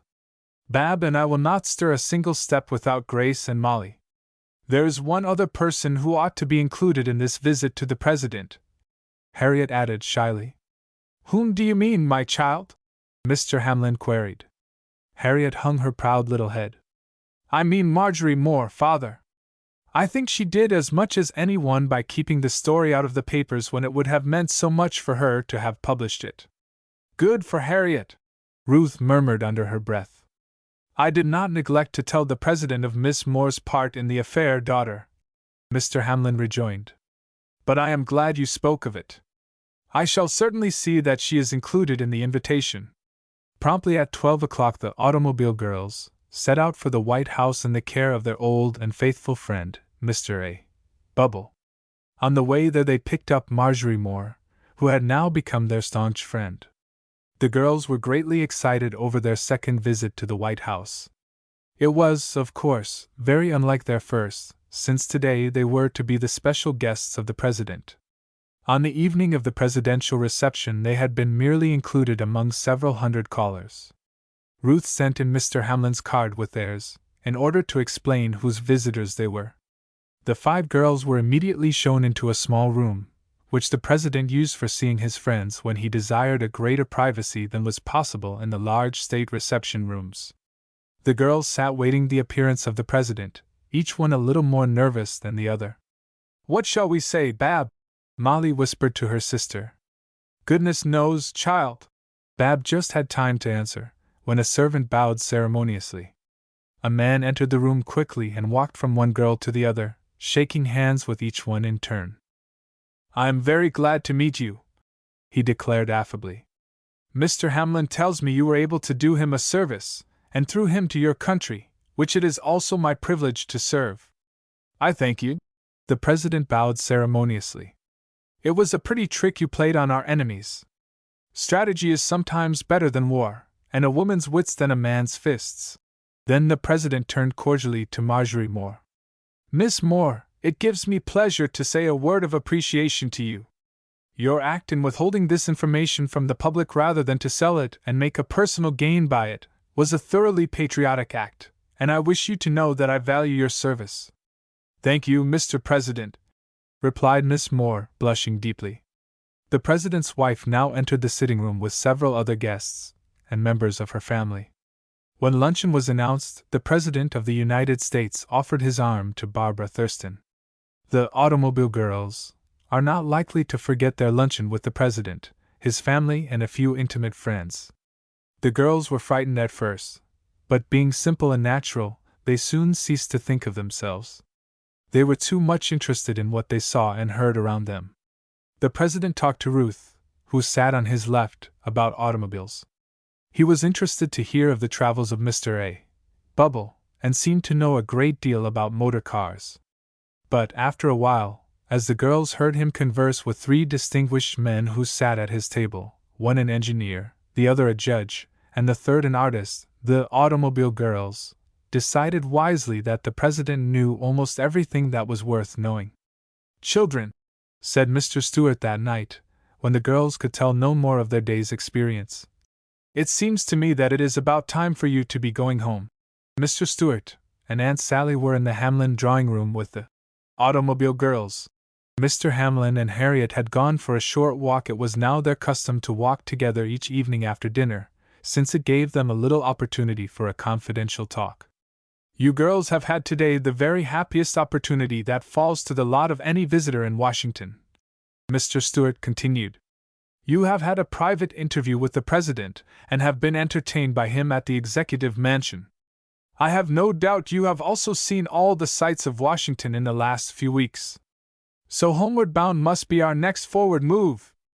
Oh, Father, cried Ruth regretfully, her face clouding as she looked at her beloved automobile friends. How long before she should see them again? The same thought clouded the bright faces of Molly, Grace, and Bab. We have hardly seen you at all, Miss Sally, Grace lamented, taking Miss Sarah Stewart's plump, white hand in her own. We have been the center of so much excitement ever since you arrived in Washington. Must we go, Father? Ruth entreated. I am afraid we must, daughter, Mr. Stewart answered, with a half-anxious and half-cheerful twinkle in his eye. Then it's Chicago for me, sighed Ruth. And Kingsbridge for the rest of us, echoed the other three girls. Ruth cannot very well travel home alone, Mr. Stewart remonstrated, looking first at Barbara, then at Molly and Grace, and winking solemnly at Miss Sally. Don't tease the child, Robert, Miss Sally remonstrated. Aren't you and Aunt Sally going home with me, Father? Ruth queried, too much surprised for further questioning. No, Ruth, Mr. Stewart declared. You seem to have concluded to return to Chicago. But your Aunt Sally and I are on our way to Kingsbridge, New Jersey, to pay a visit to Mrs. Molly Thurston at Laurel Cottage. Mrs. Thurston wrote inviting us to visit her before we return to the West. But of course, if you do not wish to go with us, daughter. Mr. Stewart had no chance to speak again. For the four girls surrounded him, plying him with questions, with exclamations. They were all laughing and talking at once. It's too good to be true, Father, cried Ruth. Chapter 24. Home at Laurel Cottage. Mrs. Thurston stood on the front porch of her little cottage, looking out in the gathering dusk. Back of her the lights twinkled gaily. A big wood fire crackled in the sitting room and shone through the soft muslin curtains. A small maid was busily setting the table for supper in the dining room, and there was a delicious smell of freshly baked rolls coming through the kitchen door. On the table stood a great dish of golden honey and a pitcher of rich milk. Mrs. Thurston had not forgotten, in 2 years, the favorite supper of her friend, Robert Stewart. It was a cold night, but she could not wait indoors. She had gathered up a warm woolen shawl of a delicate lavender shade, and wrapped it about her head and shoulders, looking not unlike the gracious spirit of an autumn twilight as she lingered to welcome the travelers home. She was thinking of all that had happened since the day that Bab had stopped Ruth's runaway horses. She was recalling how much Mr. Stewart had done for her little girls in the past 2 years. He could not have been kinder to Molly and Barbara, if they had been his own daughters, thought pretty Mrs. Thurston with a blush. But did she not hear the ever-welcome sound of a friendly voice? Was not Mr. Bubble calling to her out of the darkness? Surely enough his 2 great shining eyes now appeared at the well-known turn in the road. A few moments later Mrs. Thurston was being tempestuously embraced by the automobile girls. "Do let me speak to Miss Stewart, children," Mrs. Thurston entreated, trying to extricate herself from 4 pairs of girlish arms. "Come in, Miss Stewart," she laughed. "I hope you are not tired from your journey. I cannot tell you what pleasure it gives me to see you and Mr. Stewart once more." Mr. Stewart gave Mrs. Thurston's hand a little longer pressure than was absolutely necessary. Mrs. Thurston blushed and finally drew her hand away. "Look after Mr. Stewart, dear," she said to Bab. "He is to have the guest chamber upstairs. I want to show Miss Stewart to her room. I am sorry, Ruth, our little home is too small to give you a room to yourself. You will have to be happy with Molly and Bab. Grace, you are to stay to supper with us. Your father will come for you after supper. I had to beg awfully hard, but he finally consented to let you remain with us. Our little reunion would not be complete without you." Mrs. Thurston took Miss Sally into a charming room which she had lately renovated for her guest. It was papered in Miss Stewart's favorite lavender paper, had lavender curtains at the windows, and a bright wood fire in the grate. "I hope you will be comfortable, Miss Stewart," said little Mrs. Thurston, who stood slightly in awe of stately and elegant Miss Sally.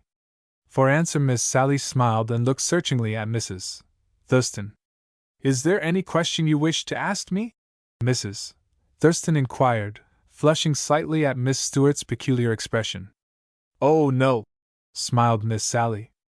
"Oh, no, I have no question to ask you." It was 7 o'clock when the party sat down to supper, and after 9 when they finally rose. They stopped then only because Squire Carter arrived and demanded his daughter, Grace, whom he had to carry off, as he and her mother could bear to be parted from their child no longer. Miss Sally asked to be excused soon after supper, as she was tired from her trip. "I think the automobile girls had better go to bed, too," she suggested. Then Miss Sally flushed. For she was so accustomed to telling her girls what they ought to do that she forgot it was no longer her privilege to advise Bab and Molly when they were in their mother's house. Bab insisted on running out to their little stable to see if her beloved horse, Beauty, were safe and sound. And, of course, Ruth and Molly went with her. But not long afterwards, the 3 girls retired to their room to talk until they fell asleep, too worn out for further conversation. "I am not tired, Mrs. Thurston, are you?" Mr. Stewart asked. "If you don't mind, won't you sit and talk to me for a little while before this cozy open fire? We never have a chance to say much to each other before our talkative daughters. How charming the little cottage looks tonight! It is like a second home." Mrs. Thurston smiled happily. "It makes me very happy to have you and Ruth feel so. I hope you will always feel at home here. I wish I could do something in return for all the kindness you have shown to my 2 little girls." Mr. Stewart did not reply at once. He seemed to be thinking so deeply that Mrs. Thurston did not like to go on talking. "Mrs. Thurston," Mr. Stewart spoke slowly, "why would you not come to my house in Chicago to make us a visit when I asked you, nearly a year ago?" Mrs. Thurston hesitated. "I told you my reasons then, Mr. Stewart. It was quite impossible. But it has been so long I have almost forgotten why I had to refuse. It was after our trip in the private car with our friends, the fall before, you remember, Mrs. Thurston. But I know why you would not come to my home," Mr. Stewart answered, smiling. "You were willing to accept my hospitality for your daughters, but you would not accept it for yourself. Am I not right?" "Yes," Mrs. Thurston faltered. "I thought it would not be best." "I am sorry," Mr. Stewart said sadly. Because I want to do a great deal more than ask you to come to visit me in Chicago. I wish you to come to live there as my wife. Mrs. Thurston's reply was so low it could hardly be heard. But Mr. Stewart evidently understood it and found it satisfactory. A few moments later Mrs. Thurston murmured, I don't believe that Ruth and your sister Sally will be pleased. Ruth will be the happiest girl in the world, Mr. Stewart retorted. Poor child, she has longed for sisters all her life. Now she is going to have the two she loves best in the world. As for Sally, here Mr. Stewart hesitated. He thought Miss Sally did not dream of his affection for the little widow, and he was not at all sure how she would receive the news. As for Sally, he continued stoutly, I am sure Sally wishes my happiness more than anything else, and she will be glad when she hears that I can find it only through you. Mrs. Thurston shook her head. I can only consent to our marriage, she returned, if my girls and yours are really happy in our choice and if your sister is willing to give us her blessing. Oh, Aunt Sally, dear, please are you awake? Ruth cried at 7:30 the next morning, tapping gently on Miss Stewart's door. Ruth had been awakened by her father at a little after 6 that morning and carried off to his bedroom in her dressing gown, to sit curled up on her father's bed, while he made his confession to her. Ruth had listened silently at first with her head turned away. Once her father thought she was crying, but when she turned toward him her eyes were shining with happy tears. Ruth never thought of being jealous, or that her adored father would love her any less.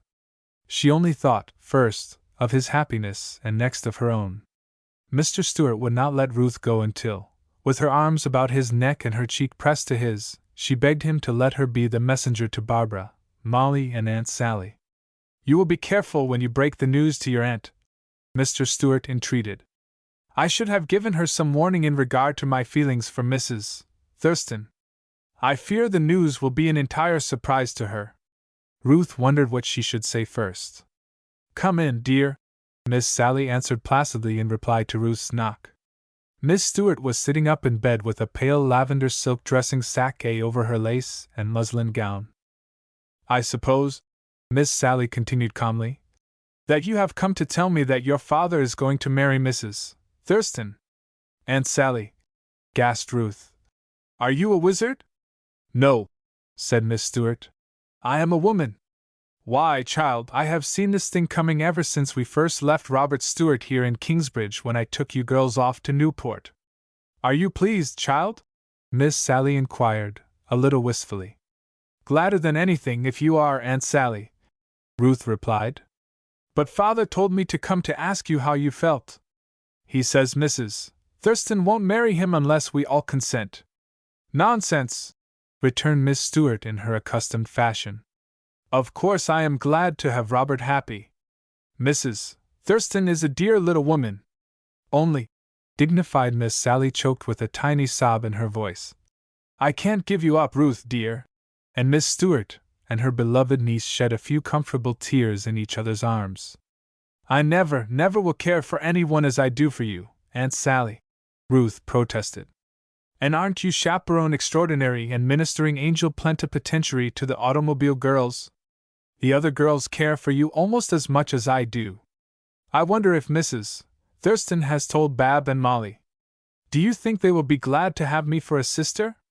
Fix my hair, Ruth, and don't be absurd, Miss Sally rejoined, returning to her former severe manner, which no longer alarmed any one of the automobile girls. It is wonderful to me how I have learned to do without a maid while I have been traveling about the world with you children. The winter sunshine poured into the breakfast room of Laurel Cottage. The canary sang rapturously in his golden cage. He rejoiced at the sound of voices and the cheerful sounds in the house. Bab and Molly were helping to set the breakfast table when Ruth joined them. Neither girl said anything except to ask Ruth why she had slipped out of their rooms so early. Ruth's heart sank. After all, then, Barbara and Molly were not pleased. They did not care for her enough to be happy in this closer bond between them. Mrs. Thurston kissed Ruth shyly, but she made no mention of anything unusual. And when Mr. Stewart came in to breakfast he looked as embarrassed and uncomfortable as a boy. There was a constraint over the little party at breakfast that had not been there the night before. Unexpectedly, the door opened. Into the room came Grace Carter with a big bunch of white roses in her hand. "I just had to come early," she declared simply. "I wanted to find out." Grace thrust the flowers upon Mrs. Thurston. "Come here to me, Grace," Miss Sally commanded. "You are a girl after my own heart. Robert, Mrs. Thurston, I congratulate you and I wish you joy with my whole heart." Barbara and Molly gazed at each other in stupefied silence. What did it all mean? Mrs. Thurston blushed like a girl over her roses. "Miss Stewart, I never dreamed you could have heard so soon. I have not yet told Barbara and Molly." "Told us what?" Bab demanded in her emphatic fashion. Then Ruth's heart was light again. But Bab did not wait to be answered. She suddenly guessed the truth. Now she knew why Ruth's manner had changed so quickly a short time before. She ran round the table, upsetting her chair in her rush. And before she said a word either to her mother or to Mr. Stewart, she flung her arms about Ruth and whispered, "Our wish has come true, Ruth, darling! We are sisters as well as best friends." Then Bab congratulated her mother and Mr. Stewart in a much more dignified fashion. "When is it to be, Father?" Ruth queried. Mr. Stewart looked at Mrs. Thurston. "In the spring," she faltered. "Then we will all go away together and have a happy summer somewhere," Mr. Stewart asserted, smiling on the faces of his dear ones. "We shall do no such thing, Robert Stewart," Miss Sally interposed firmly. "You shall have your honeymoon alone. I intend to take my automobile girls some place where we have never been before. Will you go with me, children?" "Yes," chorused the 4 girls. "Aunt Sally and the automobile girls forever."